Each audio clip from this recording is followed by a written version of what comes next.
you gotta give me the link so I know what the fuck is going on, bro. Okay, it's public. I'll just go. Yeah. Come on, pop up. Still hasn't popped up. Oh, it says you're live. I got you. Yep, I'm on.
Good.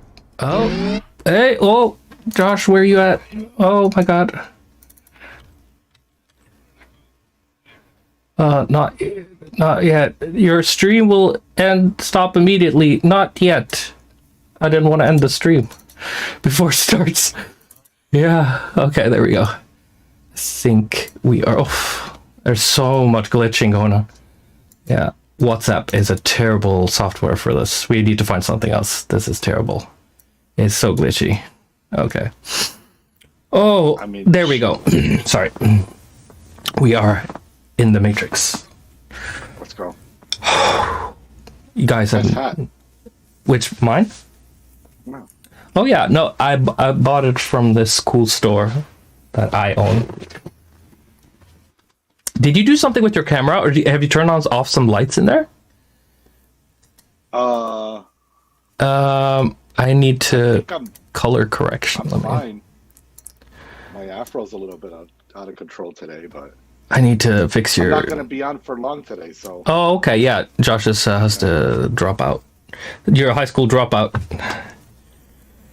Yeah. Yeah. I got to cut a couple class, play hooky a little bit. Yeah. Do some other business. Yeah. No, we will listen to music meanwhile, I think. They say I'm quiet.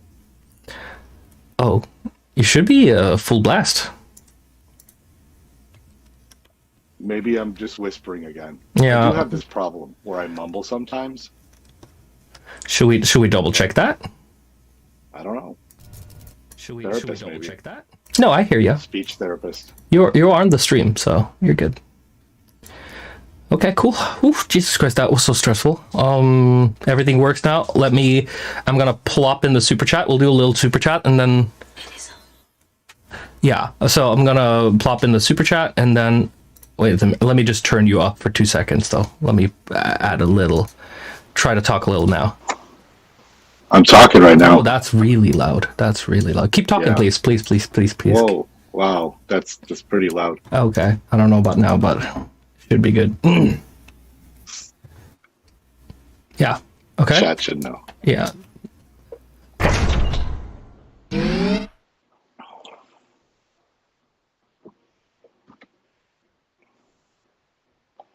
So where did you guys leave off, man?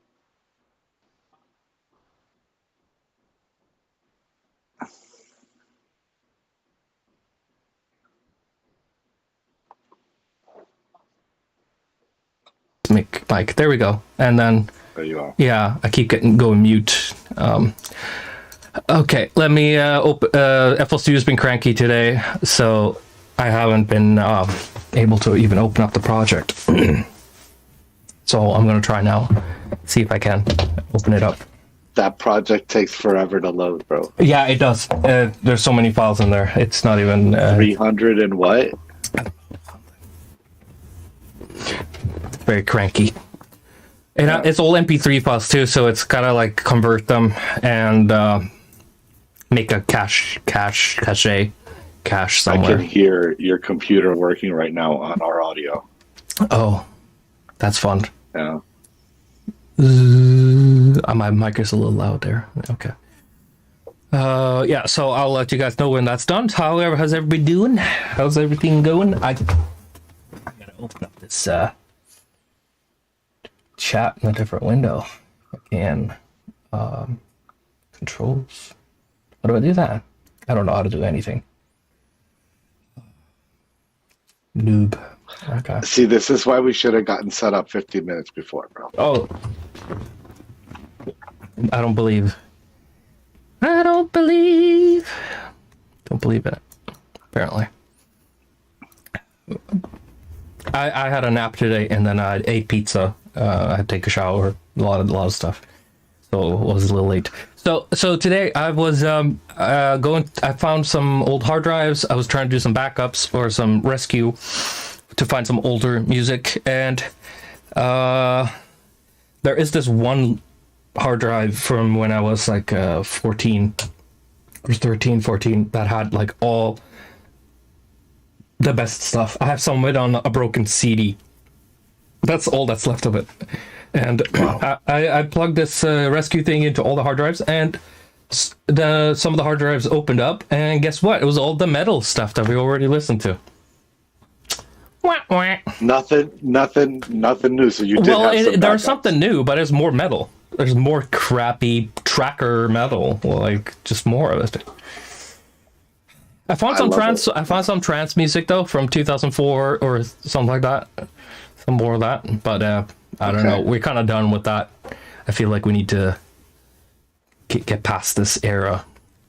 Yeah, we're moving on. Like we're already in episode 4, bro. Yeah, but they weren't terrible though. I kind of fucked with some of it. Oh my god, your camera. Yeah, some of these songs were pretty awesome. Like for what they were. I'm gonna keep them on the side here just in case. Just in case everything goes to shit. There's always something to pull from, and that's what's important, man. Yeah. I mean, how many tracks did you turn into Savant tracks later? I mean, we're over that. Half-assed remixed a bunch of stuff. I think every album has had a remix of a Winter in Hollywood track that I did in 2010 or whatever. So there's definitely solid spark. We're gonna come back to New York as soon as this fucking visa's over. Yeah, we're still waiting for a visa. It takes forever. It is no fun. Yeah, it's very poopy. Yes. Okay, so now FL Studio has loaded the songs. Now it's going through some plugins. Holy schmoly. And then we might be there. Oh, here we go. It is telling me that it has some problems to locate some file. So it needs half an hour to digest that information. Uh-oh. That's fun. That's fun. So put that right here today. Yeah. Oh God. You know, when I wanted it to be this one, but this is not what's happening. No. It's okay. It just needs a little moment. It's a little temperamental. One sample required by this project could not be found. Serious error. Okay. And then when I start FL Studio's so serious, bro. Yeah, and when I start scrolling inside the software, that's when it starts really bugging out. So let's move over to the FL Studio. Let's see. There you go. I think it should be working. Oh, nope. It's not hooked up, I guess. Let me try again. FL Studio. There we go. You got jump scare Alex in there. You jump scare Alex. Let me take away my little picture. Single window. Is that Alex? Yeah, there we go. It's one of those like I'm not here pictures when the camera fails and all that. Okay, wow. That's a close-up right there. Oh, amateur. So there you go, Alex, cam. Every time I gotta do this. Every goddamn time. Holy schmoly. Hey, Lucas in the chat says he saw you at Rampage, but he's going to try to see you in Bordeaux as well. Oh, lordy. Cool. That is very good news. That's good news. Yes. Yeah, Bordeaux is happening like in 5 weeks. So it's happening. It's going to be the first show this year. First in France in forever. Oh yeah. It's been, I think the last one was Montpellier. 2015, and yeah, end of 2015. Okay, so basically 10 years ago. Like Christmas time. On the dot. Yep. Okay, so I got to be very careful and scooch inside of the FL Studio here. If I scroll to, I scrolled and now it's crashing already. Okay, great. That's great. It's so FL Studio isn't made for doom scrolling. Yeah, this is literally doom scrolling right now. Oh lord. Holy schmoly. Why is it so temporary? It's because it needs to. This happens a lot too in all the FL versions. Is that when you have a WAV file and it's not been viewed on the screen, it needs to cache the visual of the WAV file. And what if I just scroll in so you can't see them? Zoom in. Zoom out.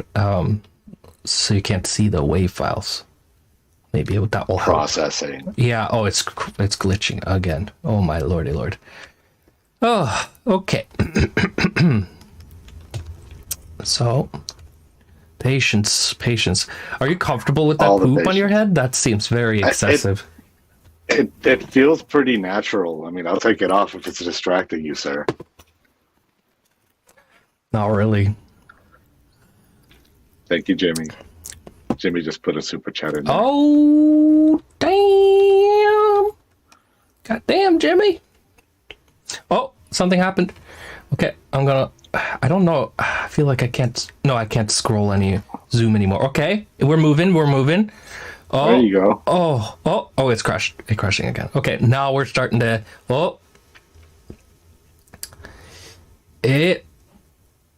okay. Yeah, so 2008, I think that's where we left off last time. I'm just going to make sure that we can hear it on the primary audio driver. There we go. Let's just do a sound check. What's up, Lulu? Can everybody hear that? I think so. Yeah. Wait, there was a message, Jimmy? If there was a message, it didn't come out. From Jimmy, you mean? Yeah, in the chat. Keep going, bro. Yeah, okay. Okay, so let's...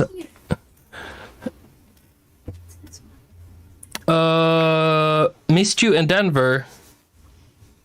Are you going to come to the Midwest in 2025? What happened with the Bounce Empire stuff? It seems poorly planned if it was all contingent on your visa.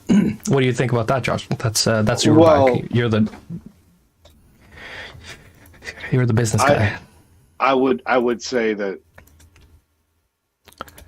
yeah, we have to eat crow on that because we thought that we would have the visa in weeks like we have had in times prior, right? Yeah. Since you've already done the O1. Yeah. But it always sucks. We're absolutely going to come back. We were just chatting with the promoter on pickup dates. Yeah, we need to do a pick. We need to do a pick. Yeah, we need to do a pickup date. So just hang in there. We're terribly sorry. It's out of our control with the visa.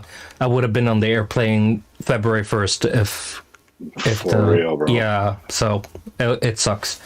They're very slow, and it's just how it is. I can't really complain. I told Josh this a few days ago too, and I have my conjective assumption is that because of the regime change in the U.S. right now, the change of leadership, which also have an extremely different stance on immigration, I think they're just like tightening the ropes and they're just going through some stuff that, paperwork I think it's just like they're zoning out a little bit, but it's okay. We'll take it as it comes. Let's try to listen to some songs and get that shit over with. So we were around here with Spaceship and stuff like that last time, I believe. And yeah, around here. So there was a song we skipped last time that was Spicy Spoon, and Spicy Spoon is very fun because I was starting to get into, you know, the mid 2000s. You had Timbaland and stuff like that coming out with all these bangers with Justin Timberlake, like Sexy Back and stuff like that, and those productions and stuff like that were really hot. And for me, I love those. He used a lot of it was called what was it called again?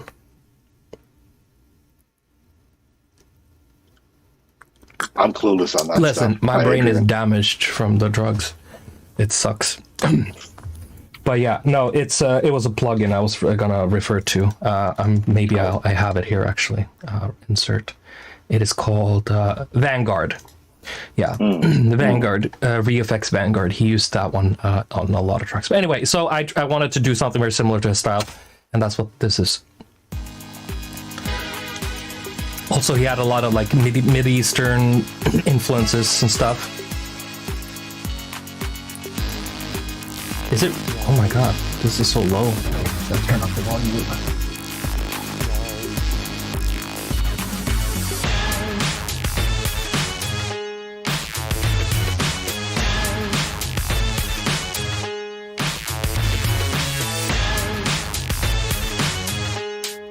It's more like Britney Spears, Pussycat Dolls type stuff more than it's Timbaland, really. Yeah, it sounds like something Britney Spears would have fucking done back then. Yeah, I think that was the whole thing. And the same with this one, too, is a little bit the same vibe.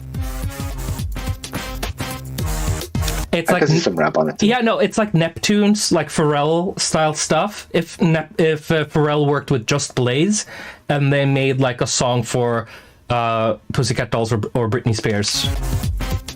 Yeah.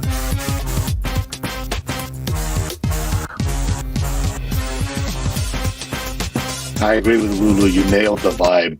It's like for sure. This is like right before Lady Gaga came in and stuff started to happen with her. I don't remember if we listened to this last time.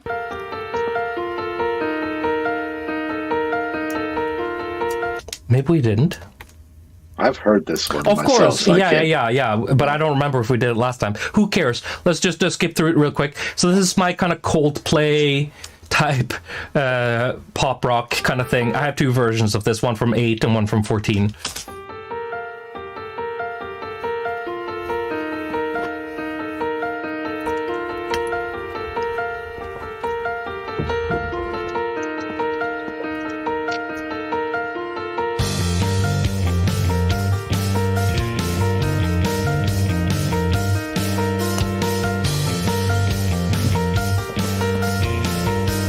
It's like if the Strokes or the Killers worked with Coldplay. I feel that. Yeah. Especially this part too. It's very like the Killers or something like that back in the mid 2000s.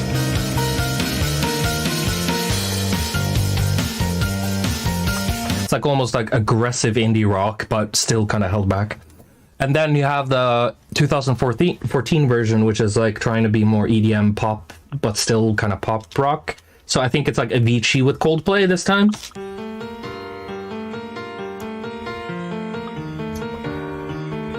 Change the chords a little bit there.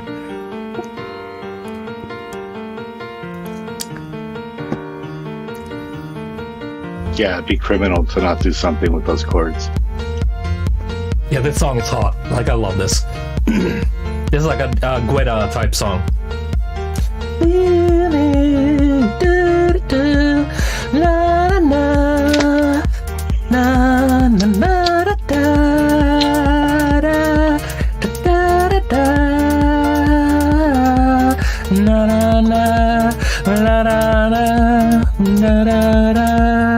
Yeah, and then it falls apart, but yeah, all those bell things, that shouldn't have been there, but mistakes. Okay, now we're back to 2008. This is called Leave You. It was like my part of my emo, like when I was doing my French touch electro Venture in Hollywood stuff, I was also trying to find my own vibe on it and not be so happy-go-lucky. And then it was a lot of dark stuff, and I think Savant too has a lot of like lyrically very dark or depressing lyrics when it, sometimes at least. Okay, so this is like a sad breakup song, if you will. I have to leave you. I have to go now. I don't love you anymore. I have to leave you. I have to go now. I don't love you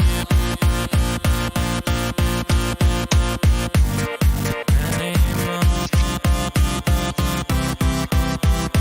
I have to leave you. I have to go now. I don't love you. That's kind of fresh, actually. The Yeah, it beat, feels the nice. rhythm. Yeah. Around that time, I was super into French touch music, which is basically disco house, filter house, French touch. It encompasses a lot of things that were particularly popular in France or innovated on in France. And in France as well, they were also super into fidget house, which was a thing in this time, which crookers, no, or what are they called again? Croakers? It's like crookers, I think, or something like that. It was like I think they were Italian or French or something, and there was like Italian and French were like messing a little bit with that fidget house, Electro house, and it kind of like almost overlapped with Ministry of Sound, with the Bob Sinclair, with the it was some poppy Ministry of Sound stuff that was like coming out of France as well, that ended up on the British label, and then you had Benny Benassi doing their thing. So there's kind of a lot of stuff happening in France and Italy that was kind of like really culminating in the UK scene as well. And so this song in particular is like an amalgamation of that's not the right word. Amalgamation? No. Amalgamation? No. Yeah. Talk to me, Josh. Bro, that somebody just put fidget spinner house in the chat, and now I'm like fucking just on that. Oh shit. The Gen Alpha version of it. Oh Lord. Yeah. So yeah, Google fidget house if you guys. It was a very particular subgenre for a little bit. I'm not saying this is fidget. This is not fidget house, but it has a lot of that kind of like early electro house vibe, but with some French touch vibes on top. Okay, then we have, of course, Spaceship, which is the big kahuna. This is the first version, I believe, in 2008, and it ended up it has probably 6 versions. There should have been different versions here, but I guess I didn't account for this. I could try to load them in manually. Let's see if I can find some in the Winter in Hollywood folder here. Spaceship. There should be Workout. That's the one I was looking for. And then you have Spaceship Radio Edit. That could also be a different version. But that looks identical. I think that's the same one. But this one's... Okay, yeah. So this is it.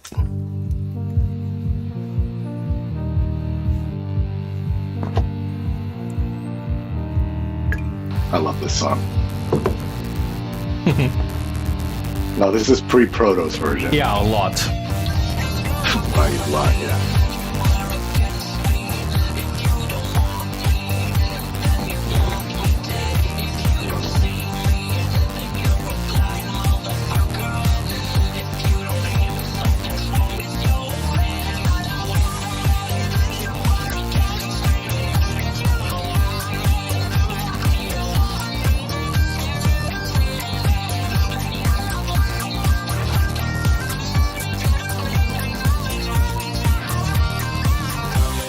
Yeah, he still wanted a band.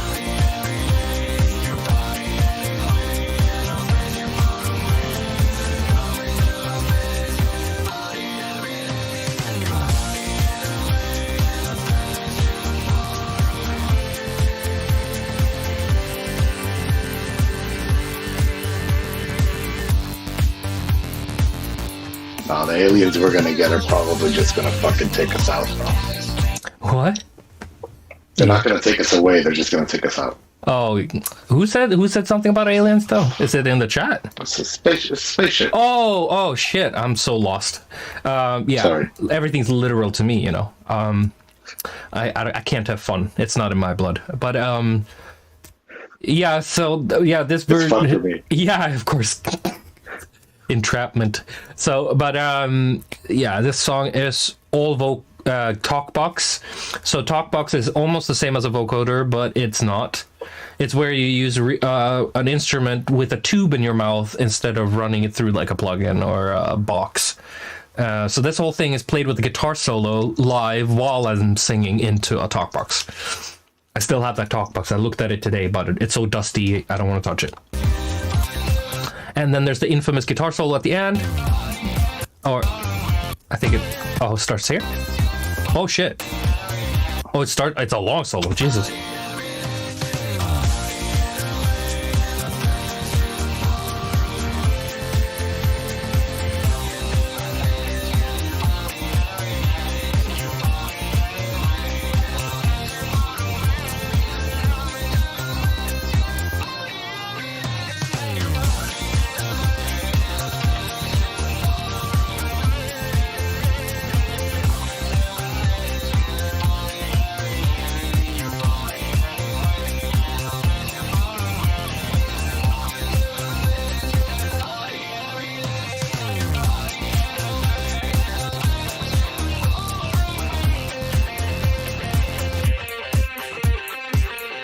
Yeah, so this is basically Transformers Season 1, Gen 1, and what people got on Protos is basically like Nickelodeon doing Star Wars. No, I mean Transformers, you know, like Beast Wars, Metal Wars, and all that shit where it's like just junk.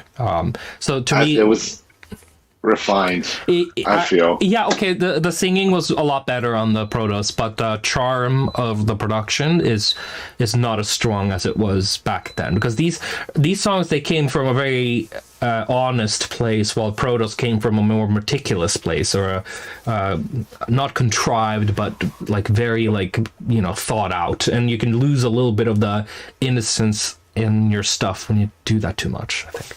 Well, look, speaking of places, Joaquin sent a super chat, says, Spaceship will always have a special place in my heart. If I'm not mistaken, it was the first song of yours that Marcel showed me back in the day. Oh, nice. Yeah. That's cool.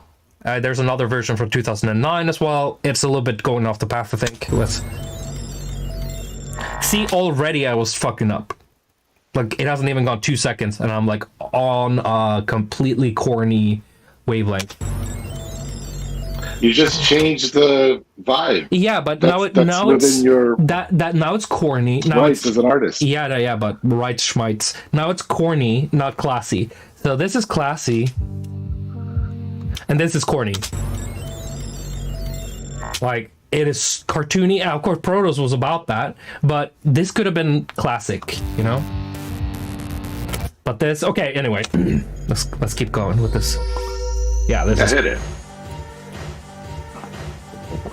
It's a different song completely, I think.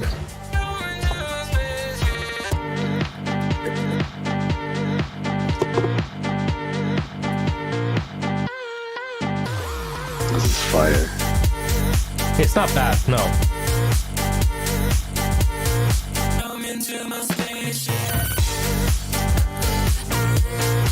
Bro, you know I'm a fucking fan of, yeah, you should have your artistic vision version, but if you can have 10 or 20 different genre versions or edits or whatever, that's just more to put into sets, to put into streams, to put into whatever. You know, it's just more for the fans. It's good. I'm greedy as fuck.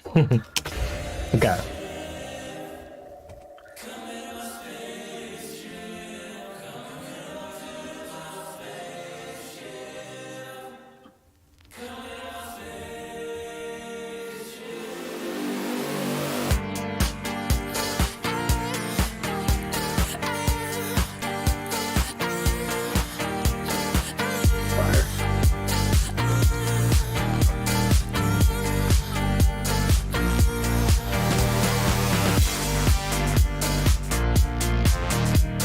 It's like a remix, completely different song, you know. This is more housey with like indie rock guitars. Oh.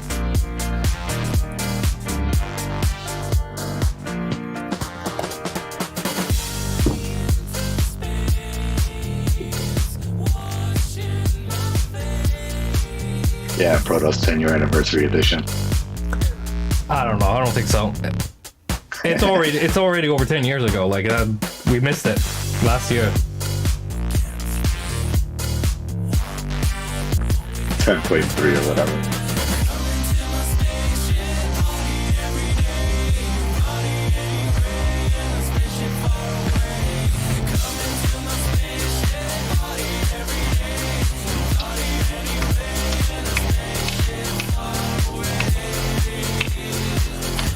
At 20 year. Oh yeah. We'll see about that. Yeah, but 20 years from when you first did the song in 2008.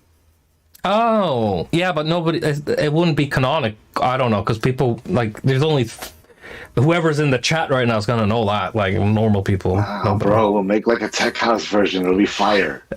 We'll see. Okay, so let's move on from the Spaceship and into Robot Thing. I actually played this live on the radio in Norway back in the day. I brought my guitar and my laptop and I played it live. But this is a different version of the song, but I don't know. Who cares? Nobody's heard it anyway. Let's see. This is a very French disco house.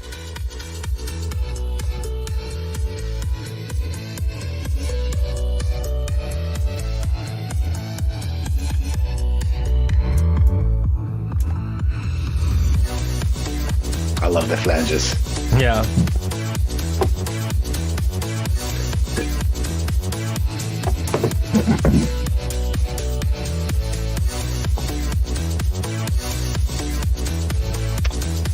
Shit that ages well. It's so much fun.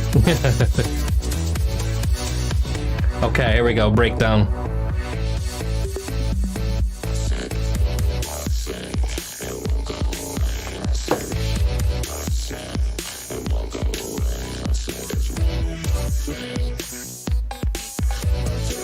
That's like 80s electro. I love it.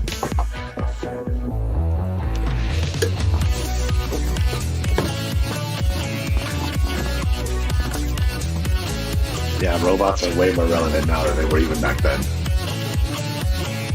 Yeah. Can't wait to get one.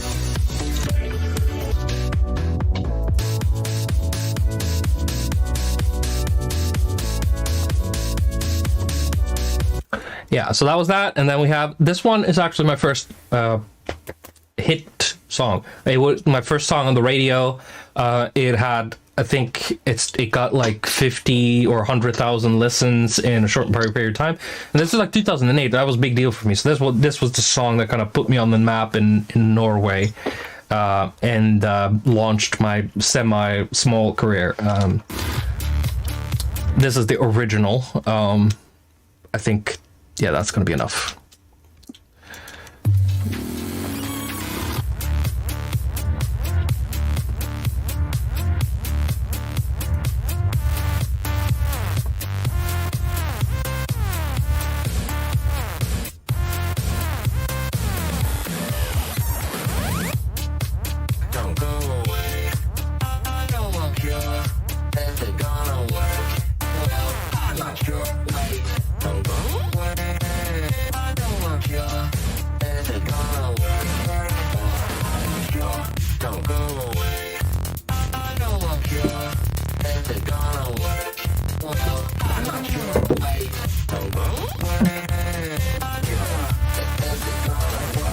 Yeah, you get the picture. Mm-hmm. All of those synths are stock FL Studio sounds. I think didn't we listen to My Nightmare Adventures last time? I feel like we did. Like that we did that. That we did, I think. Yeah, we did that, I think. My AI hasn't given me a summary yet.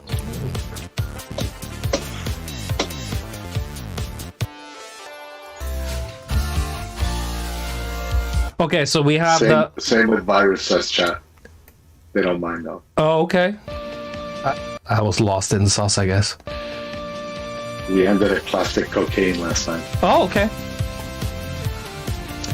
Yeah, that's the disco version, and this is the Human After All Daft Punk version, I think.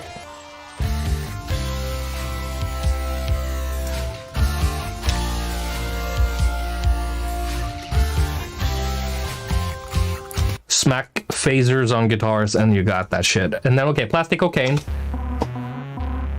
This is one of the first Winter in Vegas tracks, or we might have listened to some earlier. I don't even remember. But this we did a little bit of that because you were talking about IDM. Yeah. But I don't know if it was conceptualized properly yet. But anyway, so this is like inspired by Chemical Brothers, Prodigy, specifically Chemical Brothers, I think, because it's a little bit more of that. Brothers, it's fucking shit. Yeah. Oh, not shit. But the shit, you mean? The shit. Yeah, the shit. Thank you.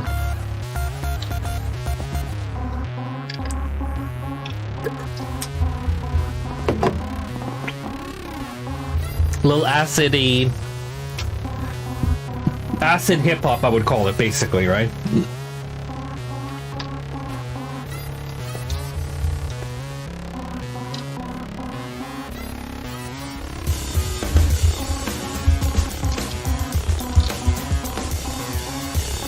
So fire.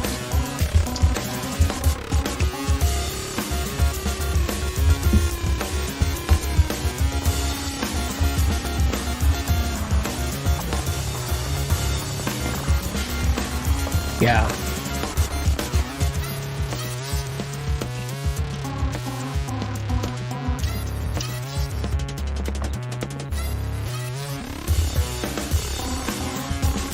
So, simulating analog gear without having any, specifically this, I think.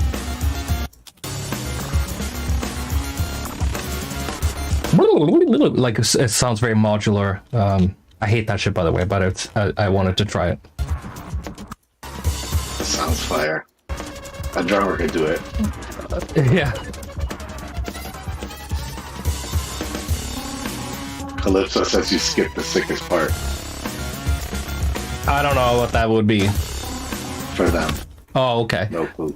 I have no clue either. Okay, and then we have more early Winter in Hollywood stuff. It all blends in. This is a breakbeat, so what would it be? I'm just all over the place with these fucking name conventions.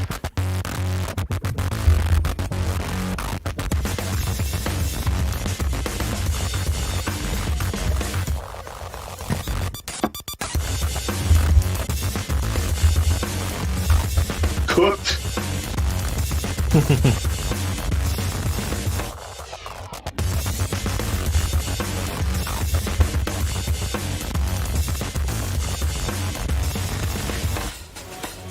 Daniel says now we're all caught up.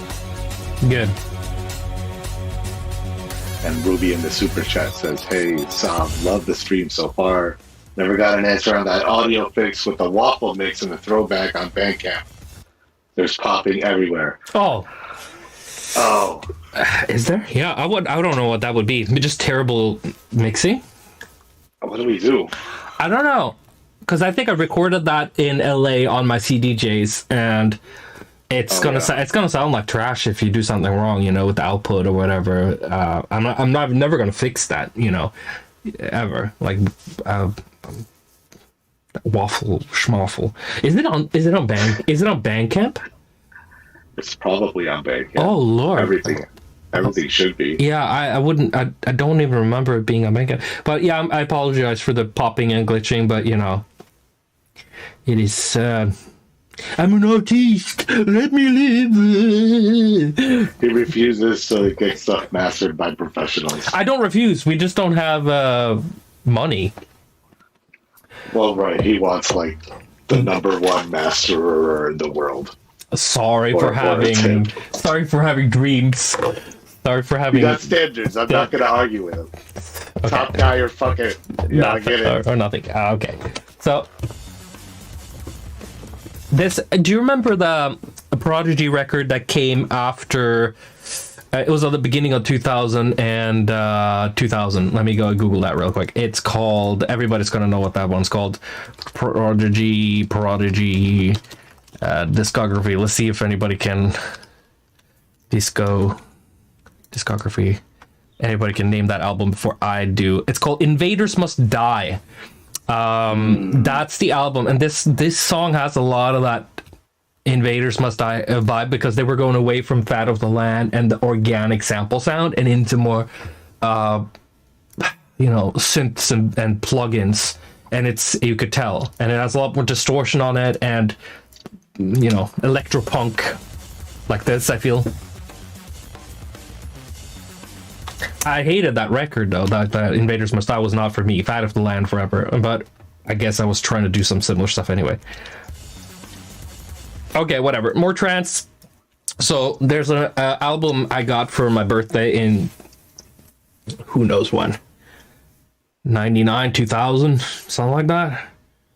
And it was called Goliath 6, I think. Mixed by DJ Sakin. And then there was this track on there by it was like a remix of who had the stripped song? Was it Depeche Mode? No. Yes? Josh, you're the Gen Z guy. Who had this? Let me see you stripped. No. Let me see you stripped. I think it's Depeche Mode. Okay, stripped song. It is Depeche Mode. See, I knew what I was talking about. How dare I what? Rammstein. No, they didn't invent that song. They had a cover of it. Oh, sorry. Yeah, don't come screaming at the. My wife just got. How dare you? It's Rammstein. And I'm like, all right. Attacked the wrong person about the wrong thing. But so that song, the first time I heard it, I'd never heard Depeche Mode or the Rammstein version at this time, because the Rammstein version I don't think existed in 2000 yet. I think they recorded it like a little later. Maybe they recorded it earlier, but I haven't heard it yet. And then I heard this trance song called Strip 2000, and it was just a trance remix of that, and I had to remake it because it was just a remix, their trance remix, whatever, fuck it, complicated. But this was it for me. I didn't know about the original at this time.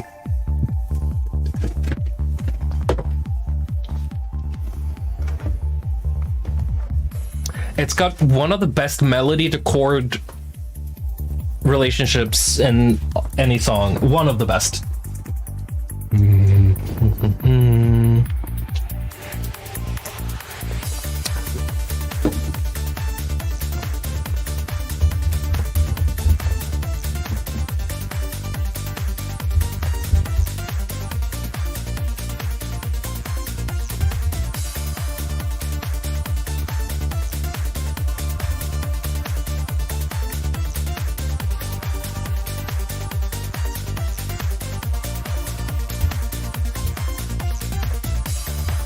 Okay, whatever. Chat says volume is low. Oh. Sample of one though. Turn up your stuff, guys. Like, turn it up. It's a bit quieter now. Oh. Maybe it's just that track. Let me try to turn it up a little bit. Crack that shit.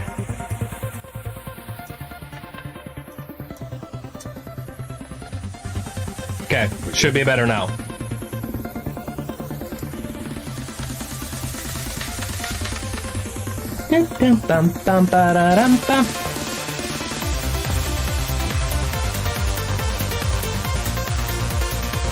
This would restore Tiesto's hairline. Restore. Maybe mine too.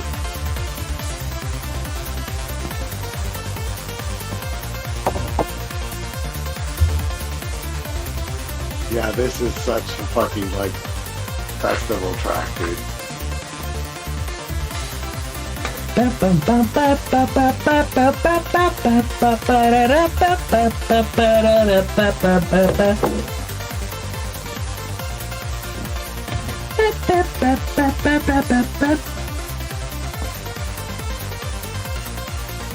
Trance is the absolute. Listen, when I was making Electro House, I was just so. I still love it. Yeah, me too. I love it. I was so like ashamed when I was making an Electro. I was so ashamed and scared of touching trance ever again because it died so much. Tiesto has a big thing where he quit trance in 2008 and he made a big deal out of it, and trance died with him in popularity, and everybody was just so scared of touching it ever again. But it's just such a beautiful genre of music. It is extremely like German and Dutch, you know. It's got a lot of it's industrial, it's like techno but melodic. Anybody, was that a pun? Trance is like techno, but it's melodic techno, because melodic techno is trance. Okay, I went over beautiful melodies is all I care about. Okay, anyway, so close the doors. I'm gonna skip that. That's just an ambient track I made.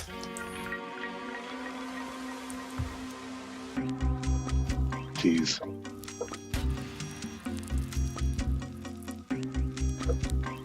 I don't know, it's a little Massive Attack inspired a little bit, but not really. I don't know.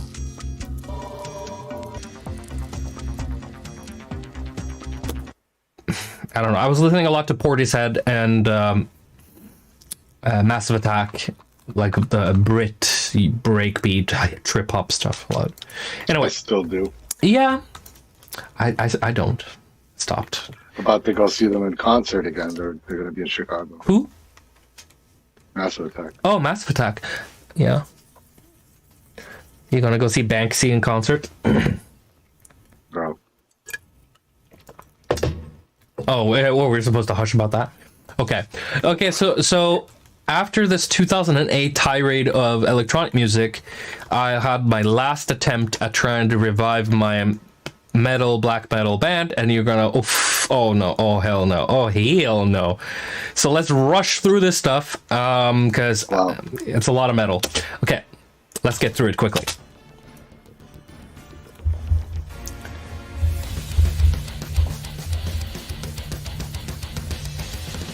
Let's go to a funeral.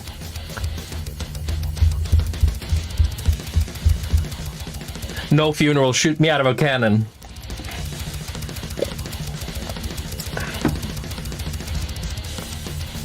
Spread me over a field.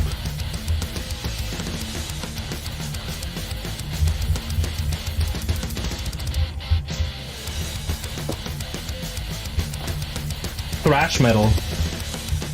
I really love that. This just reduces your time to live, bro. You need so many heartbeats for this. Yeah. Okay. You guys can hear that when I die. So okay.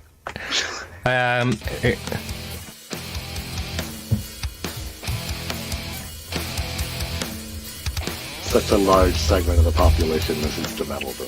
Okay. Still, passionate.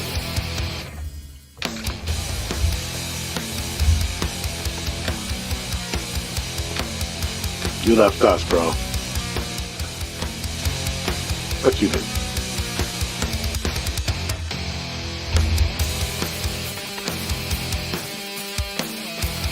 I don't hate it. It's out of place. Okay, this is another one. Okay.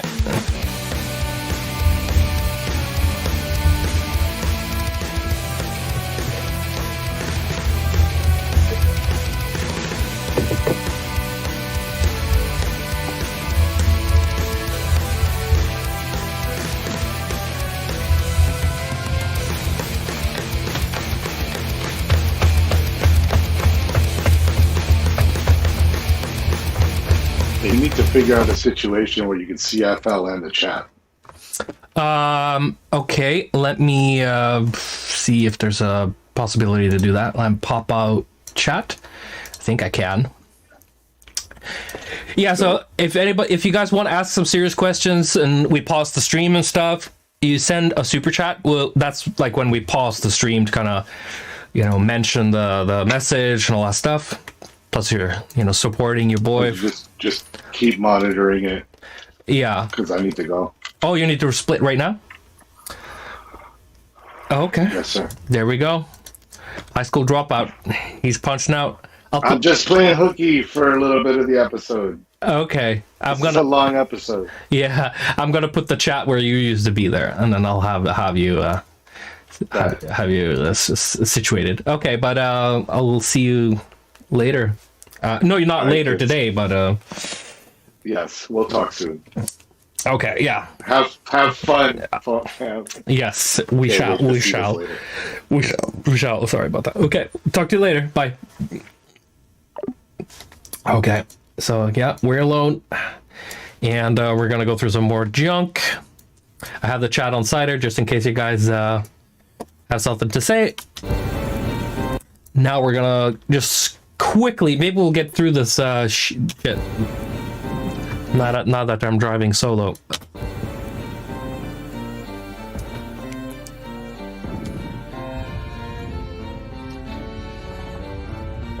Let me see. Turn down the mic a little bit. Oh yeah, the mic is really hot. There. Maybe that's better. Oh, a little bit more. Maybe now. Yeah. Okay.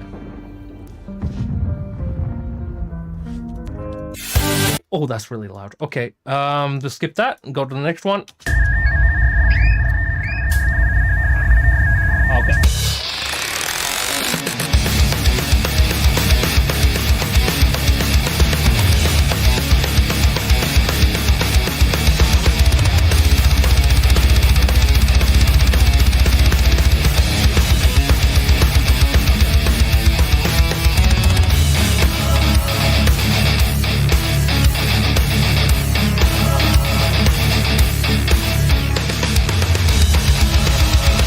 Yeah, super into that thrash stuff. A little bit In Flames, actually. In Flames versus Slayer, Metallica, those kinds of things.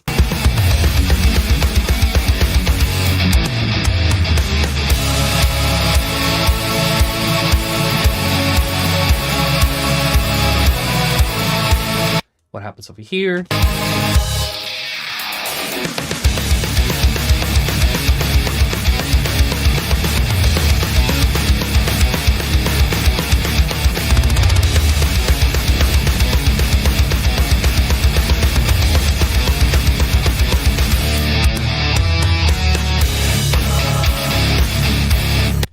Not terrible. That one's called Giftige blomster, which means poisonous flowers. Okay, let's do. Yeah, the drums pretty hard on there. Thank you for the comments. Okay, so Himmelrike, that means Kingdom of Heaven. And then we're gonna see what that's all about.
Very like heavy, dark.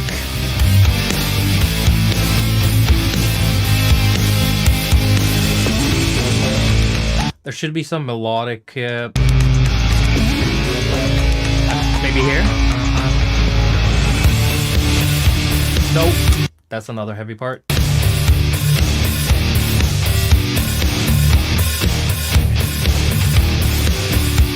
Struggling with the arrangement, a lot of stuff because especially with the band stuff, I realized like there's no really good structure to the chorus and the stuff because the good part's coming up and it has. Okay, this is the pre and then the chorus is coming.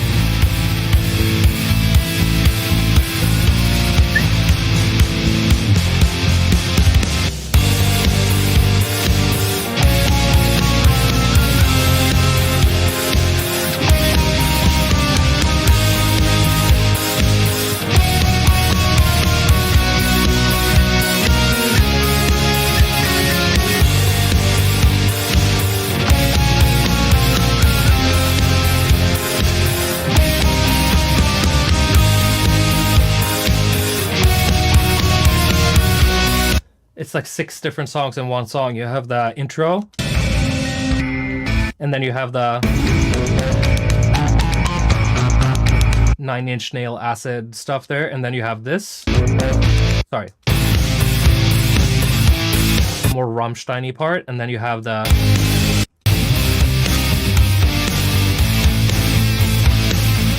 this part, and then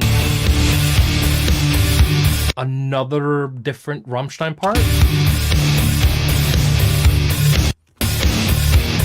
and then like a pre-chorus, black metal pre-chorus type thing.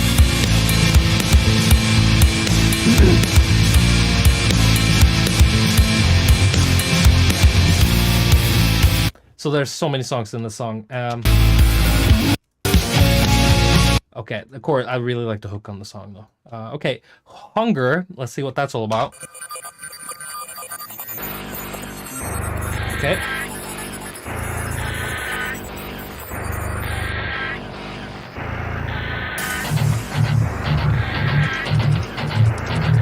Nah, I don't think so.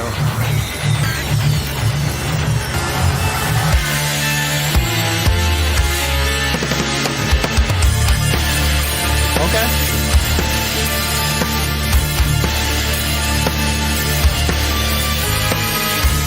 Oh, that's Dimmu Borgir, a motherfucker. I think I even use the same synth as they do, like a Trinity, Korg Trinity, that has the same bell sound.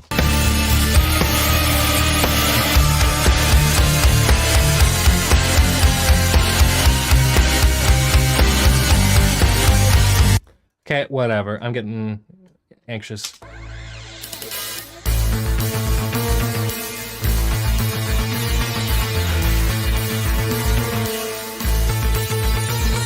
Those bells are called adventure bells on the Korg Trinity. There's also another one called something with E, ensemble bells. Those two are pretty much the same patch, but it's that bell sound.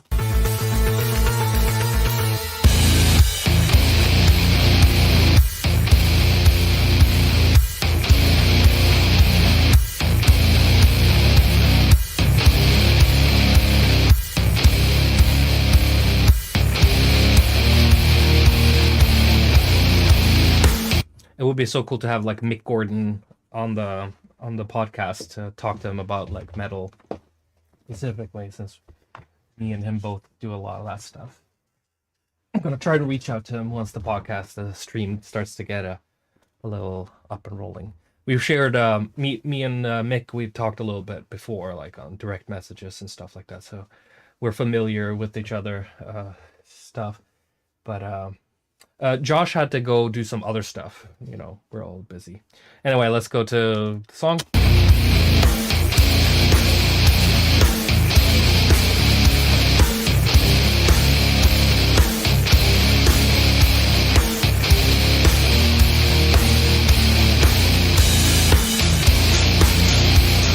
Yeah, it's very dark.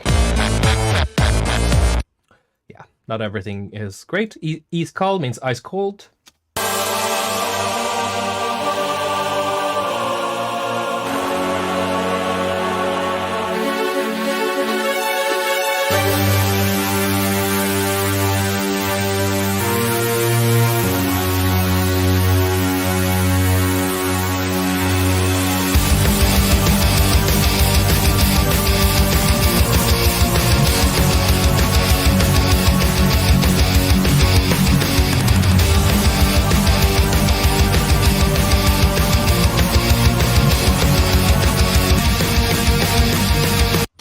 That's enough of that. I'm trying to get through these metal songs.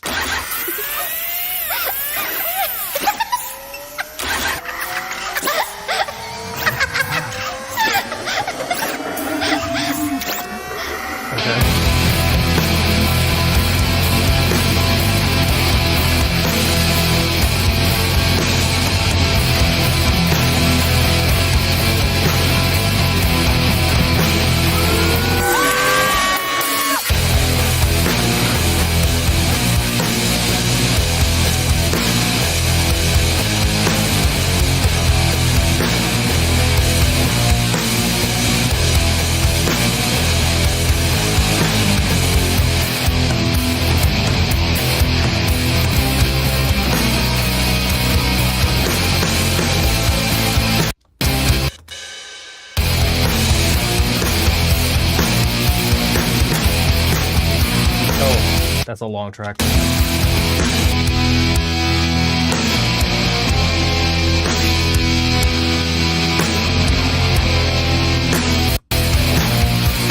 Okay, whatever. We're skipping that. It sounds a little South American, to be honest. Maybe even Brazilian, or something thereabouts. Like I think it has a little bit of a Sepultura kind of vibe to the thing. But okay, so when you've done a band or an act or a thing for like 5 to 10 years, you stop getting like inspired by bands or sounds, and you start just getting your own riffs and stuff, because it is a guitar. Like, you're sitting there every day plucking it, so you're gonna end up making something that you think is cool and isn't really stolen from anywhere. You're gonna do that. You're gonna be jamming and finding something, and it doesn't have to come from Metallica or Sepultura or fucking whatever. It's just gonna come from you at the moment of time you're doing that. And the same with rhythms when it comes to drum beats and stuff like that. It's like when you've heard a ton of beats, you're not, thinking so much about it. You just, what fits, what's cool, what's groovy. And that song in particular had a lot of like a little bit more syncopation and maybe even jazz influenced drums. But okay, Heaven Talked, that means not crusade, but it means like a revenge. Revenge, rage, something like that.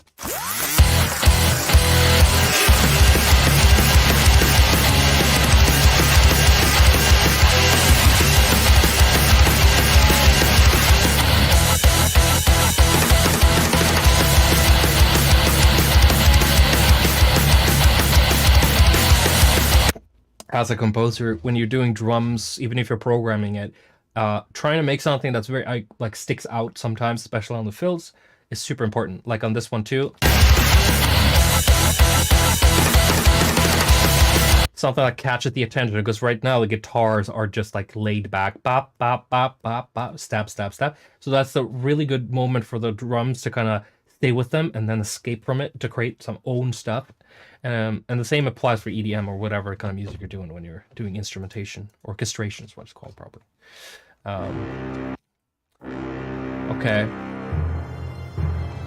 I really also like to blend in orchestral stuff into the metal stuff as well.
That drum fill was trash, by the way.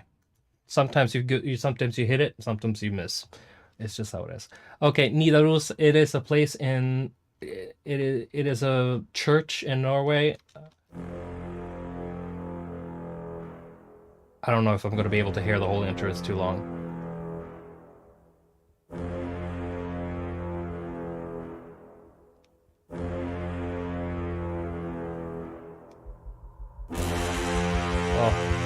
Okay. Maybe we shall.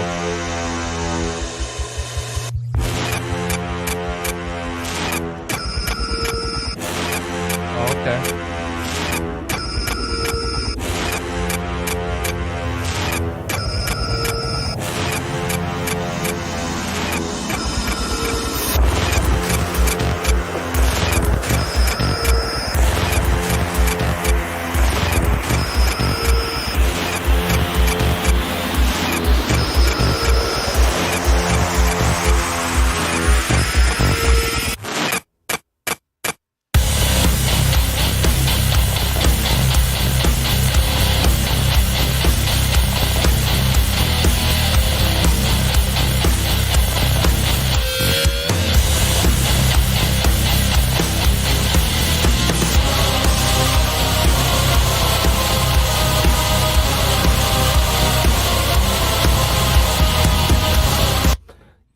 lot of my orchestral metal stuff is very inspired by a composer called Christopher Young. He created, he's worked on tons of movies, Spider-Man, the original trilogy, and a series of horror movies in the 80s called, 80s and 90s called Hellraiser. And the Hellraiser soundtrack is some of the things that have inspired me. One of the biggest inspiration musically, especially with orchestral music, Christopher Young, Hellraiser, especially Hellraiser 2, Hellbound Heart. That original soundtrack is mind-blowing when it comes to like chord structures. There's some corny shit in there, like circus music and stuff like that, because it's like some clown in the movie or whatever. But yeah, so Hellraiser is, and one of my favorite cheesy black metal bands, Dimmu Borgir. Also, I found out way later, after being a super fan of them for a long time, when I heard an interview with them, they also said like their music is very inspired by Hellraiser soundtrack, and I was like, that is why I like you. I found out why I liked you, and I have some other stuff. Maybe we can show you some other time that that's very inspired by that stuff. Anyway, now it's more stuff, more black metal or whatever.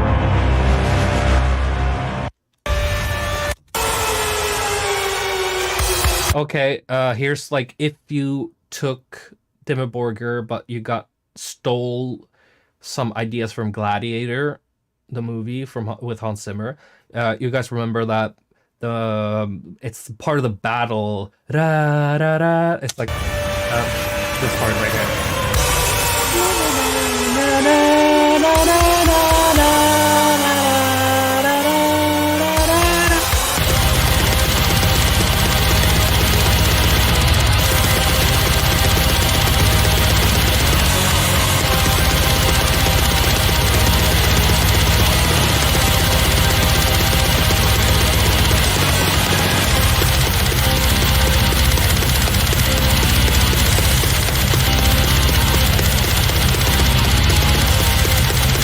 So this is who I really am, really. Like, you can listen to Splinter as much as you want, but know that this is the guy behind it.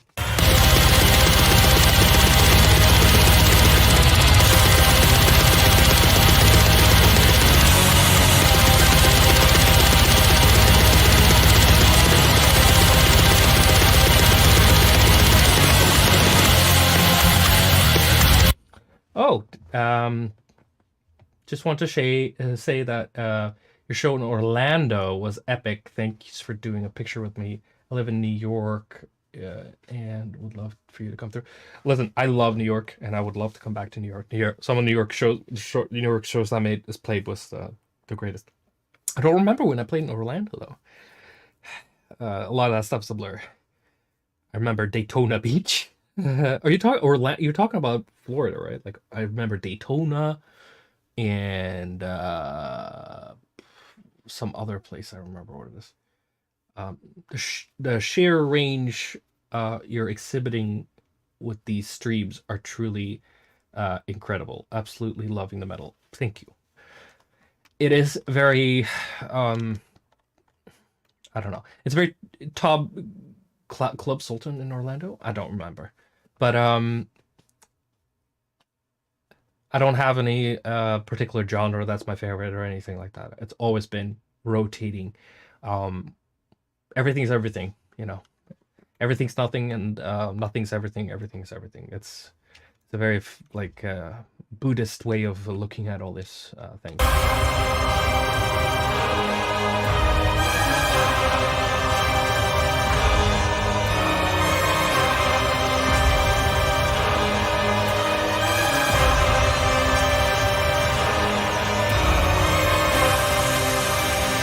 Whatever. So the drumming here is specifically inspired by a guy from Dimmu Borgir. He was fired for some reason. Dimmu Borgir. Everybody in Dimmu Borgir has been fired. They got crazy after a while. Dimmu Borgir, something called Nick Barker. Oh my god! Nick Barker. He is a UK black metal, death metal, thrash metal drummer, and he played on two of my favorite Dimmu Borgir albums, Puritanical Euphoric Misanthropia, and then Death Cult Armageddon. That drumming right there is like just like this guy's a robot. It sounds so programmed. Of course they've been quantizing and stuff, but goddamn that guy. Plus seeing him live too is like some of the fastest black metal drumming I've ever seen. So thrashy too. Okay, oh sorry. I'm getting ahead of myself.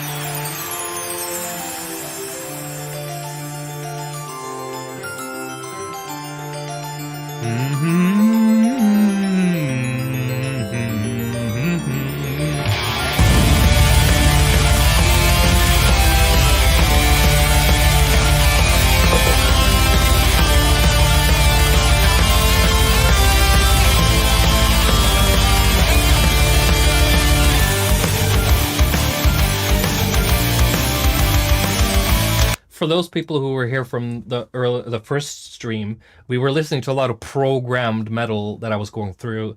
That was inspired by a lot of Finnish metal music, specifically bands called Children of Bodom and Nightwish. And this stuff is like me actually catching up to that sort of production, that sound. It's not as great, but it's not programmed, it's played.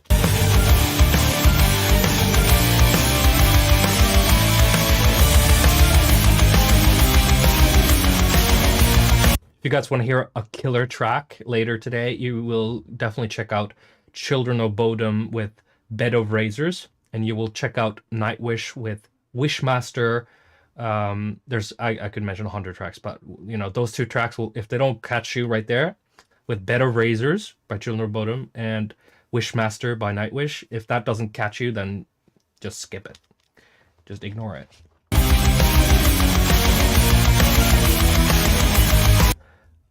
Okay, let's go to pop. There's something called it. Okay, we're done with 2008. Thank you, Jesus Christ. Okay, we're going to 2009. We're catching up to Savant. That is great. Finally. So there's something in 2009 called pop. That could be anything. What's that metal? Melody Circus? No, it's not. It's just that type of cheesy melody stuff is very like it all sounds the same basically. But yeah, so I'm gonna continue. If you guys want me to stop, just send me a super chat and I'll stop everything to talk to you and answer your question. But right now I'm just gonna try to push through all this stuff. Oh, okay, that's what's happening.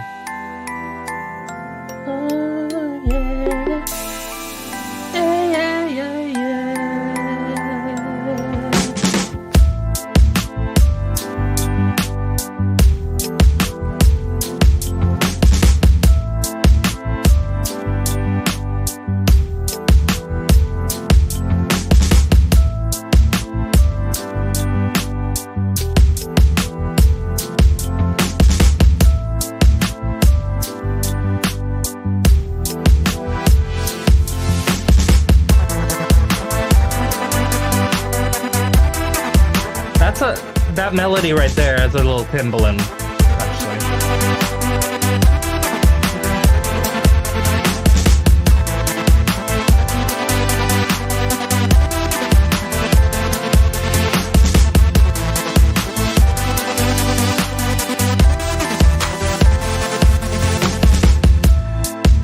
Yeah, okay, so we got moving into some more hip-hop stuff. I made so much hip-hop that we're gonna do that for a different occasion. We're just doing some samples at this point. I want you to keep going. Okay, good. I love you too. Okay, Yakuza is there's so many beats from this time that I made with my bro Svanner for his group and for him, and just basically inspired by, him kind of teaching me how hip-hop works and stuff. So I'm just going to show you, I think is it just one track?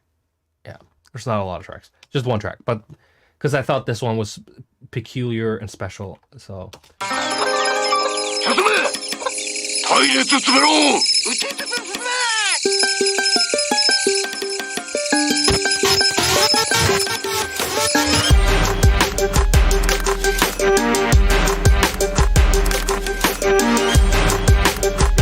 It was a time where New York hip hop sounded like this.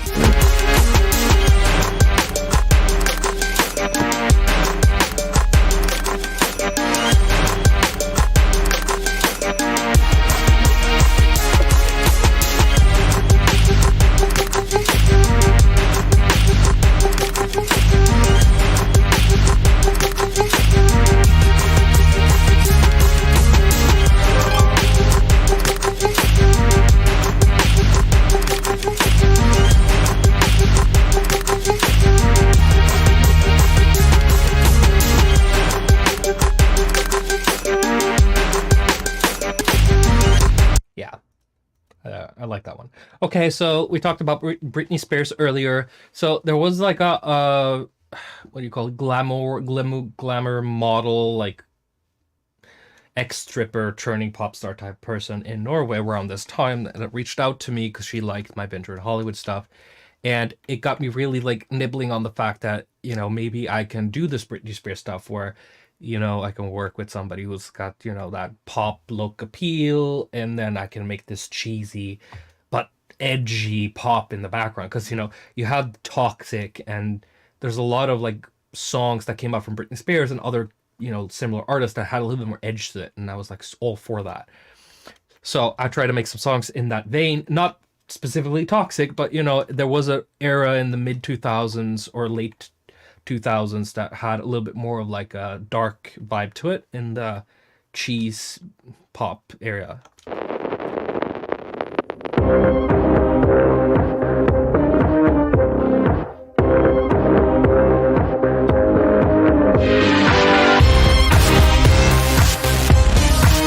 So this is basically if Justice produced Toxic, that would be the...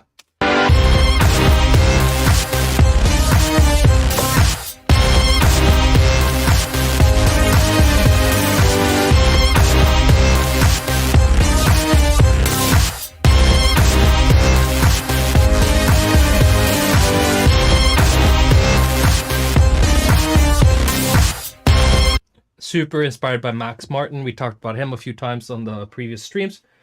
Good evening, man. Good evening to you as well. Thank you. Appreciate your contribution to my life.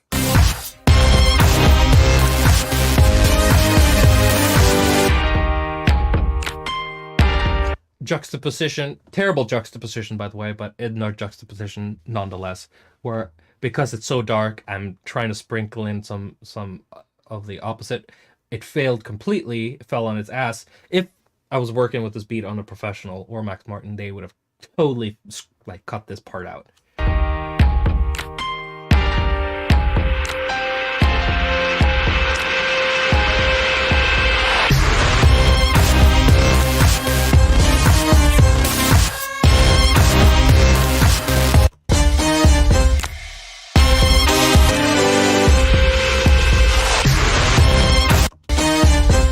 Okay, and there's another track that's very similar.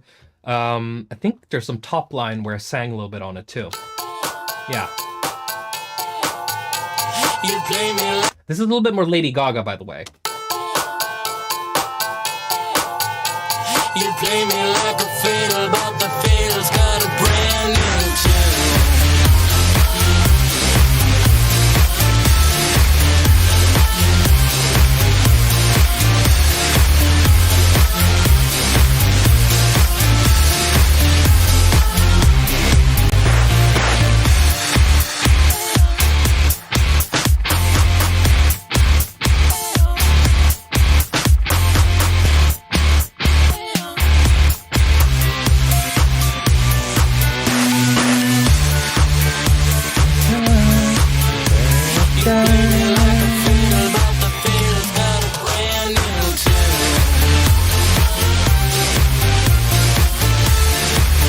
Okay, let's take a look at the bridge. The bridge is usually the part that comes after the chorus has been twice, and then there's like a little break in the song, and songs have been doing this since the 40s, probably earlier, but in recorded history.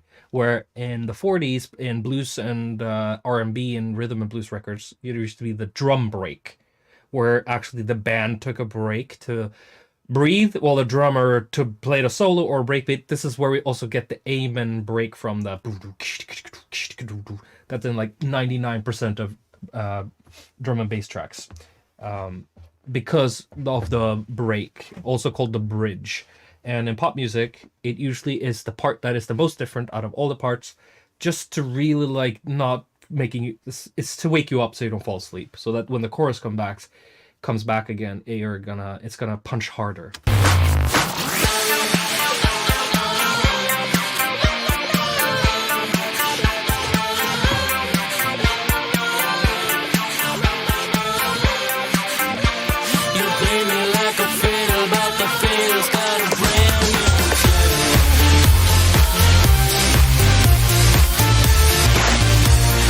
Oh, here's the bridge, actually. That was just a break. My arrangement is terrible. So, okay, so let's listen to the bridge.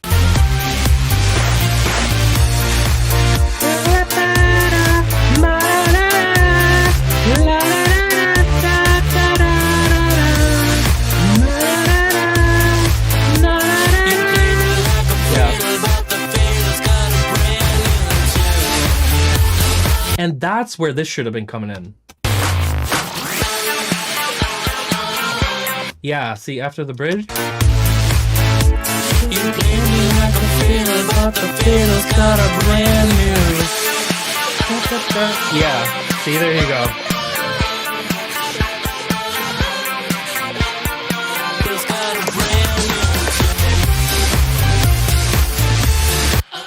You play me like a fiddle, but the fiddle's got a brand new tune. Yeah, whatever. And then there's more of that stuff. This is probably the last song I made in that tirade.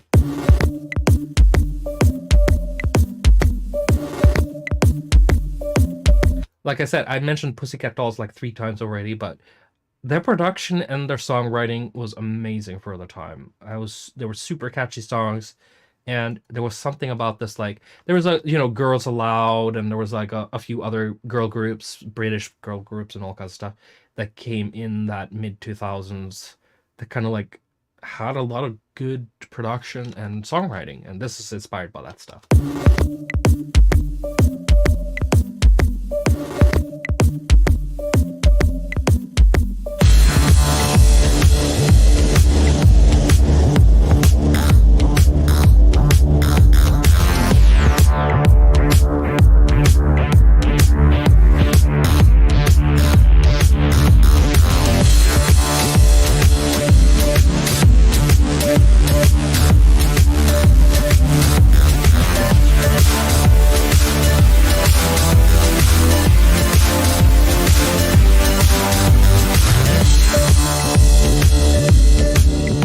Yeah, it's a little Black Eyed Peas vibey. Everybody sounded very similar at this time. Okay, so now that we're done with all of this stuff, all of this, look at all this junk. Let's take all of this and back to 2002. There's stuff back to 97, but those hard drives are long gone with the wind. And plus, it would have sounded like trash. A 10-year-old electronica producer in the 90s is going to sound what it's going to sound like. So this is the very first important moment. These are the very first dubstep songs I've ever made.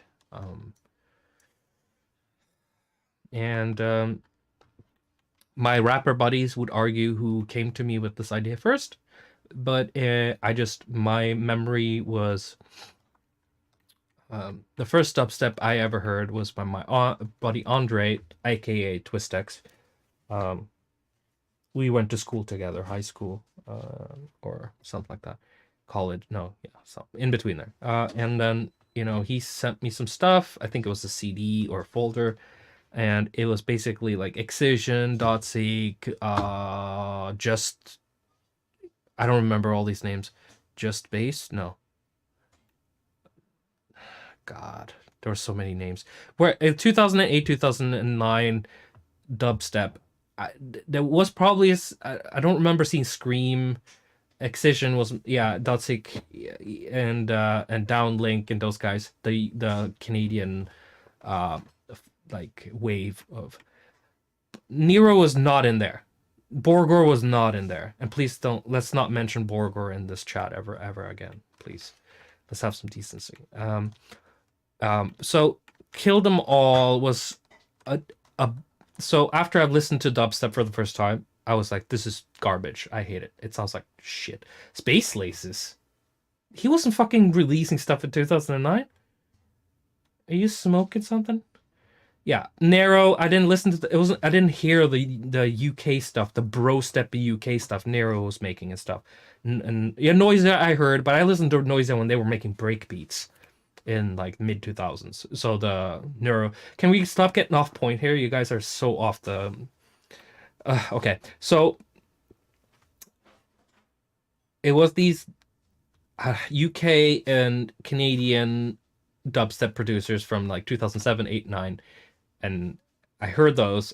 I was not a fan. I remember the only dubstep track I ever liked was called Boom. And I don't remember if it's Excision and Dotsik or who it is who made it. Let me Google that. Boom. Dotsik. Is it? It's Excision and Dotsik. Tick, tick, tick, tick, boom. That stuff. It was like one of the first dubstep tracks that kind of reminded me of Transformers stuff, and where that shit really kicked off for me. Because the UK stuff was more like sine waves and square waves, like in Garage and UK two-step stuff like that. But it was like taken into like a halftime thing, while these Canadian guys and some of British guys too would put in that kind of robotic quality to it. And it sounded pretty cool. So I was trying to do some of that stuff, and my buddy Gino, which has been on a few records, he was on the Alchemist record, and I've done a couple of other tracks with him outside of that. And he came to me in 2009. This is when we just like tried to figure out how we could work together and stuff like that. And he was just showing me dubstep and saying like, this would be hot to rap to. Of course, I would produce some dubstep for my buddy Swanner as well, for his record later. But this is the first attempt. Okay, I don't remember if it's Kill 'Em All, Defect, Kill It, but Pain is the good one. And I think I'm gonna let you guys listen to the whole thing, Pain. But let's listen to Kill 'Em All.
So this is the first dubstep track I ever made, and I took more inspiration from hip hop than I did from whatever I heard out there, because I thought it was going to a rapper.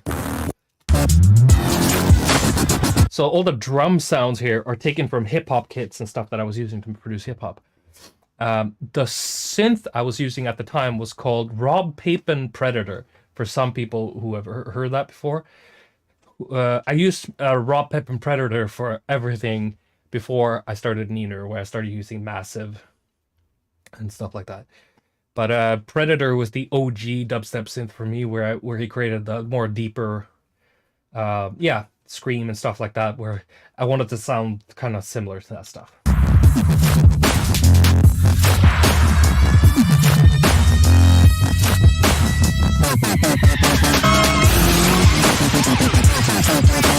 Yeah, I kind of like that police crash window thing. It's very like, I don't know, it's very like Public Enemy vibe, or NWA, like trying to be a little bit like break in and entry, kind of bad boy.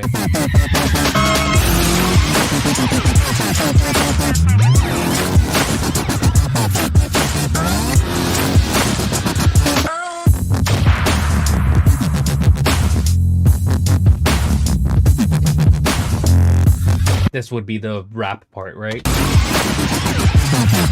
'em all.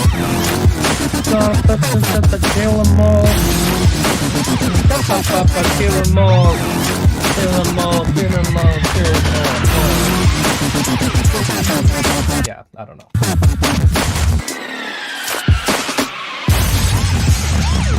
Oh, okay.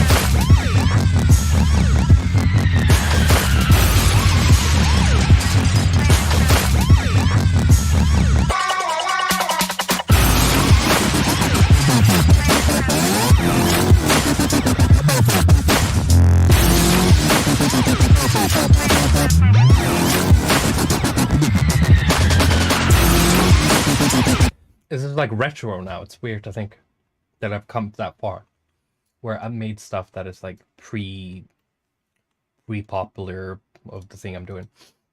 Defect, I don't think it's as great. We'll just skip through it real quick. Yeah.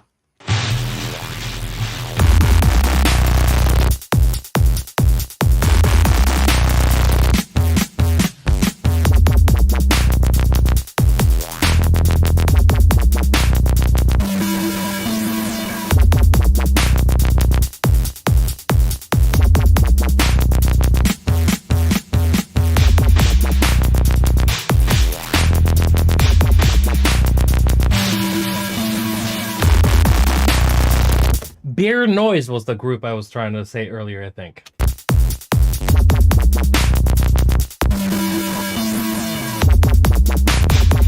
When I say group, I mean person who chose that one name.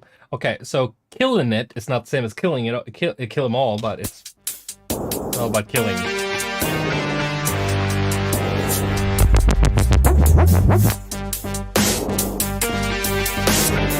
I think a lot of this is Nexus presets, by the way.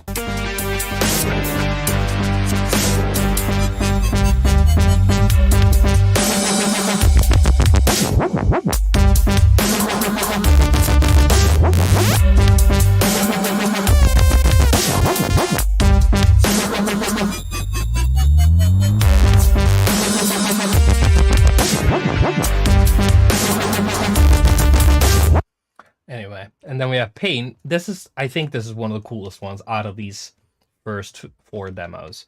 Because I made these first 4 demos. There's going to be more. The first Savant EP comes in 2010, which is a year after this. But Pain was the one where I really like got into the thing. You know? By the way, all dubstep compared to how advanced I got with metal or trance, this is like the first attempt at something, so it's gonna sound garbage. Metal I've done for like 10 years up until now. Started playing guitar in 97, 98, and started recording in 2002, 3 with dubstep 2009, first ever thing, and it was so alien to me because it had no qualities that I could latch onto. I don't like halftime music. I don't like high tempo halftime, like 150, 40, and then halftime. It's just ADHD is just kicking in and saying like, give me 4 to the floor, give me something fast or something 4/4. I need the pulse. This like even in metal music, I could never stand like that halftime shit. So dubstep was really particularly hard for me to do. I think what I'm trying to do with a lot of these is filling with a lot of rhythm so it doesn't feel so slow. But I'm a melody guy. Like even my metal music has a lot of melody and chords. Dubstep has no room for it because it's all this you can't cut underground shit, man. It's like very gray. It's very gray music. It's like it's gray in it. So.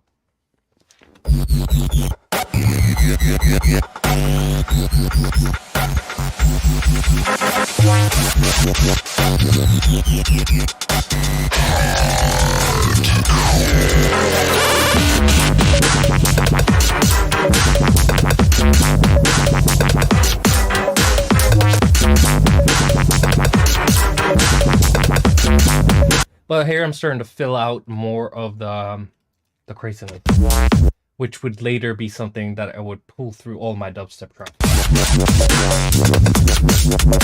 This part specifically. Da da da da da da da da da da da da da. Whip, whip.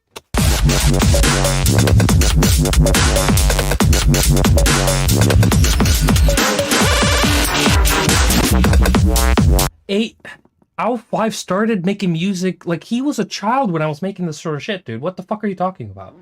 Like, we're talking about stuff in 2009 that was commercially available out there that people were listening to.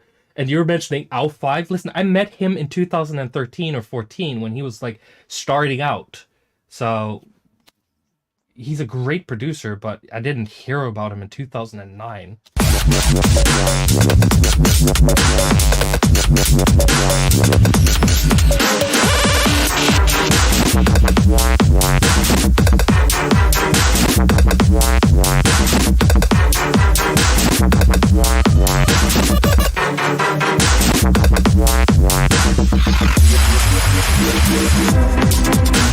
Yeah, so this is very all over the place, but you know, I guess that's what turned into what Savant turned into be, like a little bit all over the place. Very like trying to do and maximize the situation. Which is also probably the reason why I was never a big hit with those types of people that was purely into the dogma of not EDM, but dubstep. UK electronic underground music. Never been they never like floated me with me, for to put it like that. Okay, here's some cool shit. So there's a lot of different UK stuff here, but pushed to the extreme, and here's another part.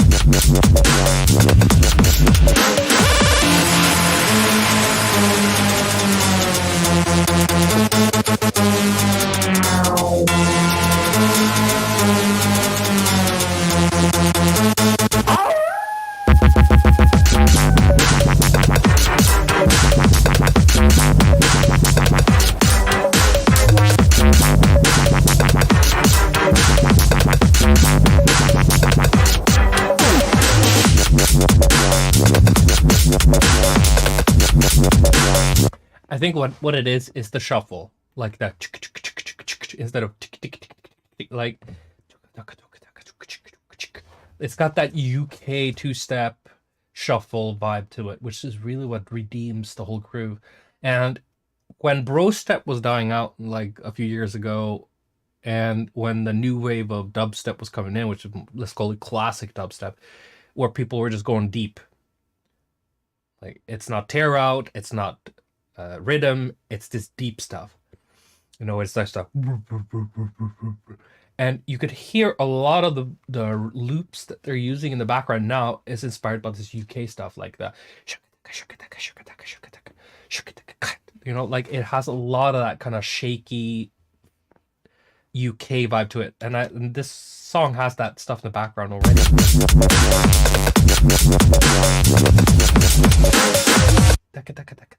I like that.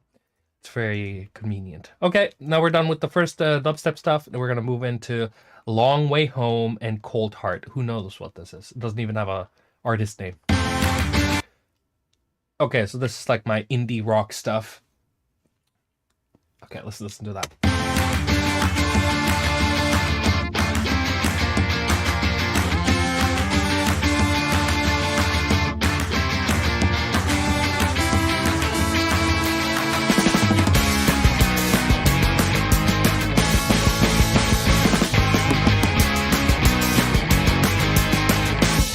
The guitar's a little out of tune there, and it kind of annoying me a little bit, but you know.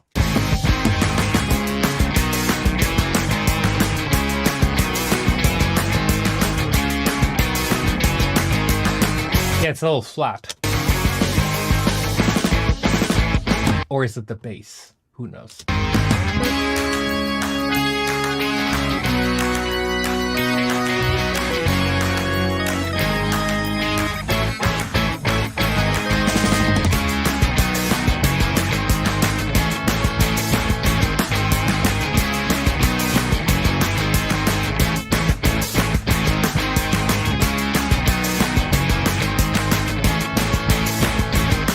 Yeah, I have an artist where I specifically do surf music. So you can check that out. It's called The Christopher Walken's. What's your thought behind writing lyrics for Winter in Hollywood and so on songs? Can you give some tips? Do you just write what you're feeling, or how do you go about it? So songwriting is very difficult stuff. To like anybody, like writing songs is writing in general, like writing essays, books, interesting things supposed to catch you. So when I was writing Winter in Hollywood songs specifically, I think I was just top lining, raw top lining. Basically, I'm just singing the first words that are coming to my head. I'm not really writing anything, and if I do, it's very rare. Like sometimes I'll randomly just improvise something, and then some sentences will like catch me and be like, okay, that makes kind of sense. Let's try to write something around that. But most of the time, it was just very random, and it was very difficult for me to write lyrics to that. Over time, I got better and better, and today I can definitely write lyrics, and I could write any type of lyric I want to. If it's dark, sad, happy, romance, whatever it is. And it's a skill you kind of learn, and it's not always what you feel in the moment. Sometimes it's just like, what do you think other people enjoy listening to? Sometimes it's a little bit like, you know about a story or someone else going through something that, you know, would be interesting to talk about. So it's about those types of, you know, scenarios. You never know. But we can, we'll definitely have like production streams where I'm talking more about the nitty gritty of making music. You can clearly tell that a lot of stuff that should have vocals doesn't have vocals here. So I'm definitely like a producer-minded person. Oh, here we go. Here's some vocals, by the way. And here's one of the vocals that I think it's just sang from the heart, and there's no real thought behind it. You got lost in a cyclist of a million years. Now you're afraid you're gone, and no one cares. You got a lot of things going the way you want,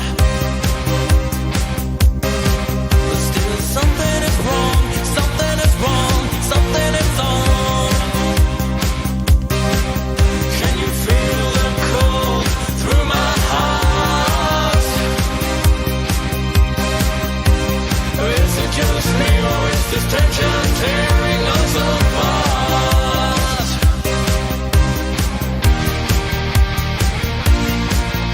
I didn't even finish these songs. It's just a bunch of demos. Everything I ever make is just a demo. It's just something spur of the moment until it gets boring, and then I close the project and never touch it ever again. Probably a good idea to work with somebody that is a bit more professional, but I never did. So sitting alone, that's what happens. Okay, Virus 2. Oh, this is the one that ended up on the album, I think.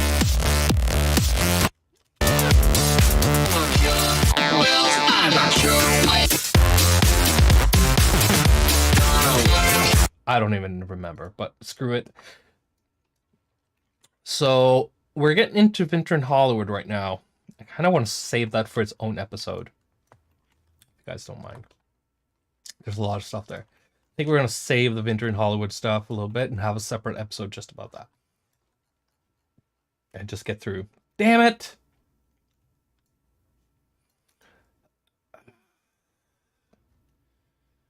How much Winter in Hollywood is there? Oh, Lord. Okay. So, man. Lordy Lord. Okay, I guess. Man. I kind of want to save that because there's just so much shit to talk about. So we're gonna. Oh, Lord. Oh, Lord. Yeah, I think that's its own stream entirely. It's so much stuff, and there's so much to talk about and go through, and it's such a huge period of my life. It's basically the thing I did before I did my thing. So it is a little bit difficult to get into all that stuff right away, but we can listen to something, not everything, but we can listen to some stuff, and then I'll do a proper go through of the Winter in Hollywood stuff for real on the either the next stream or another dedicated stream. So we'll just put that down here, and then we can listen to some other stuff. We had listened to Kill Them All, Long Way Home, Cold Heart, So now we're getting into when I started mucking around with Electro House for first time. Electro House was, was popping up into the channels I was listening a lot to, the French culture stuff. And I just got, in tune with it a little bit. There was a Ministry of Sound was a huge propagator of Electro House in 2008-9. So we're just going to take a look at what that sounds like. Alexander doing Electro House in 2009. Guys, let me know what you think. Also, if you guys want to ask a serious question, have me, elaborate a little bit more, send a super chat.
Okay, so that was Fight, and then we have Garage Party. I think there's another song called Garage, no? Maybe I cut that one. Dirty Beat. So I guess around this time also, will.i.am was also inspired by Electro House too.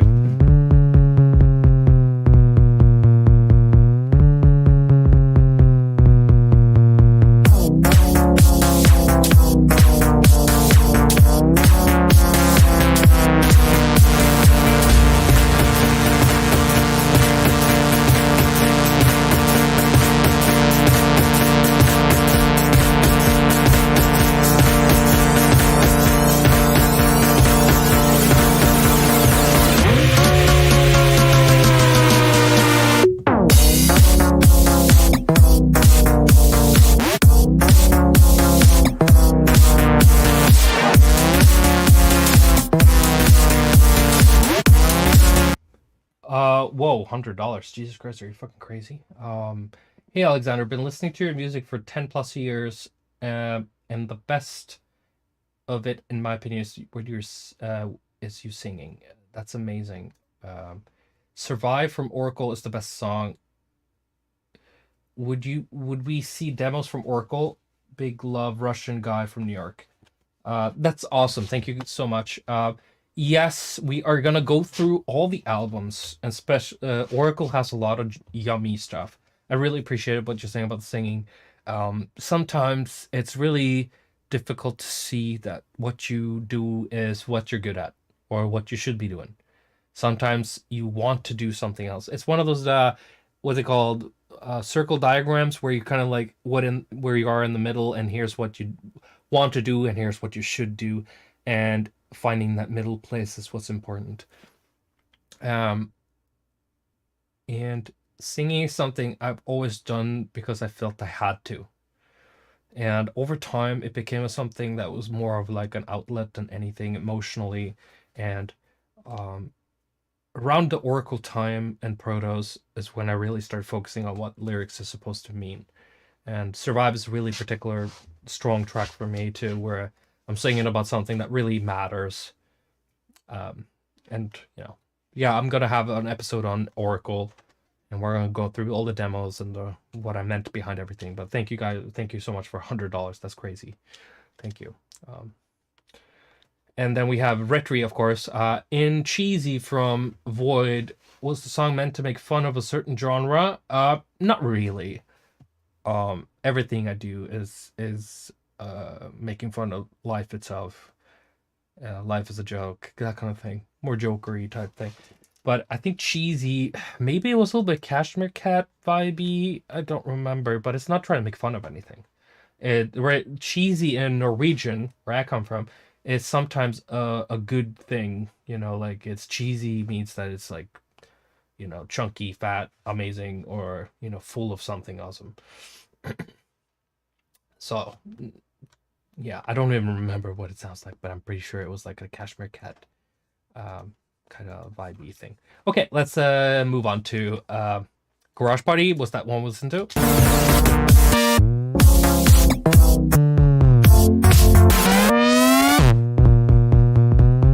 Yeah, okay. So Quarantine, this is a pretty strong track.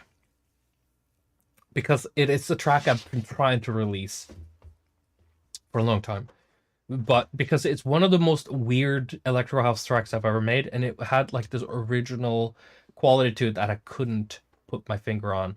Okay, again, here we go. Thank you for your answer. By the way, I love to fully hear your song called Song About Cultural Appropriation.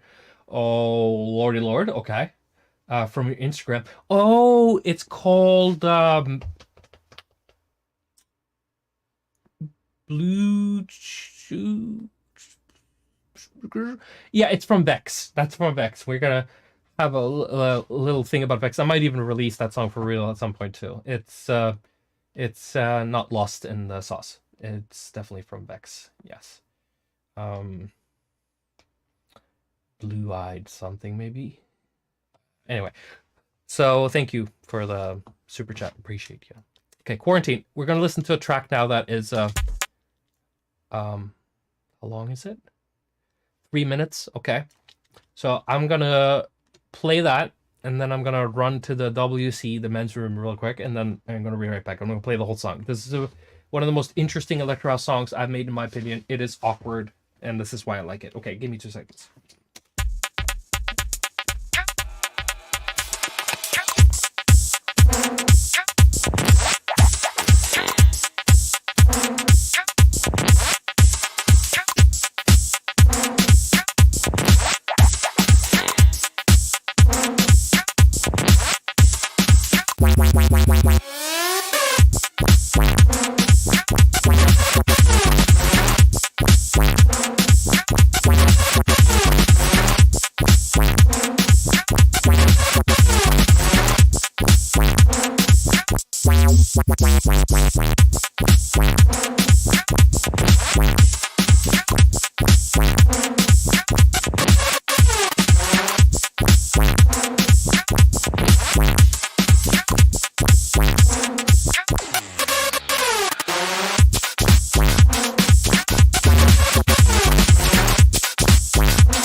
So, sorry for letting you hang there for a second. I just needed to go outside, apparently.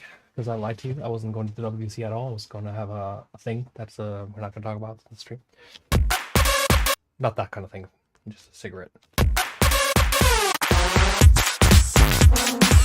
So I really like music where I can fuck around with things in an unconventional way, and gets harder and harder to do the older you get. Really trying to tap into your naivete about production, where you kind of try to not assimilate to the culture too much, but trying to make something that's like super off the grid, but still has the components that, you know, people would like. And I remember when Sonny Skrillex did his Ausla record label, I think he was really into stuff that was a little bit left field, a little bit off the beaten path, off the grid. And I think the stuff that really appeals to me when it comes to like the people who pop and create cultural relevance are people who are doing something different, but it's still within something. And this was attempted that. So I'm really sad I didn't release this, but 2009, I didn't have any clout. You know, there was no point in releasing this to nobody.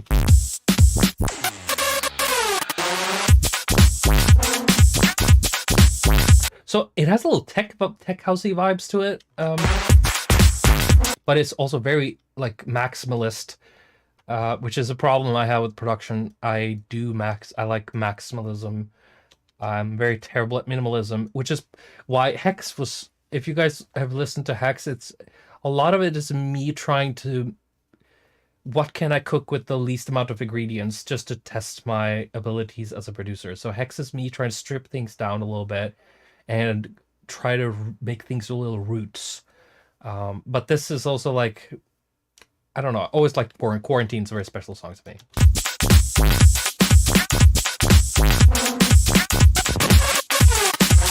Inspired by a genre back in the day that was called Dirty Dutch for some reason. One of the biggest examples of this and what inspired me to start the Blanco project in the beginning is called Noob. It was a duo called Noob and Brodinski. They have a song called Peanuts, I think, which is like the birth of Blanco, which is basically...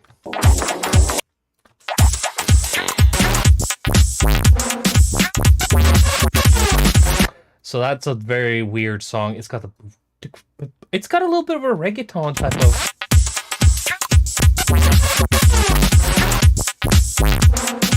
It's 50-50 house and reggaeton. It's like the first beat's like boom, ga, dum, ba, ba, dum, ba, dum, ba, ba. It's a really awkward beat, and I kind of like it in a way. If I was a super DJ back in 2009 and played that in fucking a club, I think that would have, you know, popped off. But anyway, let's move on. TLF, which is a Norwegian way of saying telephone. Retri again. Will Nintendo from Vex ever be released as well?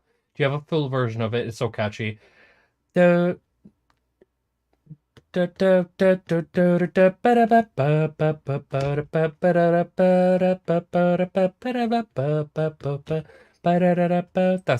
Nintendo. Yes, it will be made at some point. I just couldn't write any good lyrics for it, so it kind of died on the vine a little bit. Let's play Nintendo. No endo. It's terrible lyrics I wrote for it. So, Vex also was around the time where Joel Deadmau5 reached out to me and said that, you know, oh shit, I want to do something. I want to release your stuff. We had a falling out, which we'll talk about at some point. I'm nothing against the dude. Like, Joel's a great guy, but he got very butthurt by some stuff.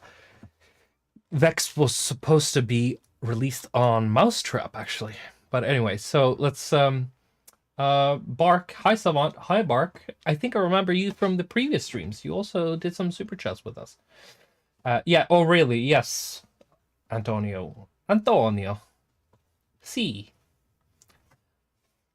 So we'll talk about, because my manager Josh was also Joel's first manager. You gotta realize that the trajectory in life that me and Joel had were very on the parallel, and then Josh kind of was in the middle of all that stuff. So me and Joel have a lot of like middle ground, but it's really sad it didn't come to fruition. Okay, Andre, is that what your name is?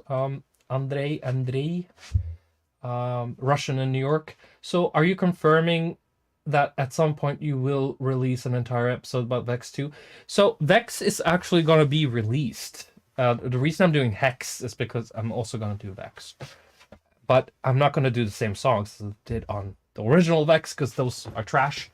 But we will listen to them. So we will have an episode about the old school Vex thing.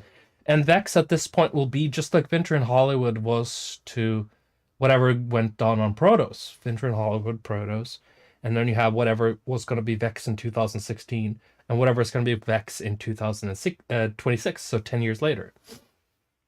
So definitely there's a lot of parallels there. But anyway, let's get through the telephone track. We almost had a Savant crossover episode. Dead Mouse and Savant crossover episode. So yeah, me and Joel, it's complicated. We can probably talk a little bit about it. I think Josh has a little bit stuff to say about it, but you know, everybody's biased, and you know, whatever.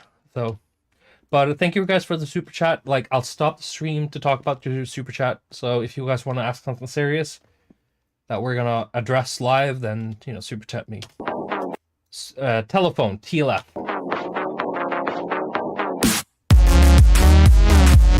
I don't know if you guys realized. Sorry for interrupting so much. My ADHD. All these electro house songs have the same type of synth, and the synth that we're talking about. Let's just go into whatever is here. Let's do. Could we do Serum, or should we do Serum? Or yeah, we'll just do Serum, I guess. I don't know if you guys can see Serum on the chat. Yes, you can. Okay, so Serum. So the synth that we're talking about in question here. Let's just make my MIDI keyboard accessible here. Innovation. Okay, there we go. So the synth we're talking about is this, where it's a major.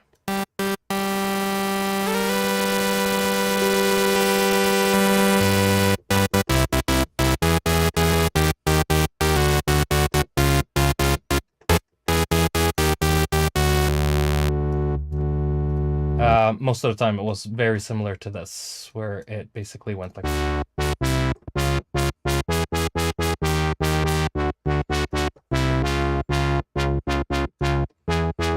So it's a major, basically meaning that it's not a straight, it's not a minor, it's not a fifth, but it's a major. This is a major chord. So it's a chord.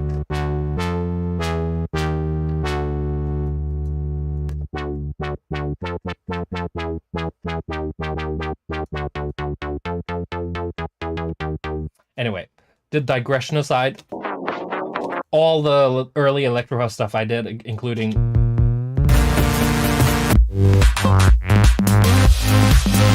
this one, and this one.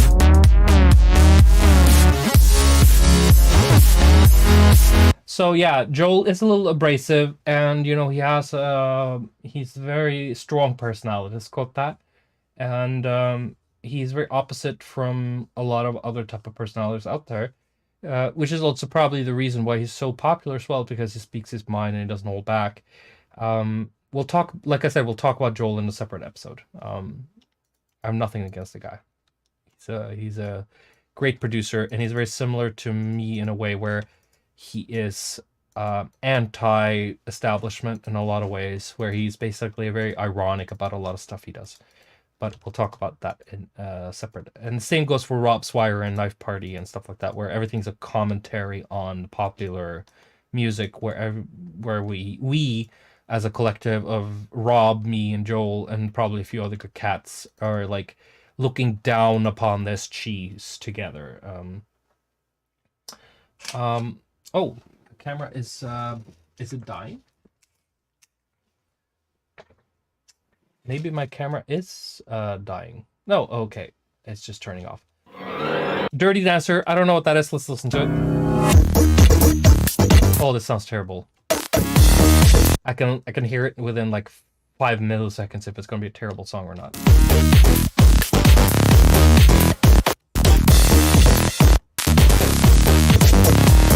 Oh my god, I almost left you guys hanging on that one because I was planning on playing the full song while I was taking a break. Anyway, okay, so we're done with the Electro House. Get the shit out of here. Here is me doing more R&B stuff. Like, we haven't listened to any Alex R&B, but this is not R&B 2009, technically. It's more R&B like 1990s. Like 1996. Because I'm practicing, you know? All these things are practicing.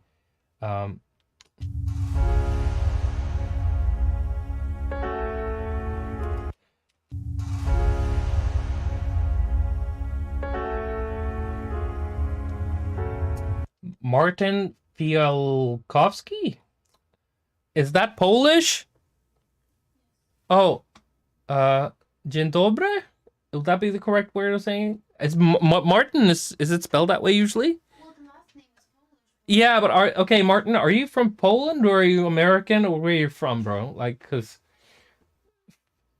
I've never seen a J letter in a last name in Poland. Yes, this is on some mixtape. This song we're just about to listen to is on a mixtape. Is that Polish?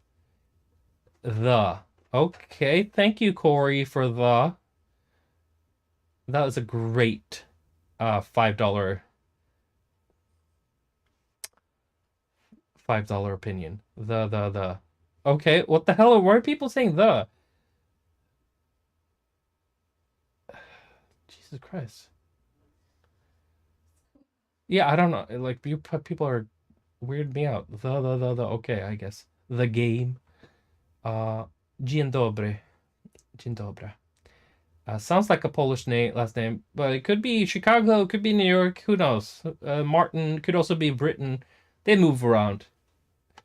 Oh.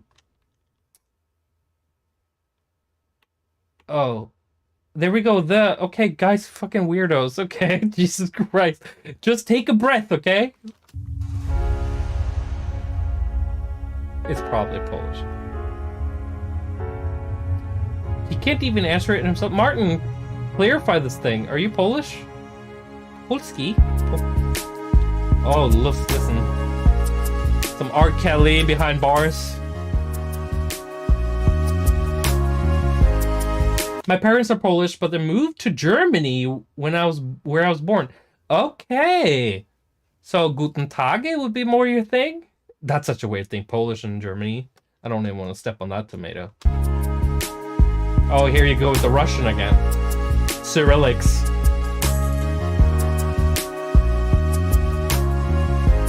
Seamless R&B. Are you crazy? What happened to Seamless? I don't know what happened to Seamless. He was a great guy. I think he worked for, what's it called, Black Octopus Samples, and I never really heard from it ever again. Is this still synth? All this stuff is synth. Like, everything I do is synth.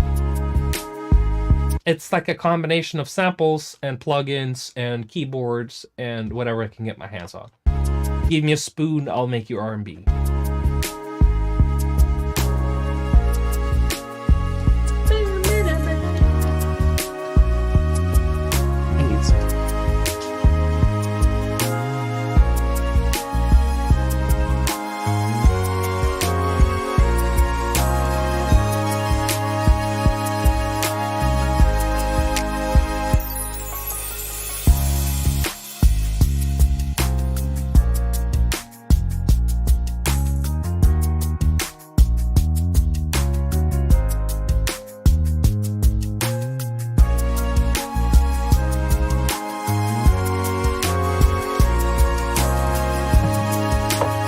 Okay, here we go.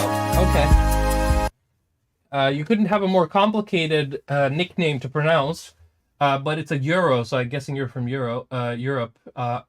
Rayu il Mystico. Are you Spanish or something, or Italian? Hey Alex, with all your experience, do you still browse YouTube tutorial streams for technical inspiration? If yes, any cool discoveries lately? Hugs from the pasta country. Ita! Ah, buongiorno! Pishadu! Basta.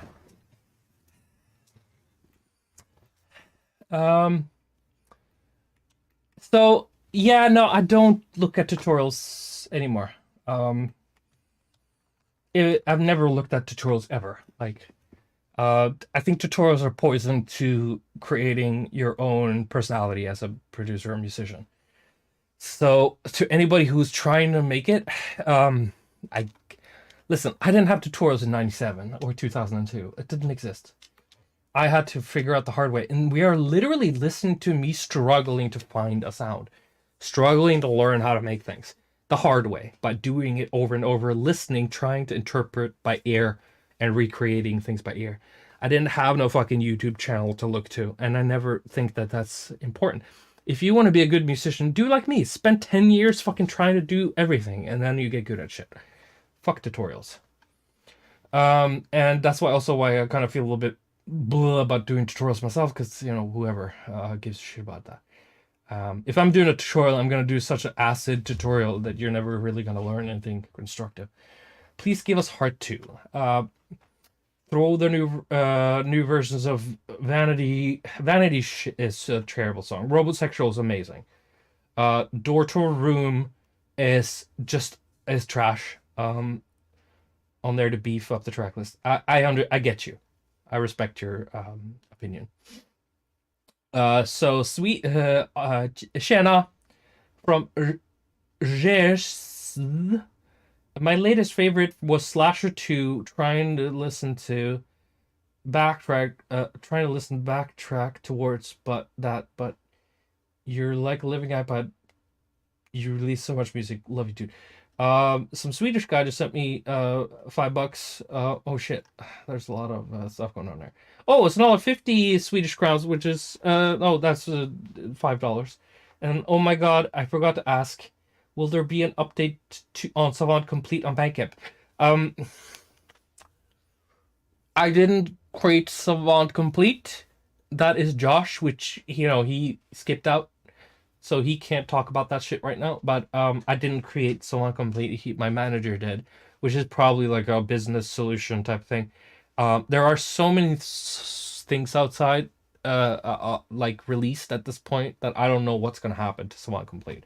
We will have to have, since he's not here, but next time on the stream, we'll have a confrontation with Josh about the Salon Complete thing, because he invented it. So let's... Here, I tipped you for the tremendous amount of tips and tricks that nobody cares share about. Thank you, Martin. Let's see. Okay, we got Jimmy Sussman. Hey, Alex. How's working with Mr. Bill? I've never worked with Mr. Bill. I feel like your guys' sound design process is similar. He taught me at Berkeley. Oh my god, he taught you at Berkeley? Really? Okay. Sorry about that. Let's continue. Let's go into the next track tonight. So our parents listen to much more older stuff than we do. Of course, they're going to listen to more like stuff they grew up with. And it's going to be a little bit more like 60s, 70s type of stuff. Give me a second here. There's another one here. Cheesemonger here. Been bumping some up for about 7 years of selling cheese. Ever had Getost? Ski Queen? Norwegian caramel cheese? Brown cheese is called. It's called brown cheese in Norwegian. It's pretty amazing. It's like caramel brown cheese. How's working with infected mushroom? Infected mushrooms are great, and the reason it was fun to Jarle Beines Fredriksen, the reason it was very fun to work with infected mushrooms, because that was a group that was super big in my circle when I went to high school, and every friend I had was a big fan of infected mushroom. So when I worked with them, it was really fun to send them a message and go like, you know who I'm working with, bro? I'm working with infected mushroom. And everybody was just like, what the fuck? we used to do actual mushrooms while listening to Infected Mushroom. So it was really fun for people to actually, you know, think about that. But it was really fun. They're really good at what they're doing. We had a great time working on. We made 2 songs together. And you know, I hope we can do some more stuff in the future. Okay, Ryan, do you sidechain your hats and crashes? My mixers always sound so harsh compared to you. I'll try lowering the volume or cutting high-end frequencies. Okay, so we'll have a production stream, mastering stream, mixing stream stuff in the future. Like, I'm no master at this stuff, the particular stuff, but harshness is something that will happen between 2000 and 6000 hertz, and the crispness, the hissiness of things will happen from 8000 and up, maybe even 7. So anything over 10,000 is like superfluous. You should be lowering that stuff. And I really recommend you using Fab Filter to get rid of your crash cymbals bullshit stuff. Fab Filter should be here somewhere. God, FL Studio 21. I just don't understand it. It's just a little bit outside my reach. It should be here somewhere. Fab Filter. Oh, is somebody seeing it and I'm not seeing it? No, it should be on EQ. No, it should be on other. Anyway, Fab Filter, a Pro Q3. There we go. So, like, using something like this with like a dynamic thing where it actually ducks a little bit dynamically would be great for you to try out on crashes. I keep my crashes really low in the mix lately, and hi-hats, I sidechain if they're a sequence hi-hat, which is like tick, tick, tick, tick, tick, tick, tick. I usually sidechain them, or I manually program the volume envelope to be on every kick, be like, you know, they kind of pulse. But they shouldn't, you know, whatever. It's difficult to explain. We'll do a mixing, mastering type of stream with that stuff. Anyway, tonight, this is a track where I basically wanted to make some music that my parents would fuck with, and that sort of stuff.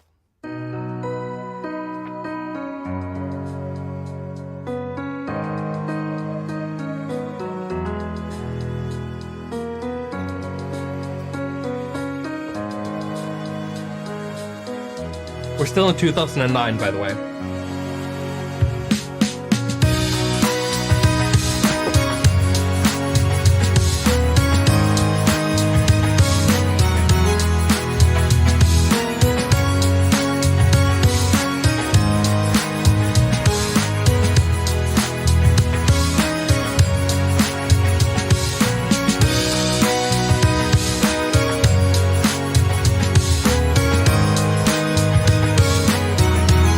Like, I fuck with that. Like, I liked it back when I was, I don't know what age I was back then, fucking 23, 25, whatever, and I like it now. It's just appealing to be doing this sort of music. I don't know.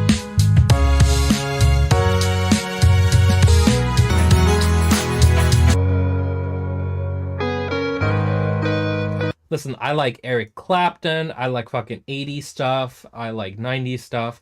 I like adult contemporary. God, there's nothing I don't fucking fuck with when it comes to music. And if you're musicist racist towards different types of music, then, you know, you're a loss. I can just...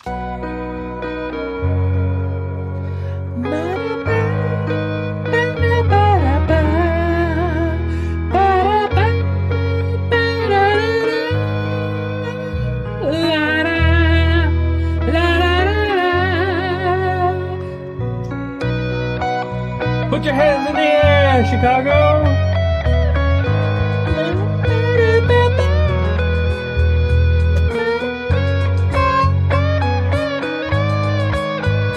Yeah.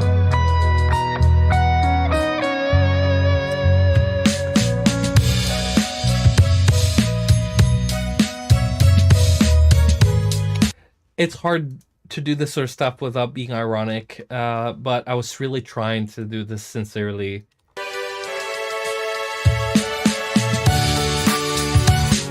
Oh, that's a transposition. So back in the 80s and 90s, there was a lot of transposition. No, it's a real. I play the guitar, bro. Like I have 7 guitars, probably 12, but I've lost a few. But so yeah. So there's no citrus guitar here. There's real guitars. But transposition was something I did early on in my music, which was more popular in the 90s and 80s, where you basically take a chord structure like, and then you transpose the whole friggin' song up one, no, a half note that was very popular, or 3. And this is what I'm doing here, which is kind of, it's lifting the song, but at the same time, it's the same chord structure. It's just lifting the whole thing up artificially.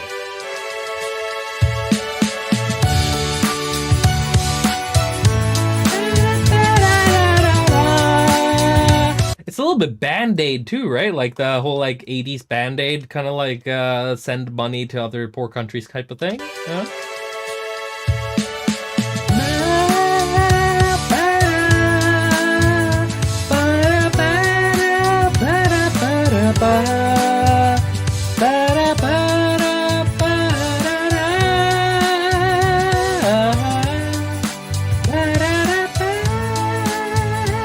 Yeah, pharmaceutical commercial type beat. I agree with you, Nebula. Nebula Crisis. I totally agree with you. It is a fucking. Have you ever experienced erectile dysfunction and also heartache? Take naproxen for your inner needs. Okay, so we're doing. It makes you want to buy aspirin. It's the aspirin type beat. Okay, so this is all tied together with everything hangs together, you know. Omega Viagra on sale now. Bright one, you're very bright. Listening to your music and process makes me happy. I appreciate it. I'm very happy that you're happy. Being somebody who can create something that other people enjoy is extremely interesting experience for a human being to go through. So thank you. This is I had a period like you've heard before. Like I had this indie rock period where I was trying to do indie rock and see where that went and all that stuff. But this is more indie rock.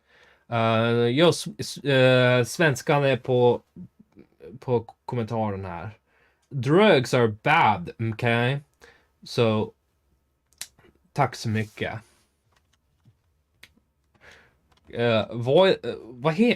What's your real name, bro? Rez? Like Resh? Like it sounds like I can't pronounce that shit. Music theory streams in the future, yes. For sure. I would love to impart my thesis on music. Because I think there's a holistic way of looking at music that isn't being taught to people. And if you go into Berkeley and you're getting certain musicians to come by, I think there's also some stuff you're missing. Okay, so 2009. Okay, we just listened to this.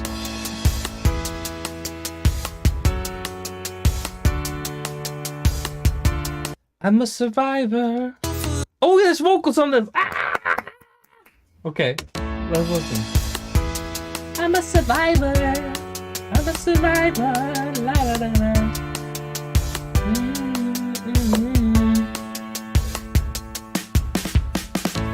I'm a survivor. I've been through many walls and broken hearts, but I'm still alive. Yes, I am. Oh, that's awkward. I'm a fool for love, but I don't get it at all. What's the point of getting up when you know you're gonna fall? What's the point of getting up when you know you're gonna fall? That is such a depressive way of saying like you're giving up on life. So I think I was trying with these lyrics to say something meaningful and not just randomly singing shit. Gonna fall to steal a heart.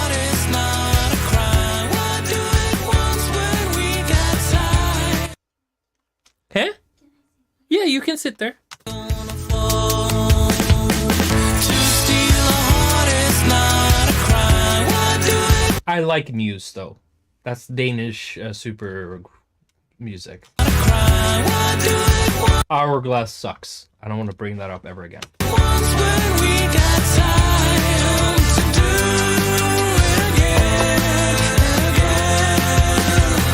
You'll find the heart at lost and found. Why help me up, come help me down. From here. Yo, Sussman, you're all over the place with this stuff. Okay. I went there for a year and then dropped out. People usually drop out within a year or two. Very nice to meet artists. I have worked with tons of people who went to Berkeley. One of my really, really, really good friends, Andre. He's not the Twistix Andre. He's a different Andre. He is. He's from Florida, but he's also living in Miami. And I don't think I've ever talked about him before. But me and him, he went to Berkeley, and when I had to do something with vocals in LA, he hooked me up, bro. Like, he knew so many alumni from Berkeley, and big shout out to Andre for helping me out with all the vocal stuff. And Lyric and Joy and like tons of different vocalists from Berkeley that I still have songs with that I'm gonna release at some point. But Berkeley is not terrible. It's just whoever comes to teach there. One more quick question: can you quickly explain how to widen sounds without phasing them out? So it drives me nuts. Listen, I think that the best way to widen a sound without phasing it out is to not make a sound in stereo in the first place. Does that make any sense? You got to make a sound in mono and then stereoify it later, because then your thing will be closer to zero in the phase when you're done. So if you make a lead sound in Serum, take away the stereo completely and make it mono, and then try to stereoify it with effects as in a bus channel that's a little lower than the original source, then you will get a very tight middle, and then the stereo should be here. Another way of doing it, if you're in crisis mode, is to use an imager, like from Isotope or something like that, where you really cut the side information from maybe like 1,000 and down, like exponentially, and then you keep the stereo sound on lead sounds and high sounds in the top area. Because here's the thing, if you turn your whole mix to mono while you're working, you'll hear what's going to be cutting out or not. Because mid and side information, this is something I learned very recently, like within the last 6 years. Mid and side information being the stuff that's unique on left and right, and mid information being the stuff that's both on left and right in the middle there. It's mono. That stuff is what you're going to hear in clubs. That's what you're going to hear in a car. That's what you're going to hear from a distance. The side stuff, if you make everything mono, those things disappear completely. They're just there to juice you up while you're wearing headphones, but they're not really technically there. So if you turn your mix to mono while you're working and you start hearing that your lead sound or vocals disappear, you're fucking up. So be aware of these things. Thank you, Ryan. Okay, Love and War. To steal a heart is not a crime. Why help me up? Come help me down. That probably has some deeper meaning to it. Scream! Scream! In Love and War, drown in the future, the hotel, say yes, the warning, or full, yes. Savant Fans reboot is archivist. He has a picture from Winter in Hollywood in his profile picture there, but he's been around copyright infringing Alex for probably over a decade. He's a really cool channel if you want to hear stuff that I don't want people to hear. Savant Fans has all the stuff that I desperately try to hide from the public. He definitely has those things. I'm gonna skip Cuddle just for you. We're gonna skip Cuddle. Should have mentioned that. That was a bad move, bro. Yo. Mikey. Terrible move. We're gonna listen to Harder, Better, Faster, Stronger.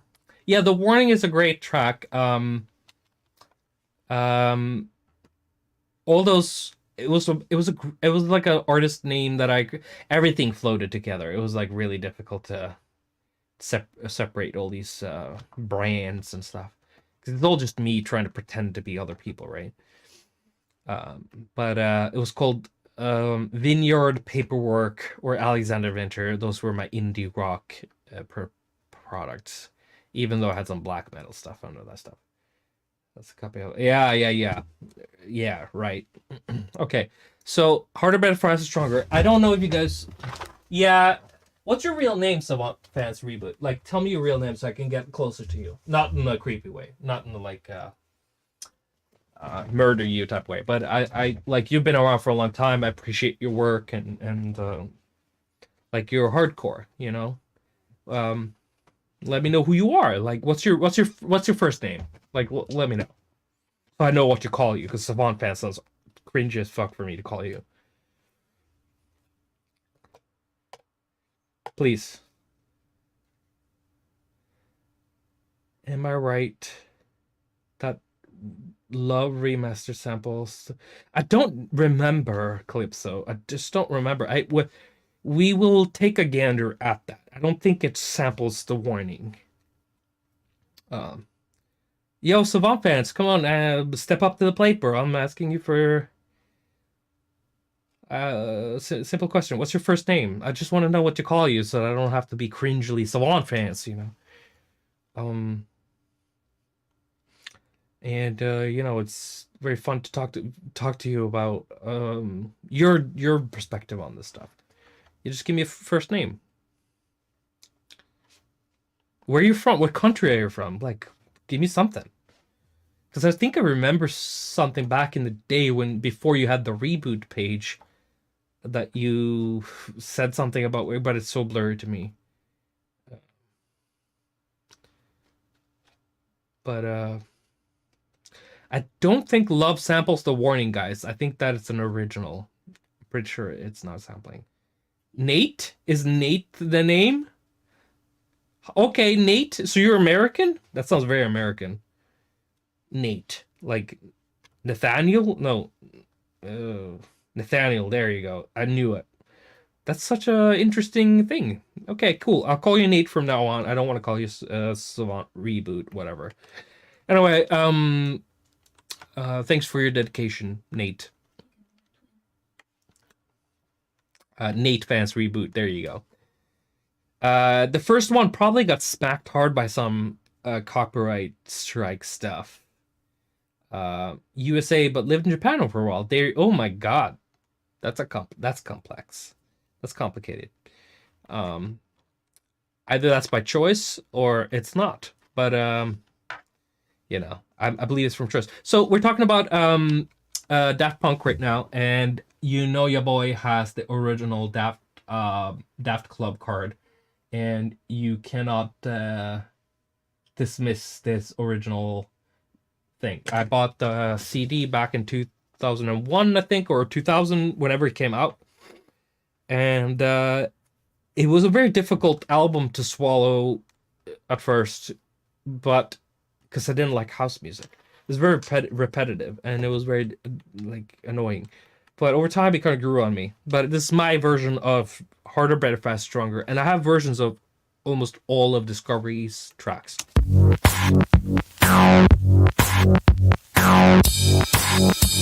Because like all of you obsessing about Alex, I was obsessing about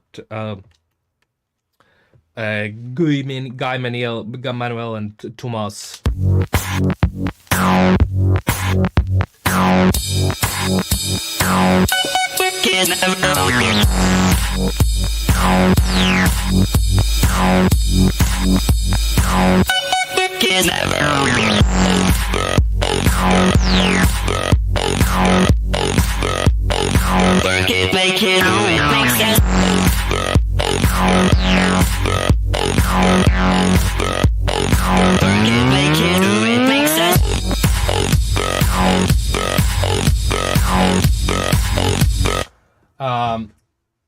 IZ Rapids, following you up on talking about how you name songs. What's the reason behind the song Trevor? So I when I lived in my grandparents' basement, I worked with a little emo group of 13-year-olds that were trying to make a rock album or metal album, and they were locals. They were super young, and I was like, "Fuck, I'll do it for like free, just to like help you guys out," because they were like down the street from me. And the lead singer had a friend called Trevor who died, and they wrote a song about it. So that's basically what that is all about. And then, like 6-7 years later, I found those vocals, hungry for something to make a song out of, and I remixed it and made the song. So that's the reason for that. Let's listen to the song. Our work is never over.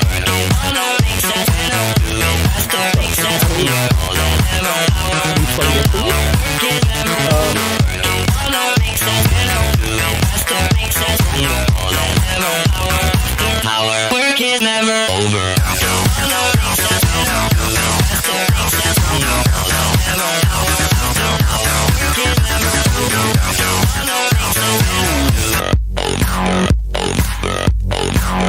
I really like this breakdown part.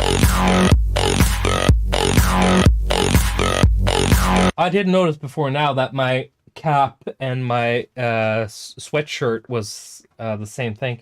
By the way, this is Vario Wear, which is a brand that I've created for clothes that I sell on my website, that I'm working a lot on new stuff for. But I just thought it was cool to, like, why not make your own stuff?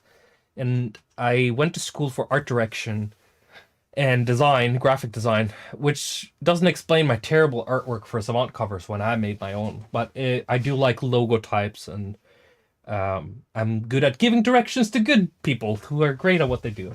But I definitely have my own merch. When I say merch, I don't mean just Savant stuff, but I made stuff that is original, that you can wear outside without cringing if you don't want your friends to see that you're listening to Savant. Woo!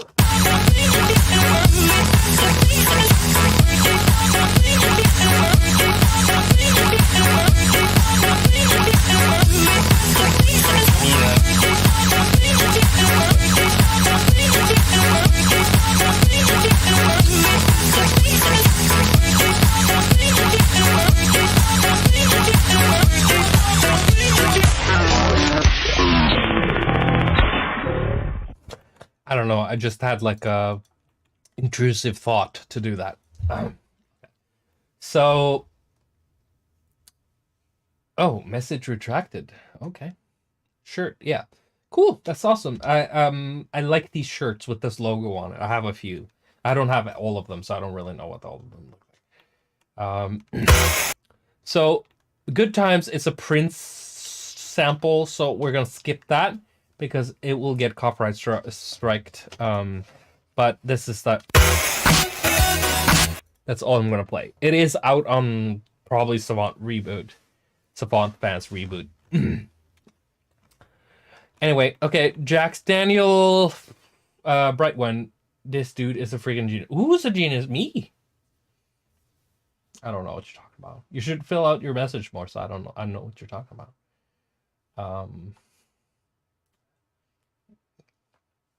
Oh, me. I don't know what to say to that.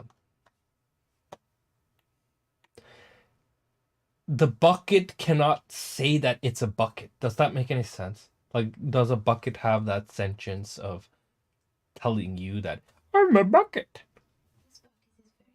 Yeah, no, it can't. Like, this isn't Disney. This isn't Beauty and the Beast, where all the this slander. But it's impossible. Listen, I feel like I'm stupid as a rock, so it's really important for you guys to understand.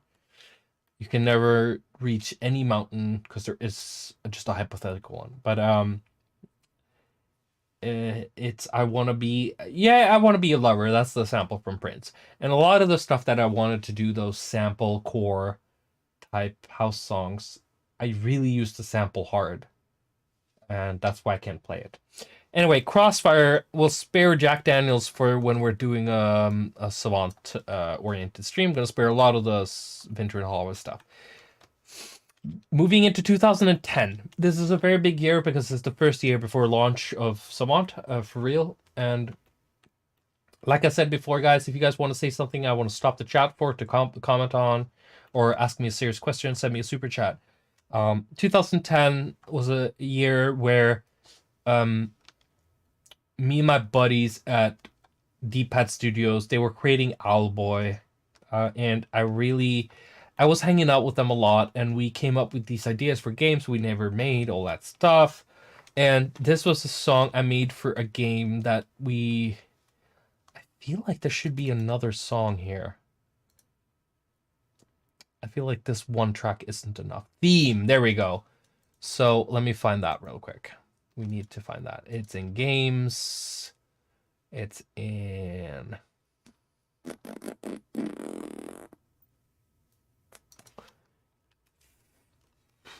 game. So many folders called game. Crossfire, theme. It should be called theme. What folder is it in? I'm so sorry, guys. That is such a weird folder to put it in. Mixtape folder. So some of these mixtapes existed, but they don't anymore. So theme. Okay. So we're going to listen to Crossfire. So we wanted to make like a Contra game. But we wanted it to be about you're the bad guy, not the good guy. So when you killed, you're basically being a psychopath running around shooting people for no reason. And the bad guys in the game would be people protecting their village or whatever against... Yeah, Owlboy started in 2009 or 8 or something. They spent fucking 10 years making that game. I don't even want to talk about it. Okay, so let's listen to Crossfire and then theme. Contra, for those who don't know, is an action game on for arcade and Super Nintendo. A bucket cannot say it's a bucket. Thank you, guys. I appreciate it a lot. I think also the guy what I'm talking about also worked on the actual Contra game, but that's like Contra 4 or something later.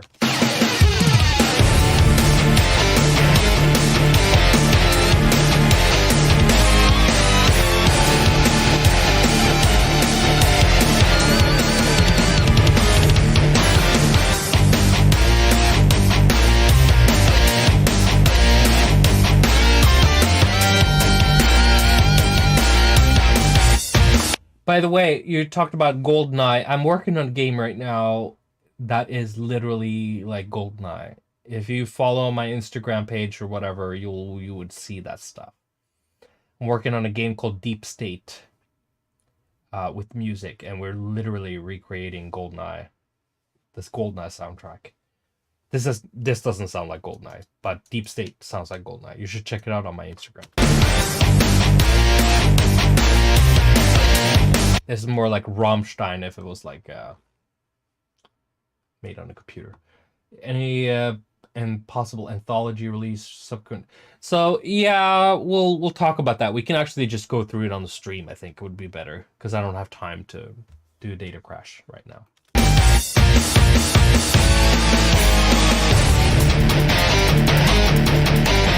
Is it a little bit foy? Like Rammstein? I think it has a little bit of foy. Or is it Links?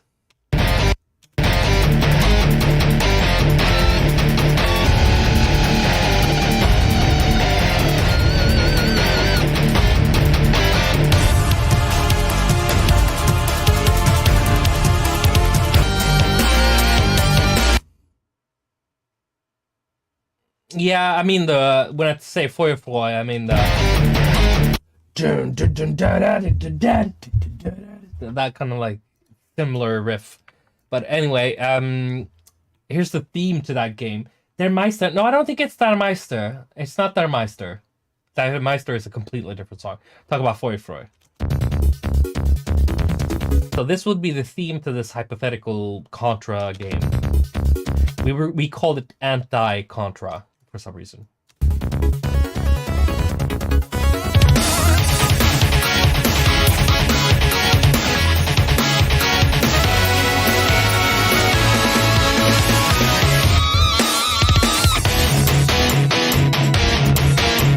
Counter Contra, yeah. And yeah, anti-hero. Fucking Nate, was that your name? Nathaniel? You're I don't know, I think maybe you have some Asperger's. You might have Asperger's. If nobody's told you before, you might have it. In a good way. I'm saying in a good way. You might have mild autism. Even Archer had mild autism. He was counting bullets when he was shooting. He was like, I think it's a sort of like mild autism. And I'm not saying that in a bad way. I'm just saying like your memory and your connections, and I think, yeah, I know you that's why I think you're autistic, because you know too much about me. That's why I'm saying this. You know I like Archer. That is a part of the autism I'm talking about. In a good way. I love you. I'm good with diagnosing. I've diagnosed people for a long time. Some organ there. Okay. I don't know if it's a compliment, but it's definitely like, let's struggle together. Okay, so that was Anti-Contra. Since he knew that, he was saying that Anti-Contra was the actual name of it. He knows better than me, which is scary. Okay, Serious Danger and Danger, those, and Water Princess. Bright one. Data Crash and Blanco are both sick side projects, but the Savant cassette mixtape you did was... So, Data Crash is hip-hop. It's just a way for me to accumulate all the beats I made for my rapper buddies. Blanco is me trying to do more dirty, clubby music than Savant. And the Savant cassette thing is a cool... I think it's just an art installation. It is what it is. I don't know what to say about it. I like it and I hate it at the same time. Okay, anyway, let's continue. Serious Danger and Danger, those are, I think, more like Final Fantasy VII boss tracks. I think this is Sephiroth from Final Fantasy VII. Sephiroth. If you guys remember or played that thing, very inspired by that. I don't know if it's a good thing, but it is a thing. You know. There's not going to be an anthology part 2. I don't think so. Yes, Sephiroth has his own theme song.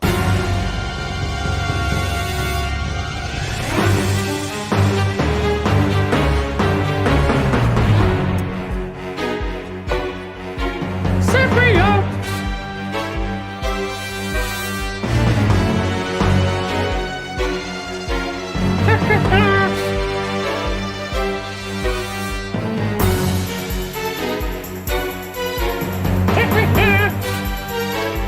See what I mean? Like, it is very inspired. Danger, I don't know. It's also like I really wanted to work with game music, but nobody hired me, so I just made it for fun. We King Project, Optimist. We King is the project of Swadner and his brother, my buddies back in the day. I think I have the instrumentals for those, and we're probably gonna get through those at some point.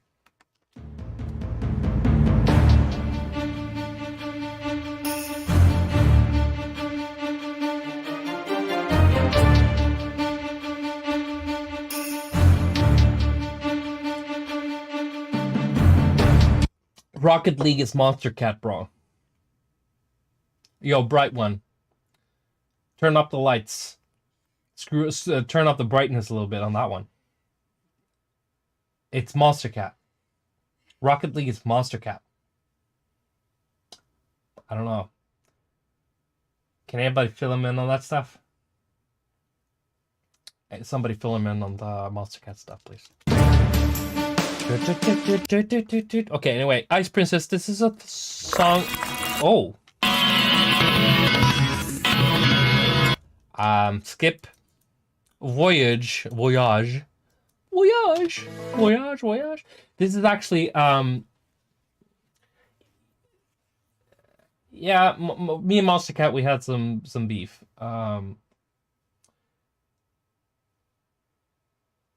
Yeah, like, there's a lot of Monster Cat artists that are amazing. Like, two of my favorite ones would be Milk and Tokyo Machine. Mostly because they're friends, like, or very good acquaintances of mine. Like I've known Tokyo for years, like years. We chat on direct messages on Instagram all the time. Like I know his identity. Like I know who he is, and I love the guy. Like, and Milk as well. It's also Rocket League alumni, and I have a track with Milk coming out on Hex 3, actually. Yeah, Tokyo Machine is amazing. Like, big ups to Tokyo. Like, maybe someday I would reach out and we will do something for real. But Tokyo he's a good boy. I mean that in the best. No, just Monster Cat back when it started, like the founder of Monster Cat, he was without the slander, it's let's just call it like hypothetical situation, so it's not slander. It's basically like let's pretend that the founder of Monster Cat was doing unsavory things to girls and stuff, or throwing popcorn in their cleavage backstage, and wearing gold chains and making tons of money on their artist. And let's just also pretend that this is all pretend, by the way, hypothetical pretend, nothing of this is real. That, all these artists on Monster Cat will soon become known as Monster Cat, not individual artists. How about the Monster Cat is a thing you listen to, just like Spotify is a thing you listen to. You don't care about the artist because you're on Spotify, so you pay Spotify. So those are the people you're loyal to, not the artists themselves. You don't give a fuck about artists anymore. You give a fuck about the place where you get the music, and Monster Cat is part of that. And so much kudos to a person who's an entrepreneur and making such a huge impact on EDM and making music shine, and people who sound like the stuff that I was into or was trying to make. No, I don't think they refused Starscreams Forever at all. I don't remember. Maybe. I don't think I've ever tried to send any demos to Monster Cat. But I could have. My manager might have. He was trying to do managerial things. Monster Cat, and its sound became a playlist, and it's what people like. I just felt bad for the artists that were like overshadowed by the brand of the label. That's what that meant. That's what my point was. Okay, so let's continue with the playlist here.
Short song, straight to the point, very up in the hearts.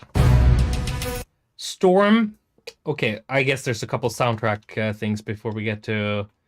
Oh shit! Dang, you just reveal your map. What's behind the curtain in the industry? I know things in the industry, but let's try to get too deep in all that stuff. Like I said, it's all pretend. Nothing of that shit ever happened.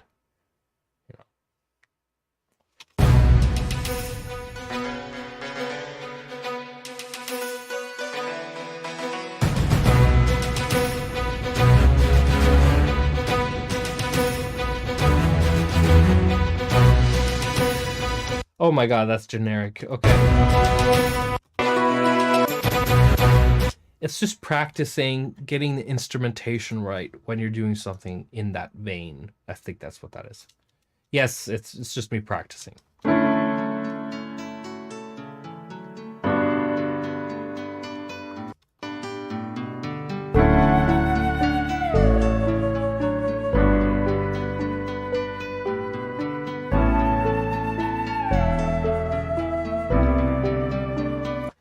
Yeah, somebody played Ocarina of Time. Okay, Permission to Funk, Ride Like the Wind. Okay, we're gonna save all that stuff for a winter in Hollywood.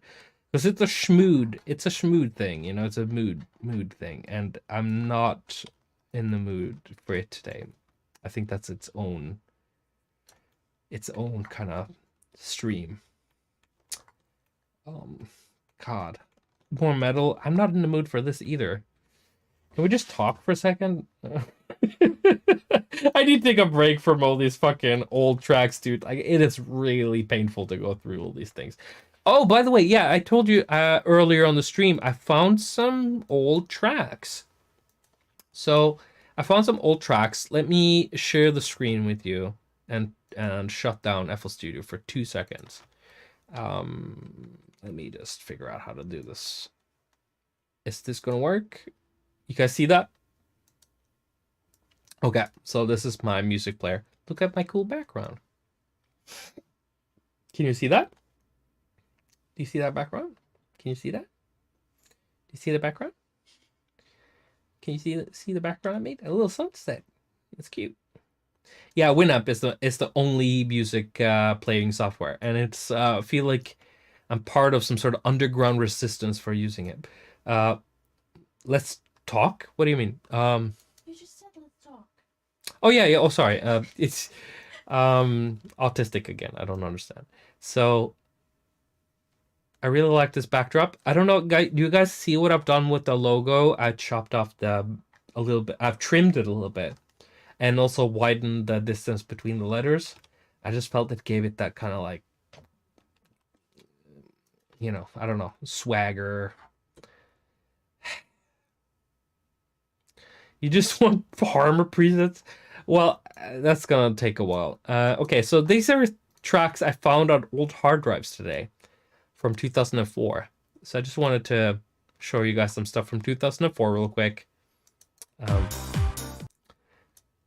I thought they sounded pretty cool for 2004 to be, okay?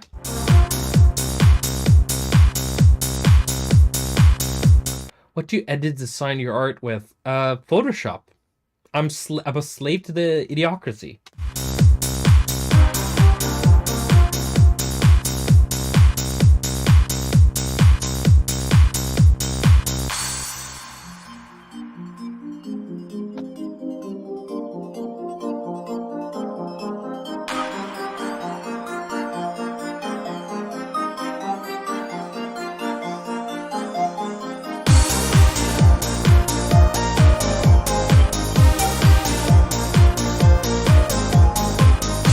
Okay.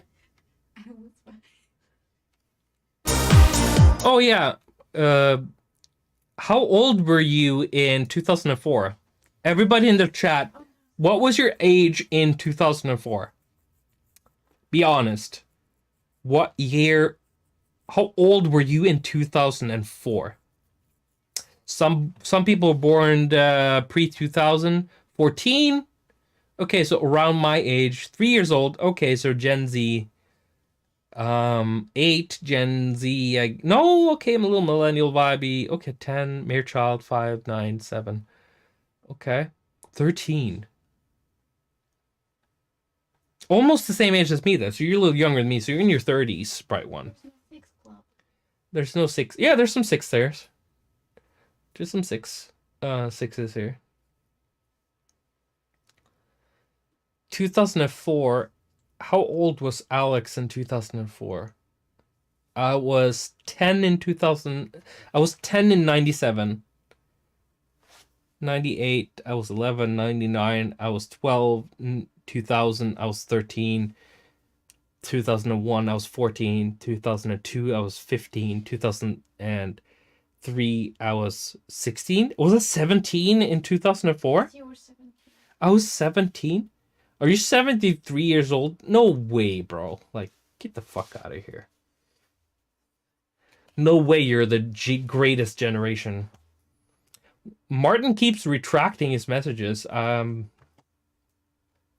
I never know what he's saying. Stop being so old. Yeah, I'm almost 40. I just want to let you guys know that I'm almost 40.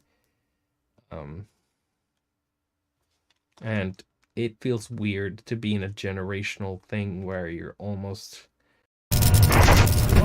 Oh, I'm so sorry. Oh, lordy lord, that was a lot of stuff going on at the same time. Super... Oh my god. Oh, lordy. Oh, I'm so sorry, guys. I was trying to turn off some stuff here.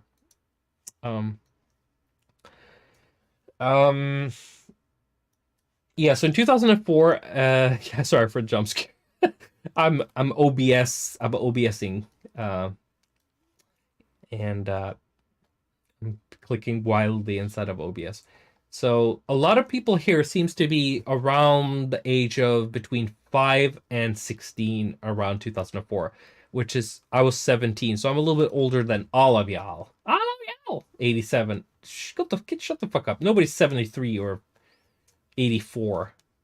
Yeah, you guys were 5 years old. When I listened to music, when I was a kid too, the people I listened to was 10 years older than me too, so it's super normal. Yeah, boomer. Listen, fucking, I'm millennial. Before me, it was Gen Z, and then was a boomer. No, Gen X, sorry.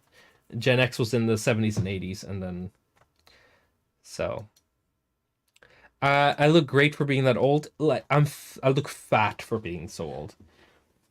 34, I'm 37, so we're 3 years apart. Yeah. Leo Funk, guys. I'm definitely unk right now. I'm totally unk. Unk. I'm definitely an unk. 90 is not too far off from me. I'm 87. Where's your cane? I have a cane right here. I have a cane because I have a hip and back problems. So I definitely have a walking cane because I'm an old man. I'm missing a tooth, and I'm also got hip and lower back issues. I have a song called Gen X from a soundtrack for a documentary that I made for a guy who was a Gen Xer. Midway documentary. Midway made Mortal Kombat, by the way, so take it easy, guys. The tooth went... I was biting so hard... because I was angry on the phone call with somebody. So I bit so hard that my tooth cracked. Insert Coin is the name of the documentary. The Gen X song is on there. Anyway, I'm going to play you a song. I'm going to have a Smoky Pokey, one of these cancer sticks, and then... I don't know if that's the track. These are songs from 2004. Dragon's World was the first song from 2004 that I made as a trance. Let's see.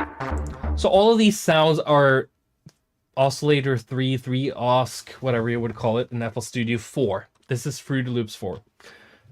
You're in your prime right now. I don't know. Married, dad life. I think... I'm glad you think it's prime. But it's, Yeah, speak louder. yeah. I love cancer sticks.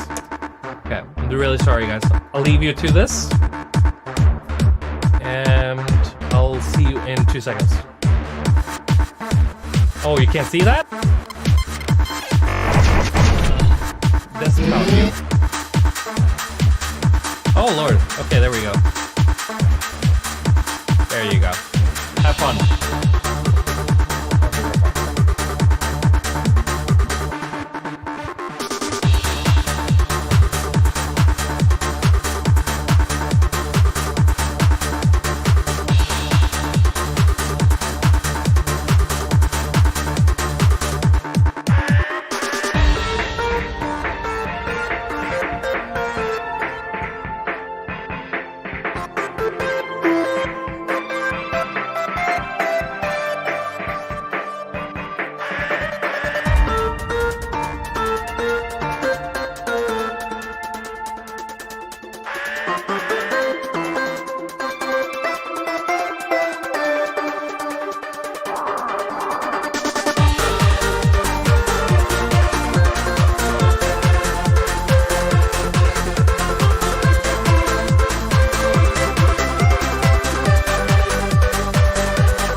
How long was I gone? Less than 2 minutes. Oh my god, I've smoked fast. Jesus Christ.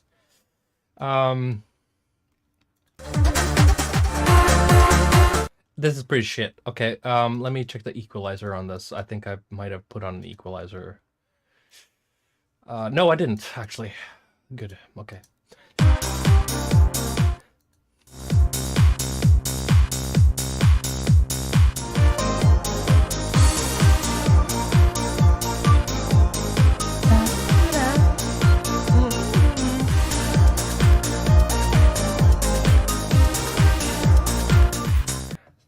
'So you guys noticed that I skip a lot in when I listen to music, and it's a terrible trait to have. I have extremely high amounts of ADHD, and it is really hard for me to like listen to something that I know what is and keep listening to it. I can watch Sopranos every day for 10 years straight, but listening to my own stuff every day is, there's something cringy about it.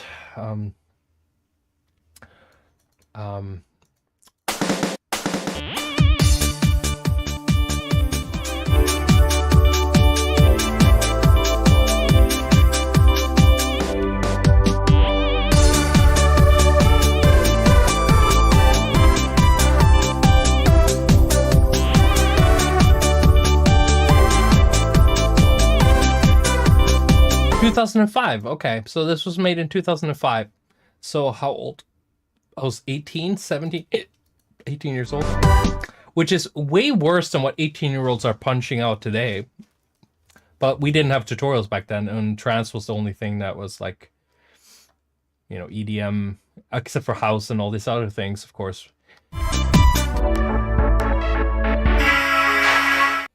I think this is one of my first real hip-hop tracks, by the way.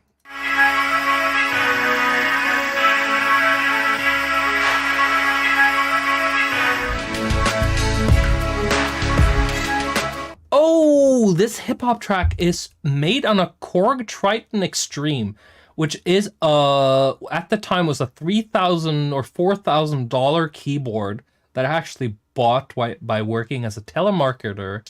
I worked in telemarketing for a year or two to be able to afford this. After school, after high school or college or whatever, I went to telemarketing to work my ass off so I could buy a keyboard that I would never use in anything real. That's how stupid it is. It's before plugins was a big thing, right? You had FL Studio, you know, out of the box things, and then you had keyboards or synthesizers or Virus or whatever. So all of these sounds are basically straight out of the Korg Triton. And I played a lot of this by hand.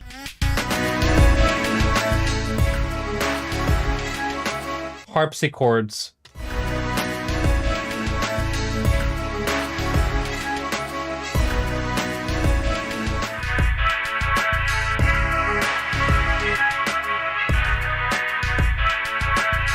Triton was the OG. I had the Triton Extreme, which was dark. It was like midnight or dark blue, and it had like a tube amp in it. It was a little bit different than the Triton straight up. Extreme had a little bit of like a extra thing to it. Let me just add a camera here so you guys can see me while I'm talking. Video capture device. There we go. There we go. Let me put me on the side here while we're talking so you guys can enjoy my face while we're actually talking. Let's go back.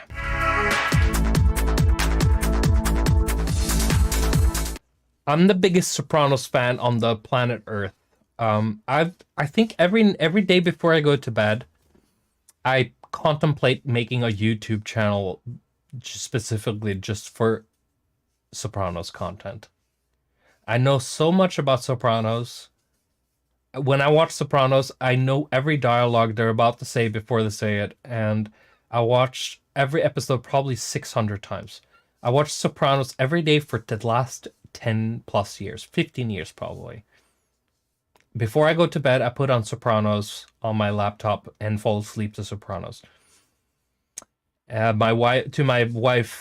Wife's biggest displeasure. Can you collaborate on the? My wife's right here on the side. So, can you collaborate that I watch Sopranos every day?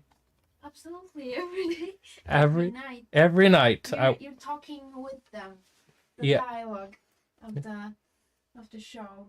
It's just like it's 3 a.m. and you say the same thing they're talking about, and you're like, by the way, before I go to sleep, do you know that Tony blah blah blah blah blah? And I'm like, oh my god. Yeah, it's every night. Every night. Yeah. I actually went so hard that I have Sopranos on DVD, ripped DVD, so that when I put it in a playlist before I go to sleep in case the power goes out and the internet doesn't exist anymore, so that I can watch Sopranos completely on the hard drive. Okay, Bright One, I don't know if you've ever mentioned it, but what was your breakthrough moment for music when things clicked and you were like, okay, I can do this? All the time. But as a job, it was when I started touring as Savant, or in Winter in Hollywood days in 2009 when my stuff was played on the radio and I made like 8,000 suddenly on radio play.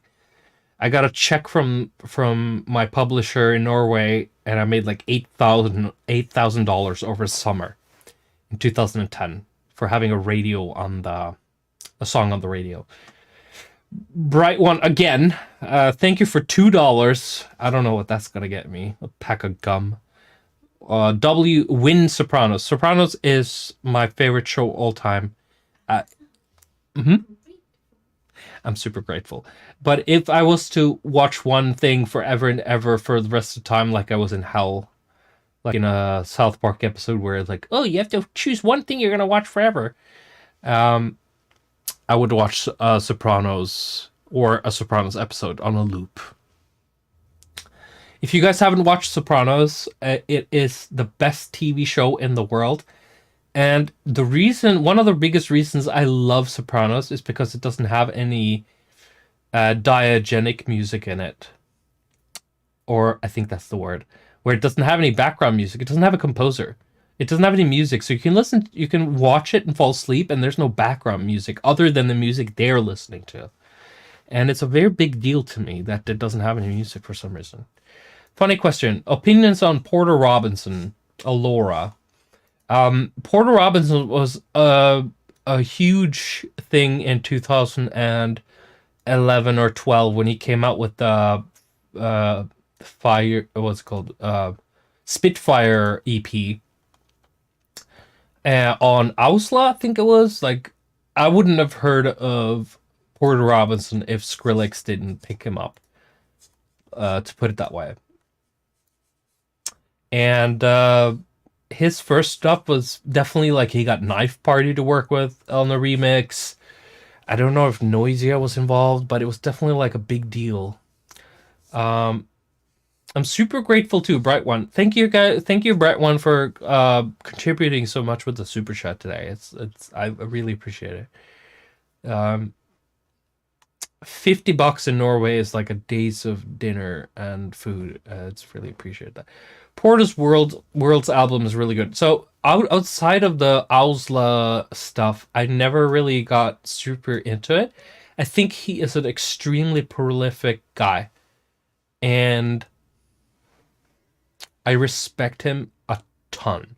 Like, he is a producer's producer, and he is also crazy, which he does things that goes against what would be a smart thing to do in a good way.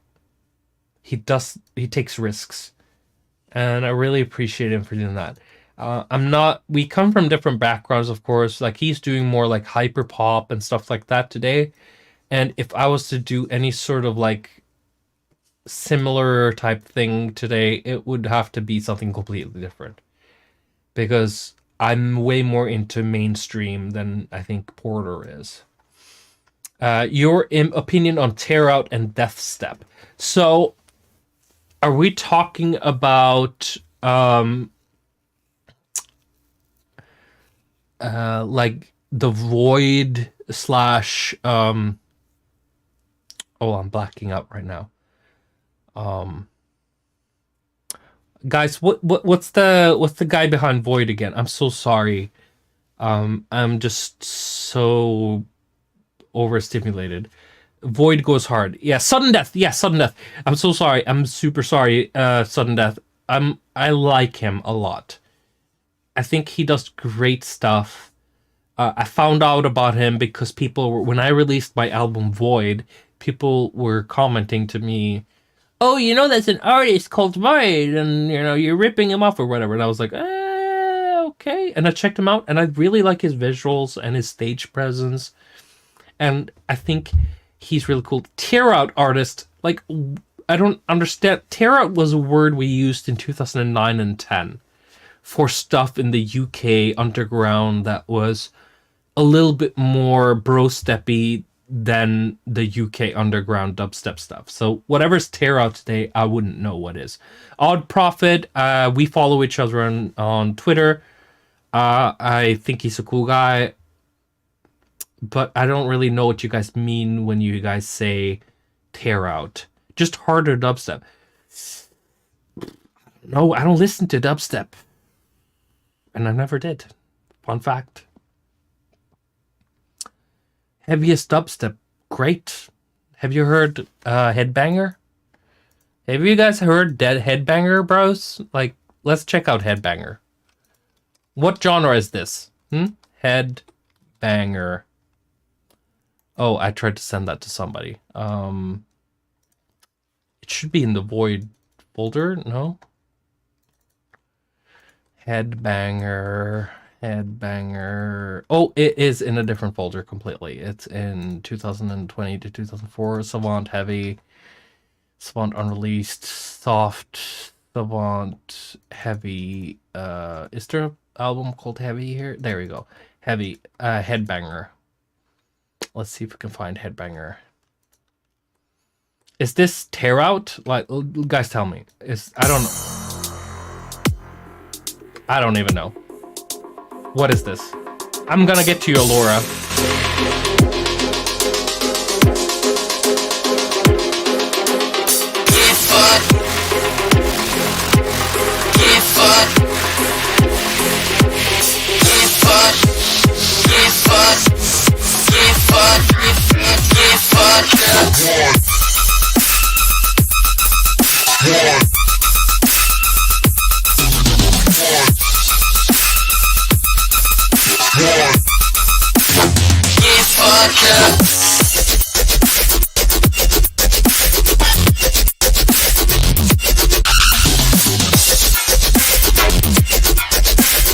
So what genre is that?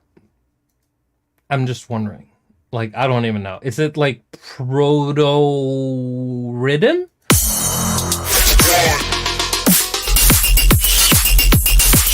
Like, is it rhythm before rhythm? Is it dubstep? I don't understand.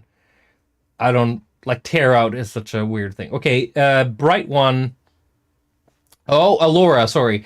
Okay, serious question. Was there an intention behind making Melody Circus 2 as an orchestral piece? So when I was making the remake of Alchemist 2, I kind of didn't want to... It was too much MIDI. LOL. It was too much MIDI. That song has so much MIDI that I was just like, you know what? Making that into an interesting EDM track again is just... I just don't want to fuck with that. Like, it is a melody. It's a good melody, but is it a good EDM track? That's the question. I don't think it ever was. Sopranos question. Ask me Sopranos questions, and I will happily... Here you have what did you miss? What? Question, what did you miss? Oh, give me the phone. What's your opinion on the ending? So I know for a fact because... you know, the writer David Chase himself said that, you know,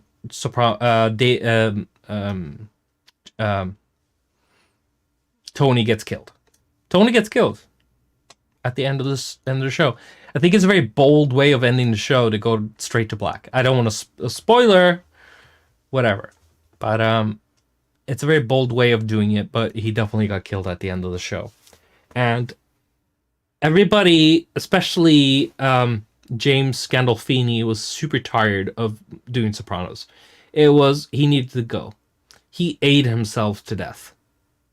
You know, he had a heart attack in Italy with his son. His son found him dead on the floor in a hotel room. And he was so emotional and sad. And when people said, hey, Tony, on the street when he walked around in the real life, he was so depressed.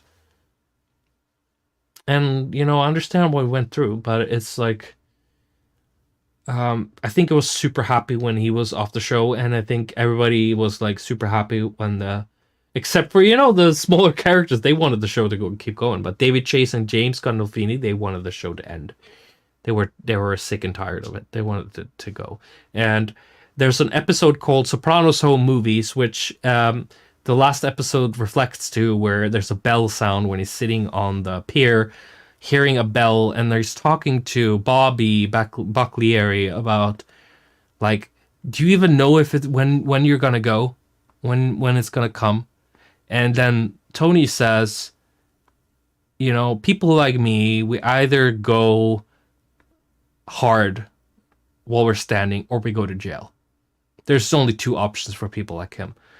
And there's this bell where the wind keeps blowing on this bell. And then Tony's sitting there reflecting and being like, you know, put out by this bell. And then in the last episode too, there's like this bell when people walking into this restaurant where Tony's sitting with his family eating his last meal.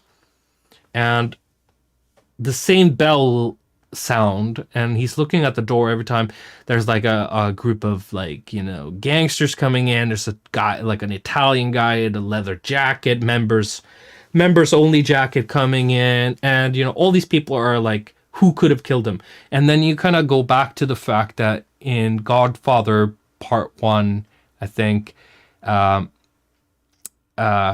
Pacino goes into the bathroom to get a gun to kill this guy. And in this last episode of Sopranos, the guy in the members only jacket sits at the counter for 2 seconds, and then he goes into the bathroom. And the camera makes a big deal out of him going into the bathroom. And I think it's a little bit of like a thing. Anyway, we could talk about Sopranos for literally a decade here. Okay. Let's go back to the questions here. Smash. Smash was an unexpected banger from you this year. So I went to Manchester with my wife to visit her sister, my sister-in-law. She lives in Manchester. And my bro, my bro from Virus Syndicate, Nika, lives in Manchester. And I was in Manchester when we went out at night. I kept hearing all these UK club bangers. And when I came back to the hotel room, I had this like sound in my head of like Smash, the song Smash. I had it in my head. And I sent an email or a message to Nika that, you know, I was in Manchester. Shit, you live in Manchester. I forgot to tell you I was there. And I went back there to visit him. We shot a music video on a green screen stage. And we made the song Smash, which is super inspired by Manchester clubbing culture from my side. My Australian accent is non-existent, I guess. Australia. The Slime War song is great. So thank you. Does it say the void's too deep? I read like isolated in COVID pandemic. Sorry, I'm so sorry. Yeah, I'm sorry. I'm sorry, Clayton. But you guys know you're a prison colony. So you guys just take it on the chin. Australia. It's got nothing to do with the COVID pandemic. The Void song I made was basically just to, I don't even know. It was just about the blackness of things. It had nothing to do with reality. Slime War. Slime. It cuts too deep. Way too deep. Far too deep. I sow, I reap. Deep into the void. Deep into the void. Void. It cuts void. Oh, Too. here you can hear the vocals clearly. It cuts too deep. Way too deep. Far too deep. I sow, I reap. Deep into the void. Into the void. Deep into the void. So the plugin I used on this song specifically is called Nemesis by Tone 2, which is a plugin that was very ambitious. I was trying to be like a new type of FM synthesis. But the problem with Tone 2 has always been to make these plugins that are a little convoluted and over the top. And they struggled with technical issues behind and in front of the plugin, which is really a real shame because they're so talented. So Nemesis was a plugin I got when it was beta testing back in 2013 or whatever. And I've never gotten the full version of it, I think. But Slime War.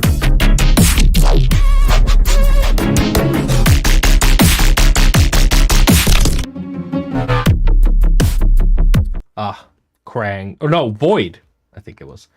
Anyway, let's go to the next question. Want to collab on a song I've been working on for fun. Will you have collaboration price in the future? No. Skip. I listened to Cone Sound's Led by Ancient Light album after you mentioned you enjoyed it. I thought, listen, Cone Sound is the type of artist that I aspire to be, which is very true to their own aesthetic and sound and emotion. And, you know, it's something I can never, ever, ever completely achieve. Cone Sound is... oh shit, I don't even have them in here. It's an old folder. Cone Sound is a great group, and their latest record was amazing, and I've always looked up to them. But they also there's not, I don't have anything bad to say about them. I think their lack of hunger for commercialism is the only bad thing I have to say about them. Like, I've always strived to be commercial, even though I do satire. So it's a really difficult pie to slice, but Cone Sound is very UK British at the same time as they are very modern, and I don't think anybody's been as much on the cutting edge of their stuff as Cone Sound. Cone Sound, yeah, my Australian accent is an acid trip. I'm so sorry. I'm really sorry. It's deep in it. Let's get through these comments. Hex 3. So chill out with the Hex 3. I'm getting there. I'm almost done. I'm just like tired and insecure and everything at once. Bro is busy. I'm busy. All the songs are done. Then the first single from Vex 3 is coming next week on Friday or Thursday. I think it's Friday, the 20 something. It's the day after, 21st, the first song, and it's a huge song. It's a very important song for me, so take it easy with the Hex 3. Bark again. Do you still want to collab with Ali X? My favorite tracks of her: Old Habits, Die Hard, Unsold. Ali X. Did I ever say I wanted to work with Ali X? I need to double check that real quick. Oh, didn't we talk about her last time? I didn't even know who she was back then. Like, Oh, he said still wants you to collab. Oh, still want you to, oh, you will still want me to collab. Okay, like listen, I have to check her out. Nemesis. Yes. Bright One. It used Nemesis. Get this fucking menu off. Jesus Christ. Channel activity. Oh my god. Get the hell out of here. I want to check her out. I'm not omnipotent. I don't know everything. What song was it? Organismical? That was the Joe Rogan thing. I don't know what you guys talk about. Okay, let me skip down to the Bright One again. Bright One has been very generous this chat. You certainly can achieve it. I listened to Led by Ancient Light and loved their short novel. I don't know if it was that one that I really fucked with. It was the last, like, it was like a double EP album they did, which was like 2 sides. I don't remember. Danny Sosa, collaborating with Jello, Adam K, Toby, Twistix. They're all buddies of mine. Who knows? Like, it is all very organic. Whatever they are doing, you know. Adam K, Toby, Twistix, Quintalis, all the Caster, all these guys are doing their own thing. So I don't know. Okay. So that was Slime War. If you guys have anything else to, you know, questions, just throw it out. Super chat's the best way to do it, because then, there we go. Was second drop on Pixelbee? I've never heard of Chakaroon. I never heard of that before ever in my life. I'm so sorry, Jonas. Jonas 96, which means you're 30. 30. No, you're 29? You're 29. Yeah. I don't know how Quintalis is doing. He's moved from South Africa to Germany to Romania, Norway. Hi from LA. Oh, Igor. If so, I don't know who Igor is. Never heard of it. I'm so sorry, Jay. I would have to check that out. Oh, give me a second. Man, could you run and get me the battery? Yes. I just need to change the camera. Because my battery died. But give me a second here. Also a French artist. Have you ever heard of Medion? Of course, dude. Who hasn't? Jesus Christ, what kind of question is that, Braden? Braden Taylor, what were you thinking? What cameras? I know. Cameras right there. I'm old too, okay? What happened to Section Z? Section Z was a label run by my manager, and you know, it had Virtual Riot, it had me, it had a bunch of people at the beginning of their careers, and Josh was more important, you know, interested in them reaching their full potential and growing than he was at trying. He was a very idealistic label manager, so he kind of like pushed all these artists into getting into their best place in life. So he didn't really focus so much on himself making a buck on their ventures as he was just trying to get them into the right places. So Section Z kind of died on the vine, if you want to call it that, because Josh didn't really care about the capitalism aspect of being labeled. Lewis Cole, I'm a super fan of Lewis Cole. Yeah, General Slasher, like, I don't have, like, I'm in the middle of a stream right now. Like, I don't have time for this stuff. Like, you gotta make a Twitter account or something, like, and remind me. I don't have time right now. But I want to check out your videos. Blanco collab. Like, Blanco's a little bit folded into break. Okay, Igor made me like breakcore. Like, I'm not super into breakcore, though. Like, I'm super sorry. Anything with the word core in it is probably something I'm not gonna like, because I'm very rounded around the edges. Why would a French artist be specifically breakcore? Like, it doesn't make okay. Blanco is folded into Savant in a way. Like, I don't give a shit anymore. Hi from La France. Is it possible to hear the Octopus Crime remake? Yes, it is possible to hear the Octopus Crime remake. We were gonna take a listen to the OG. Maybe we should just do that today. Since we're not doing the Vintage Hollywood stuff. We should probably just do the Savant EP. Best way to find that would be maybe not here, but Reloaded maybe? Savant? Oh, maybe not. I think it wasn't it Masks? Am I just blind? Thrill Seekers, there we go. So we're gonna do Thrill Seekers, and then we're gonna do the remix of You Pay, I Play. Listen, I'm whoring out right now. Listen, I have a family to feed. You guys want to pay something? I'm gonna play something. And it would be here.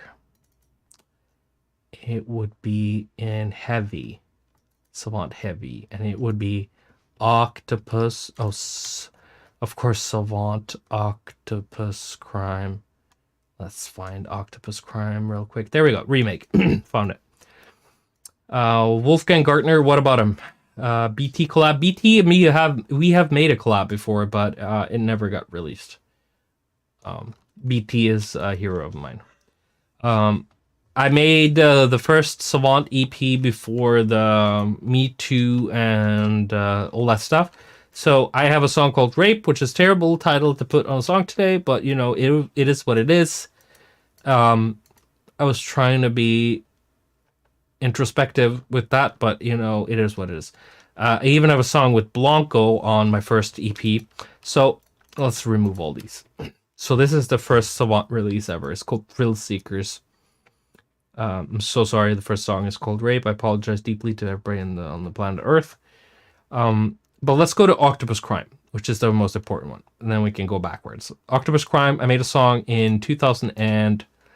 Let's see when this was made, if we can.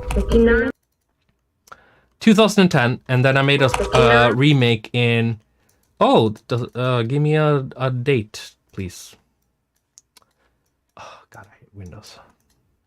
Octopus Crime, Savant, Octopus Crime, Savant, Proxy, Octopus Crime. 2020, so 10 years later. Perfectly. So, 10-year anniversary.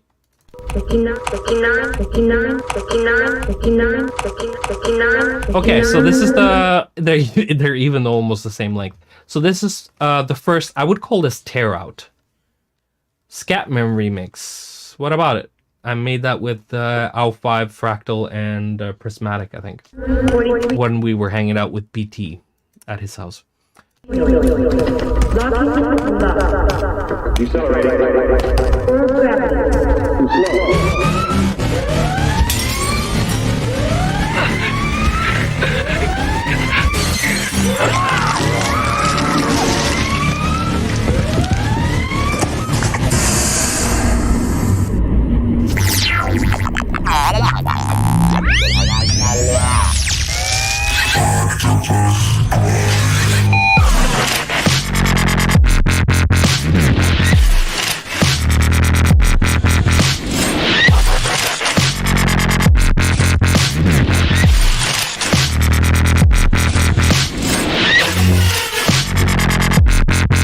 This shit was amazing back in 2010. Like, that shit was like the top of the tops. For me, as a producer, I felt like I was hitting some fucking amazing shit.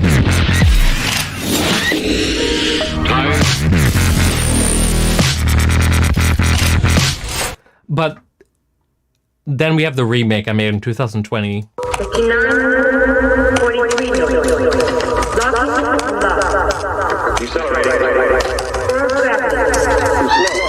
That vocal sample, I don't remember where it's from, but it reminds me of, if you guys are buffs of the movies, there's a movie called Dr. No, James Bond. It's one of the, I think it's the first James Bond movie that was released with Sean Connery.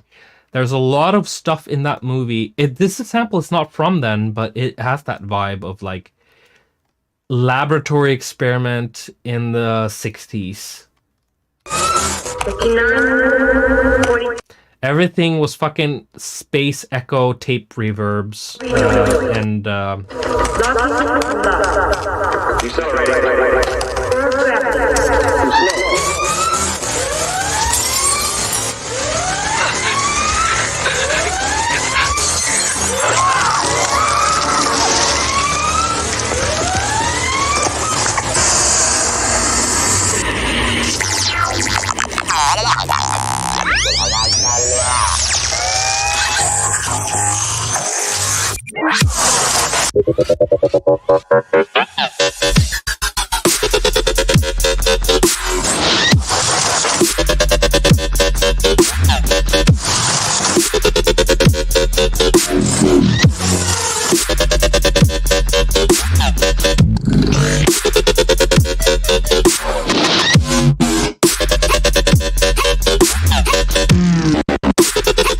so I basically recreated all the sounds with, I think it was Serum, I don't remember.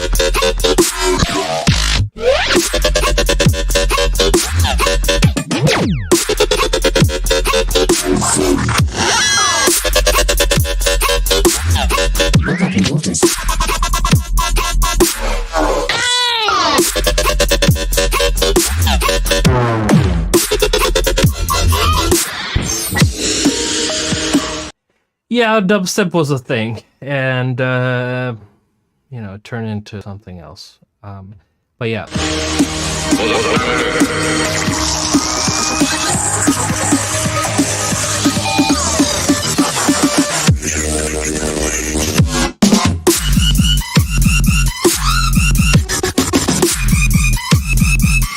So Nivonis is saying ChatGPT said diapers were about $32 in US in Norway. How's fatherhood treating you? What's diapers cost per pack?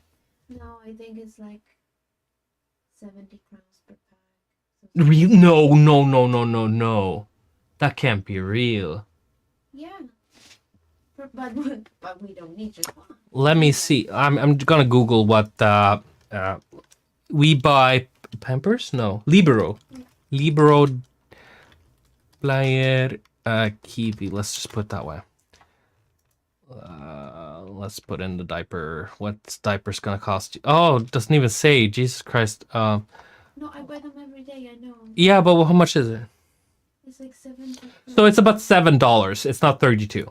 per 10 diapers. For 10 diapers, it's like 14, I think, actually. $7. $8. Let's round it out to $8. But yeah, fatherhood is amazing and it's terrifying at the same time. You know, it's a double-edged sword. Could you play the full version of Nintendo if that's possible? If that's fine, just take my money, use it for McDonald's for some snack. Yeah, it's Valentine's tomorrow. We're definitely going to use it for some snack. Thank you. I'm not going to play Nintendo the full version because that's an important song I want to save for a very important occasion. I'm really sorry at Retri for that heartbreak. 90% of dubstep nowadays is all the same thing again. So, but since with color based, I don't know, color based, is that making it better? Is it? I think everything that has a name on it is getting worse. As soon as you put a name on it, it starts getting worse. Prove me wrong. Prove me wrong that anything that gets a name on it starts getting better. And it's continuously getting better. Or is it as soon as stuff gets a name, shit starts sounding the same, and then you get these fucking Instagrammers picking up top 10 this XXX track of the month, and it all sounds fucking bland as shit, and it all sounds the same. Is this like 2,000 yen from Emerald? I don't know how much. $13? Okay. Huge fans is your music has been a huge. Yen, is that from Japan? Or yeah. Oh, dude, are you Japanese? Konnichiwa? Is that what's happening here? My wife's laughing, but she has Japanese tattoos on her ankles. Your music has been a big inspiration, and it's been a great seeing you evolve as an artist. Sorry for Vex Chris, I know you hate it. Tomorrow, no, I'm so sorry, Emerald. I cannot play tomorrow. That is going on. on the actual album at some point, so I cannot play that. You could have paid me $2,000 and I would still be vague about paying that.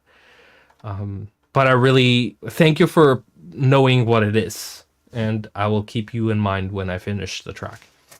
Agreed. Fatherhood is crazy, amazing all at once.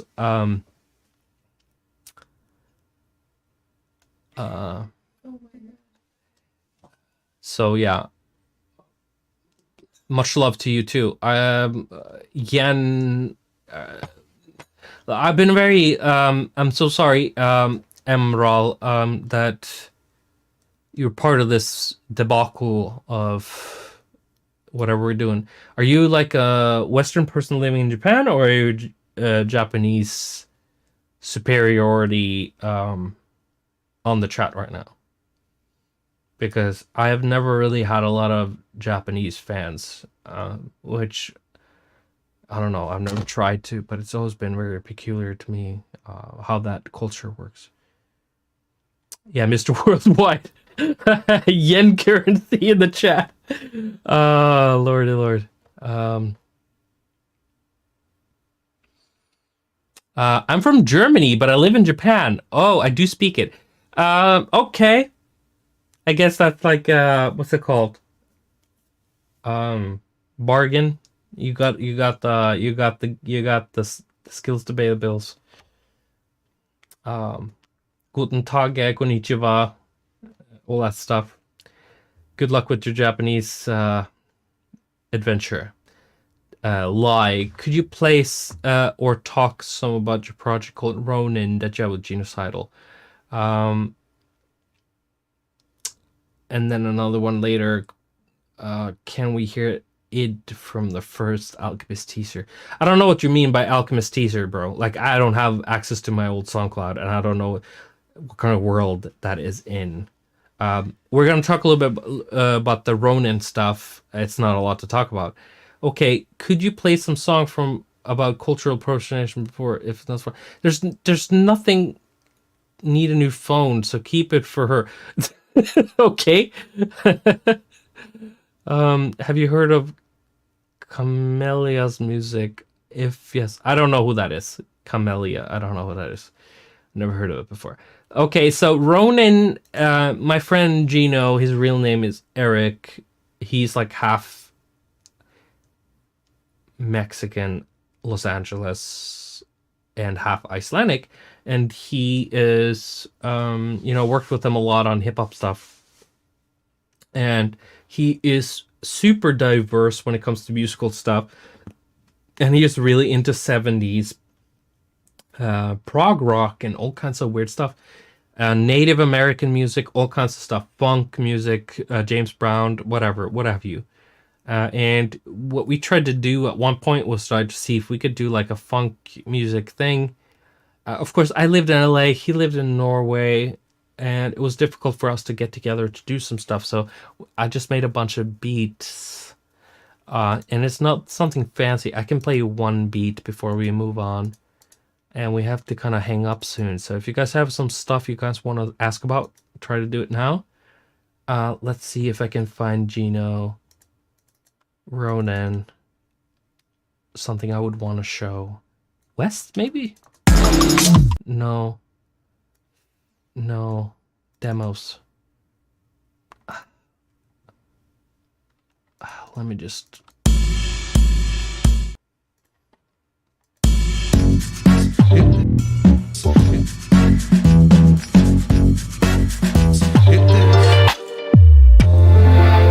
So, got some people who recognize that. No frown. So cold like a big bag roll. Yeah, lady, I can feel that roll.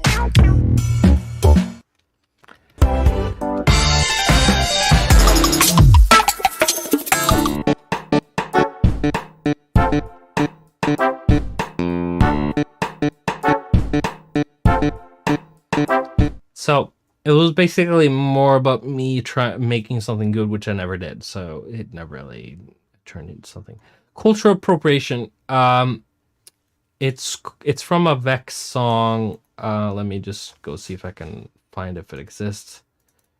You're paying, so I'm playing. As I said, it's called Winter, and it's a new demos.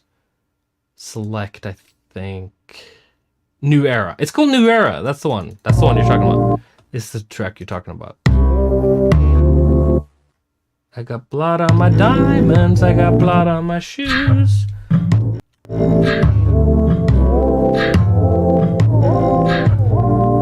I got blood on my diamonds.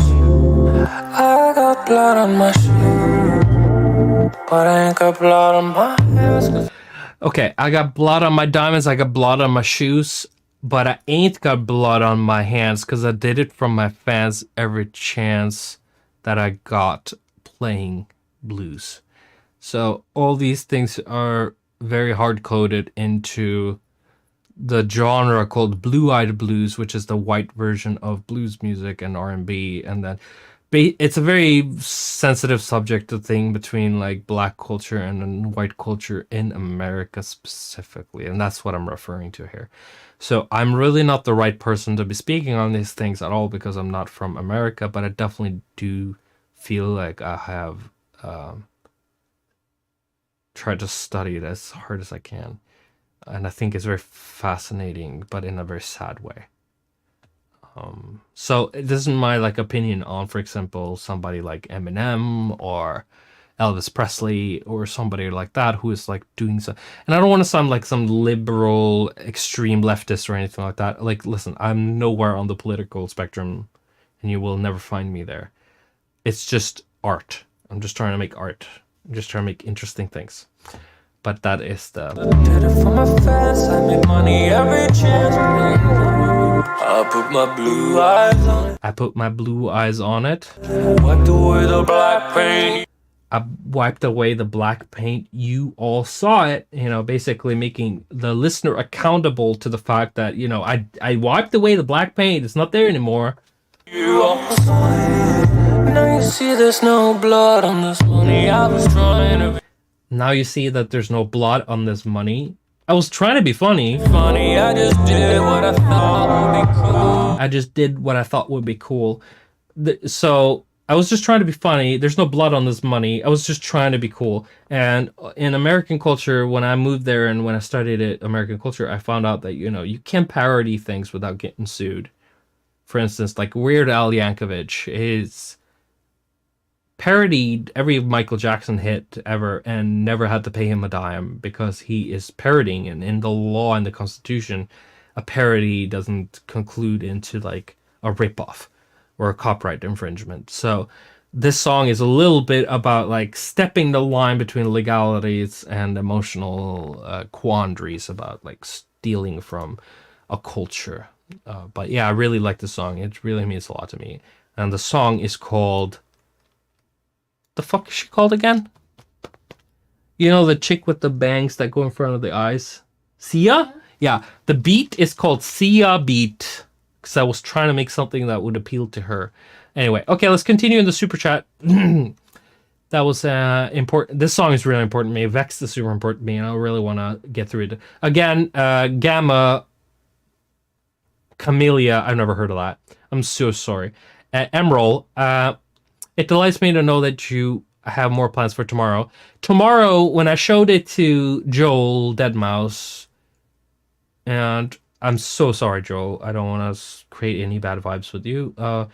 When I showed it to Joel, he said that it was some of the best lyrics he'd heard in like a decade. And he was super excited about doing the Vex thing. I just pulled it out. Essence of my Blanco album from that one Twitter album. Essence of my Blanco. We're talking about something very recent, like the last Blanco thing I did. I don't think I'm ever going to release any of that. Indica. Yeah, Indica was made for Ronin, but it ended up on whatever. Thank you for the stream. Have a great night. I hope you have continued to do many more of these from Bright One. Thank you, Bright One. You've been very great today. Best way to think to stereoize your guitars. So, Ryan, here's the only way to stereoize your guitars.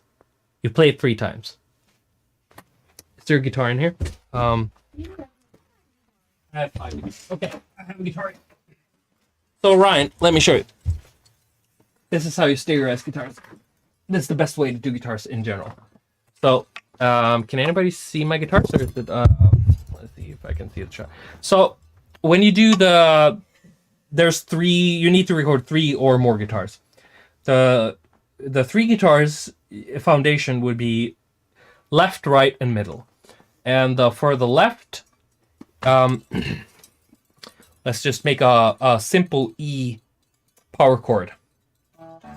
Oh, this is tuned to Limp Bizkit, so sorry.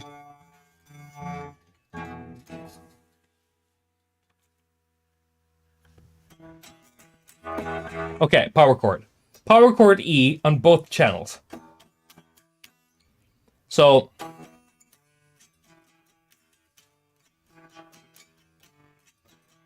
you record that one time on the left channel, one time on the right. And then in the middle, you record a single string.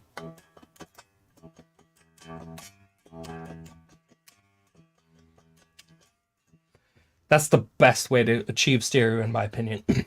So power chord on left and right, and then single in the middle.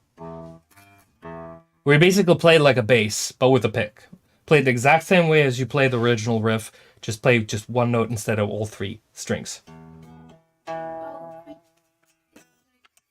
noise cancellation is removing all the guitar. Oh! I'm so sorry about that, but you got my point anyway. So, power chords on left and right, and then a single string in the middle with the same guitar. That's the best way to achieve stereo whiteness and heaviness, in my opinion. Because if too much... 3 strings is a recipe for detuning and mud. 1 string is very clear. So when you have a very clear thing in the middle and something muddy on the sides, that's fine. But the thing in the middle has to be clear. I hope you understand that, Ryan. Okay, let's get through this other stuff too. Okay, who's next on the list? We have Clayton, which asks, thank you for coming onto YouTube and stream. We're keen for more EDM. Yes, we are getting to much more EDM and production and fun, more modern stuff. I just needed to get out of my system the past before we can get to the present and also the future. Because there is something... I'm a sucker for anthology and also... yeah, isn't that anthology? Like, no, anthology. I'm sorry. I'm a sucker for things beginning in the right direction and moving forward. Bark again, thank you for streaming tonight. Dude, thank you. You've been holding me alive with your little weasel. You and your weasel, or whatever. What's it called again? Yeah, that animal. What's it called in English again? The long rat. Ferret, yeah, thank you. You and the ferret, whatever. Jose Eduardo Peña Rebolo. That's a long name. Everyone asks things, but nobody asks you, how are you? By the way, do you remember a song called Cloud Rider? Cloud Rider, of course I remember. It's a very great song, and it's a shame that I didn't release it as a proper song. Everyone, how are you? I'm doing pretty terrible. I'm not... Yeah, I'm not doing amazing. It's not the best year of my life. Okay. Kerfuffle, a space employee. That sounds like a weird indie game. Origin remix completes my heart. Thank you for it. That's amazing. Origin is also one of those songs where I tried my best. I'm super happy that it touched somebody. Nesson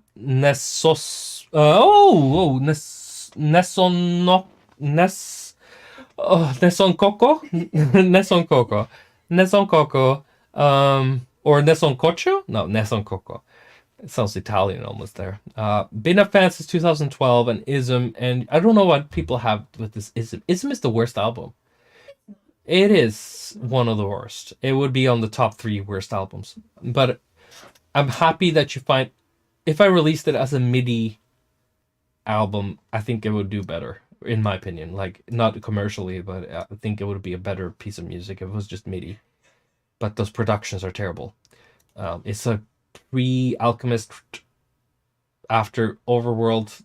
Not a good time for me. Your music has been a big inspiration for me ever since, and I love all the different directions your music has taken over the years. Looking forward to your show in Bordeaux. Oh, so it is you're coming to you're French. You're France, la France, la France. You're coming to Bordeaux. That is super cool, and I hope to see you there. And I might be doing some merch, CDs, whatever you got. I'll have a pen with me so I can hang out and sign some stuff. I appreciate you. Let's see, live solo session. Magister. Yo, how do you create the lead vocal on Monolith? So the original lead for Monolith, and this is like a myth buster moment for me, is that I made that, the original Monolith was made with a patch in Nexus called Korean vocals or something like that, K-pop vocals. And then over time, I recreated it with some old samples I made with my voice. And that's it. It's just some vocal samples that I have. I think it's me singing, actually.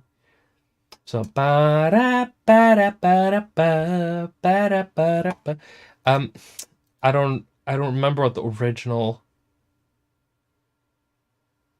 track was called. I'd have to look. It's not called Monolith, that's for sure.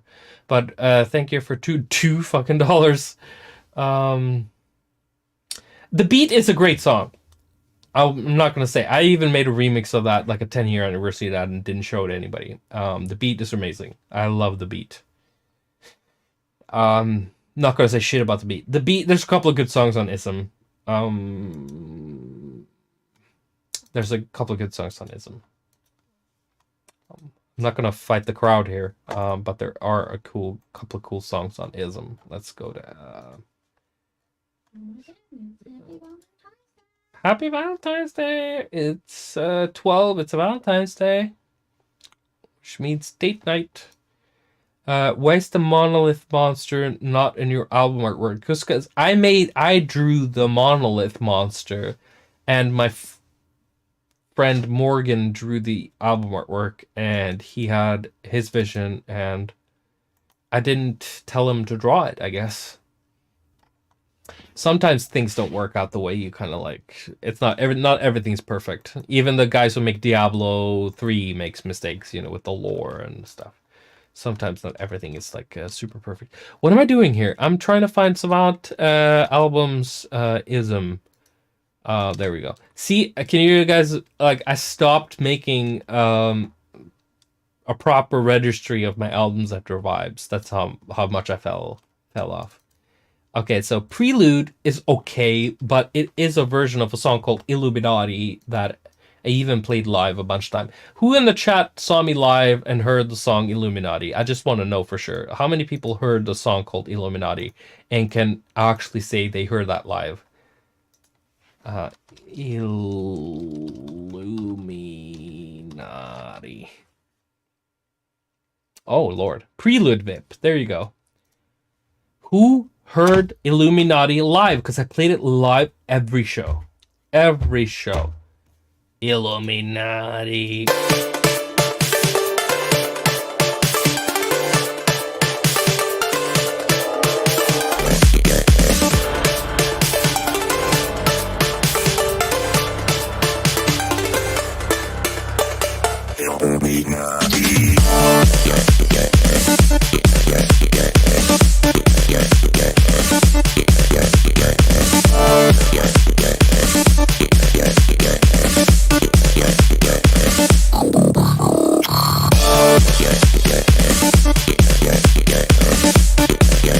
Yeah, that is the original Prelude, the opening of Ism. Let's see, Ism. Prelude. Of course, Prelude is a way better song, in a way.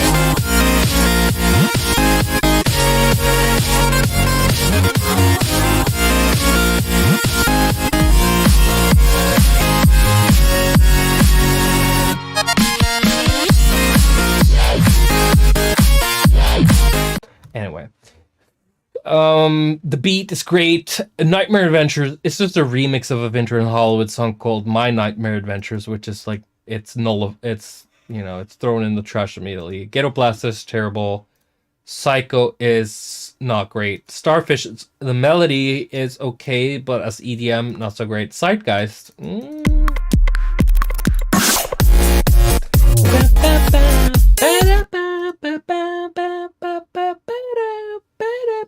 That's pretty good. Zeitgeist is great. All the songs that nobody else liked, those are the songs that I liked.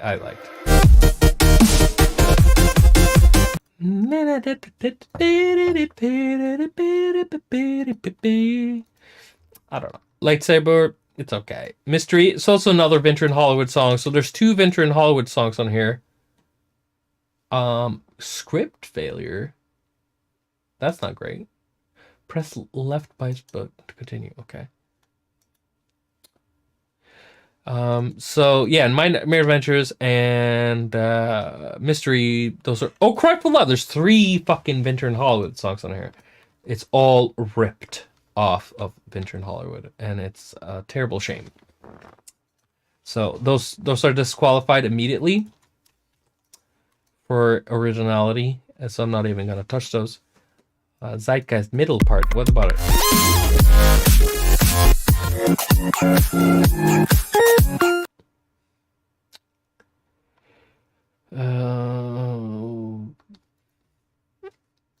The synths, there are a lot of different synths. I don't know. You gotta there's so many questions. Like if you want to ask a real question, send me a super chat, even if it's small. Then I can really fucking focus on your question, because my ADHD is not I can't focus on all these chat messages at one time. Outfox, it's a good idea, but poorly executed.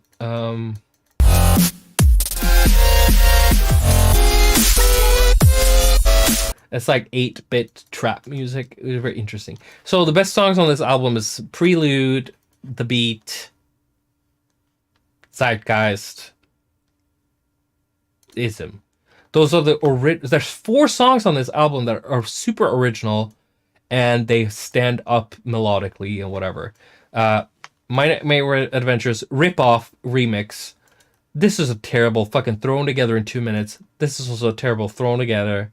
Starfish is not really good EDM song. It's a great MIDI, great melody, but as an EDM song, not so great. 8-bit lightsaber. Down. Tell me with a straight face that holds up. Tell me. Hell no. Outfox, decent idea, but not really. On Derek Paravicini from Living iPod. You mean the guy I sampled? I think there's a lot of savants in the world. And they're, living in their own type of hell. And it's not easy to have autism or savantism. And none of this shit's fun. But yeah, we're gonna go through all these albums, I think, step by step in a way at a later point in time, where we can really focus on the albums as separate pieces of work.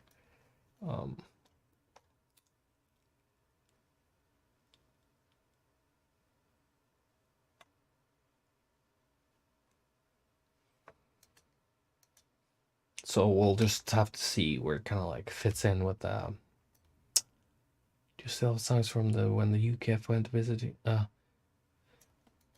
don't know. When the UKF and Future Music came to my house to kind of film, and we did some stuff really quickly, that was not serious attempt at making music. It was just things for the camera, I wanted to entertain. And none of that stuff is the real me. You're gonna see the real me now, and it's not so interesting as when I kind of got a camera pointed at me, and it's like I'm acting silly and trying to make a big deal out of things and stuff. But the stuff I made when they were there, it was like made really quickly. They slept at a hotel, came back the next day, we finished it up. But the Elephant song is not a great song. It's not a good song, unfortunately.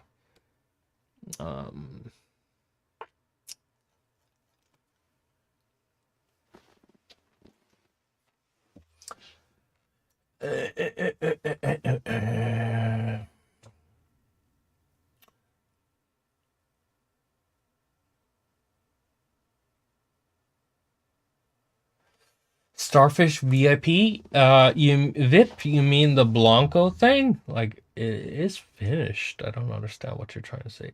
There's no other VIP from that. Elephant UKF banger song though. I don't know. Thank you. I was just fucking around. It's not a great song to me. Can we hear a track VIP of yours? YouTube won't let me link. A few years ago, closer to like it's in the vault. Maybe some. I don't know. What's your favorite album you've made?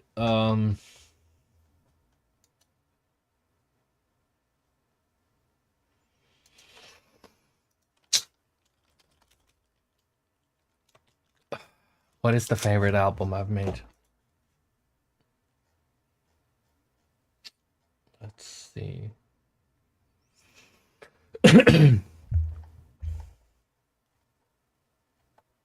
What do you mean by favorite?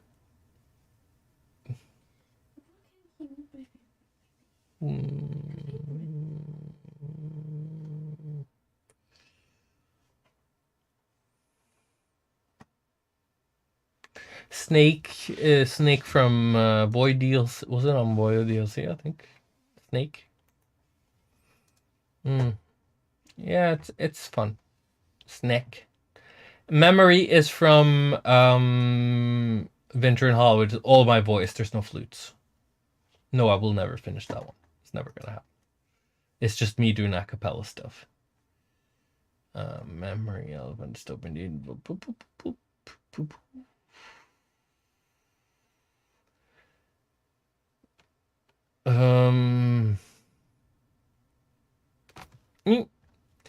Krang DLC, probably never. I really don't have time. Which song are you happy with? I make so many songs, I don't really know. It's always the most weird things that nobody kind of gives a shit about. So at the end of the day, it's not about the artist, it's about the art. So whatever I think is okay or cool doesn't really matter. These are the things that are, you know, it's real. Alchemist. Oh, Lord. Alchemist.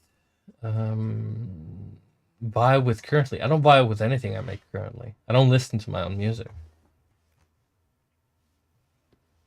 I'm very cynical about music. I cannot listen to my own stuff. That's never gonna happen. I need to hear Void again. Go hear Void again. Good question. Pride and joy. I don't know. There's no pride and joy. Everything's just like trying my best. Get Down. Get Down isn't that on Cult? Or is there something similar? Chop It. Get Down and Chop It. I think those are pretty. Those in my head are the same song. Cry for Love is a good song. It's not perfect, but it's not terrible. Album art is super important to me, and I think, and no matter who's doing the album artwork, it's something who lives and breathes illustration and artwork, and it shouldn't be me at any point in time. Hex 3 is basically done. It's just my perfectionism that's holding it back. I'm releasing a song next week from Hex 3. I'm not proud of anything. It's really difficult to say. Original Snake? I don't know what that would be. Oh my god, there's so many comments. I'm getting dizzy. Maybe it's a good time to kind of wrap it up. It's been a long time now. Moonriser, I don't know what that is even. I don't remember. Is that the thing I had on SoundCloud? It was on SoundCloud, it's already out. What's your wife's favorite song that you made? I don't know. What's your favorite song that I made? Is it some Winter in Hollywood stuff? Oh, favorite. No, I like so many songs, but I think I like the favorite. Okay. It's the one that you made for me. Oh, Become, I think. Become. So I made the song Become from Hex Part 2 for my wife, so she likes that one because it's And, for her. Of course, the Ride Like the Wind, Winter in Hollywood. She liked that. when I was giving birth, but it was She wanted to play Ride Like the Wind when she was giving birth, but it didn't happen. That would have been awkward it though. was too busy. Yeah. Moonriser, Moonriser.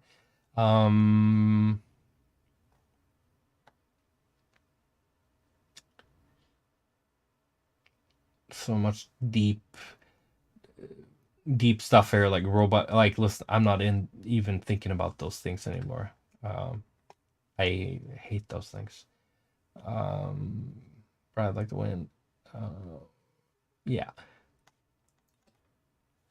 Okay, give me one last thing before I head off. And next time I think we're heading into like deep territory with the last of Winter in Hollywood, because we need to round that off. And then, because the last stuff I have before Savant is basically that. We got this thing. I think I played this last time too before I went off. Mortals is my one of my favorite album because it is the thing that I made and nobody else cared about. I think that it's a little bit of that, and you can pretty much tell that the thing I care. If you're not stupid, you can tell what I care the most about. It's not even a question. It's definitely something that goes against the grain. You know before it comes out that nobody else is gonna like it, then except for the artist himself. It's pretty self-explanatory. I don't want to sit here and play you guys for fools. So,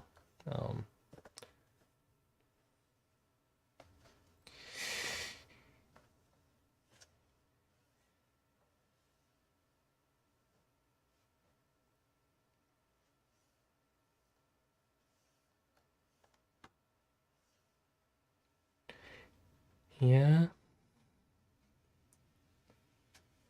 The Wikipedia information is not so truthful, and it's also all over the place. Especially the discography section is very Wild West. There's a lot of there that isn't accurate, and I think Savant fans reboot has a lot of songs on YouTube that also is with the wrong titles and stuff, which also credits the Wikipedia into the wrong titles of things. I'm not so picky about it. Who gives a shit? Like, the Earth is gonna blow up and the sun's gonna explode. Who cares? I'm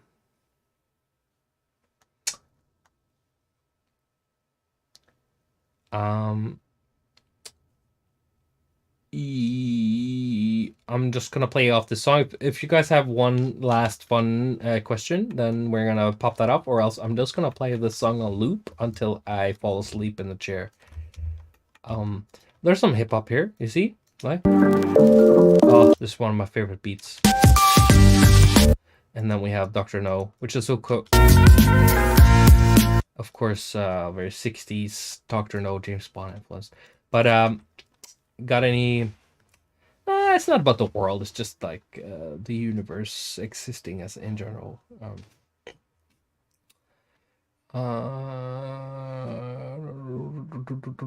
I have Discord, but I only use it for private business and collaborative stuff. I don't use it for fan service or anything like that. It's just too much. It has to be a purely business thing for me.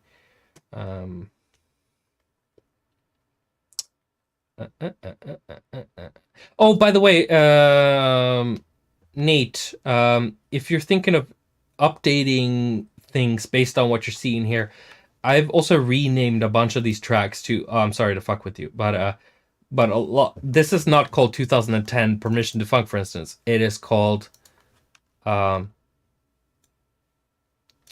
it's Winter in Hollywood Permission to Funk, for instance, right? Like a lot of these titles have the wrong titles.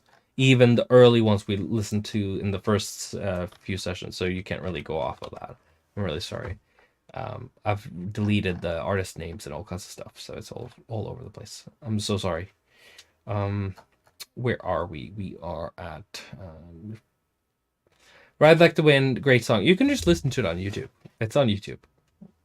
We're just gonna listen to stuff that isn't like above the water right now.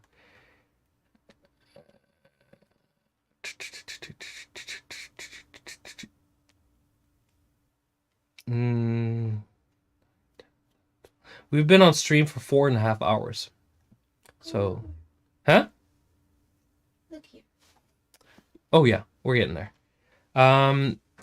Thank you, Retri. You've been supporting a lot last few streams too. Appreciate it. And you know, you're supportive in general. On Twitter too. Remember you were in the, I think we talked on the spaces too when we had a space. There's no Discord for Savant in my Discord. It's only for business stuff, people I work with, and you know, collaborations and stuff like that, private stuff. How was working on Insert Coin? That's a fun. So, I love Midway Studios as a game company, and you know, the guy I worked on Insert Coin was a previous employee there. He worked on the HUD designs and some of the artwork for Mortal Kombat and some of the earlier games. So it was really fun to kind of pick his brain at the same time as making music for his documentary. It was like asking him how games work, basically. So I think, and he was very open to whatever I made for him. You know, he wanted me to kind of just give him some cool stuff, and it was really fun job. I love making scores in general. If it's for a documentary, for a video game, or if it's movies or whatever it is. It's awesome stuff. Thank you for the amazing stream. Yay, Mark, you've been around. Lie as well, which is, or Lee, or Lie. Closes out with Get Down with Gino. Oh my god. Closes out. I don't know. Does he speak for the people? Do you guys want to hear the Zelda remix, or do you guys want to hear Get Down with Gino? Guys, tell me what's going on here. Are we doing Get Down, or are we doing Zelda? You got the two choices, bros. Two choices. Get Down or Zelda. Zelda remix or Get Down. Oh, I think the camera is dead. Yeah, I know.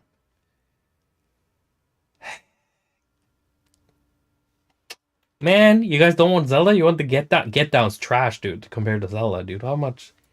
Are you guys crazy? Are you guys crazy? Okay, I'll give you Get Down if that's what you guys want. I'm not gonna argue with you. There's no Zelda. Okay. Oh my goodness, juicy. Future Trap. I don't know what Future Trap is though, guys. I'm so sorry. I'd have to find Get Down though. Get Down. I'm so sleepy. Yeah, it's bedtime. Okay, let me try to find the right version. Get Down MP3. I guess that's the one. Where's the WAV file? Let's take a look at the length.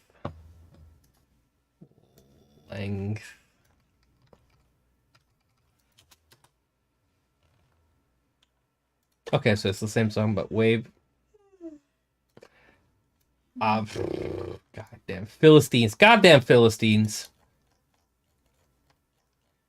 You guys want to hear fucking Get Down instead of Zelda? Look at that brick. Fucking Philistines. Goddamn Philistines. I'm gonna leave you with that shit. Suck on that poop while you...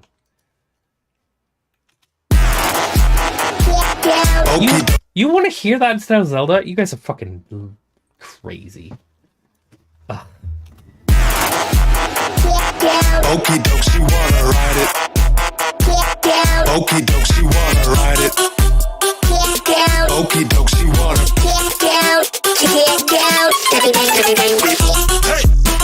I can't. I'm so sorry. That is... I I just can't, with my good conscience, play that shit.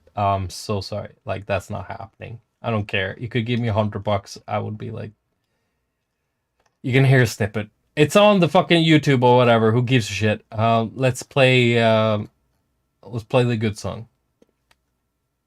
Where'd it go? Where the fuck did it go? It should be here. Am I blind? Am I not looking at it correctly? There it is. Oh. You are There we go. so grumpy.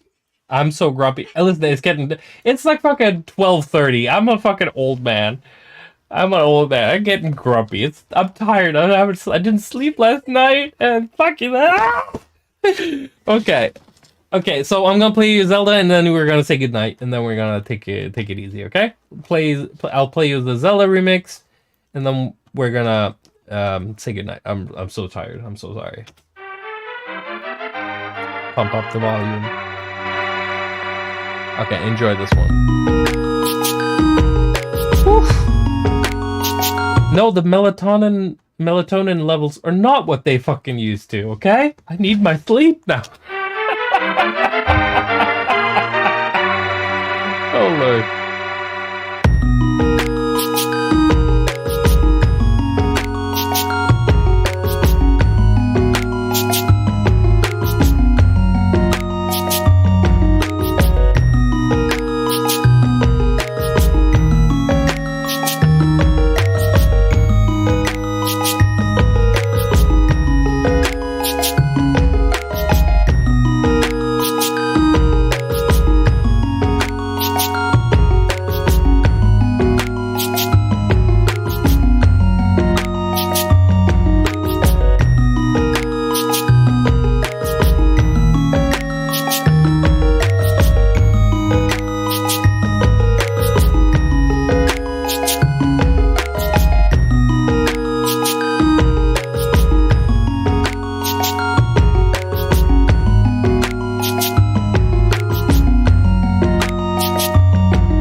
That was good night. Thank you guys for thank you guys for showing up to the stream.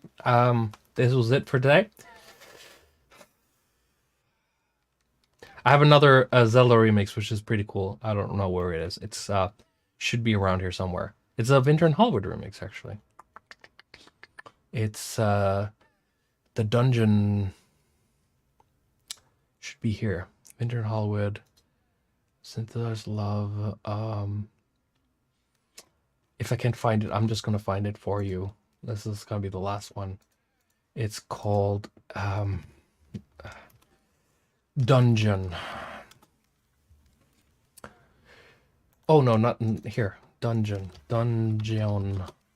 No, oh, God, I can't spell right. Dungeon. There we go. No, Dungeon Files. No, Zelda Project. I think that's the one. I'm gonna play that one for you. This will be the last song, and then I'm gonna. Oof, I'm so tired. Oh, sleepy deepy. Sleepy pee creepy pee.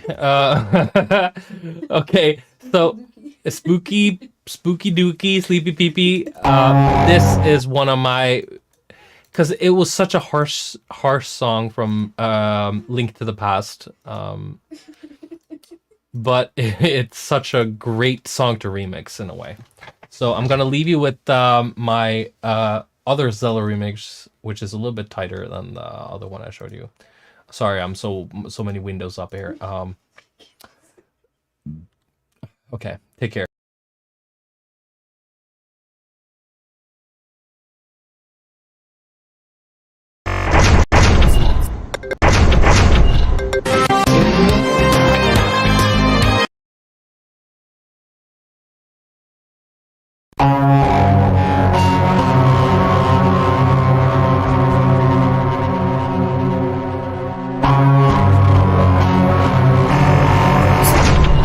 France, Friday, March 15th. I'm so sorry. You should hear me. I'm so sorry. I'm clicking so many buttons. I'm so tired. Jesus fucking Christ. Okay, I'm so tired. I'm just gonna go to bed right now. I just want to leave you on this Zelda track, which is, yeah, what's going on? Who knows? But okay, Zelda track. It's coming up. It's the dungeon from Link to the Past. It's one of my favorite remixes from that. I've done tons of Zelda remixes. This is my favorite. Okay, I'll leave you on this, and then we're gonna say goodnight. It's very late for me. It's like almost 1 a.m. I'm an old man. You know, old man winter, Bioshock. We gotta go to bed. Thank you guys. You guys are the absolute best. Thank you guys, every one of you, for showing up today. And every Thursday we're doing this bullshit, okay? We're doing this every Thursday. Good night. Sleep well, or have a good day, whatever you're doing. See you later. Grumpy Man signing out.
Okay, I'm eating pizza.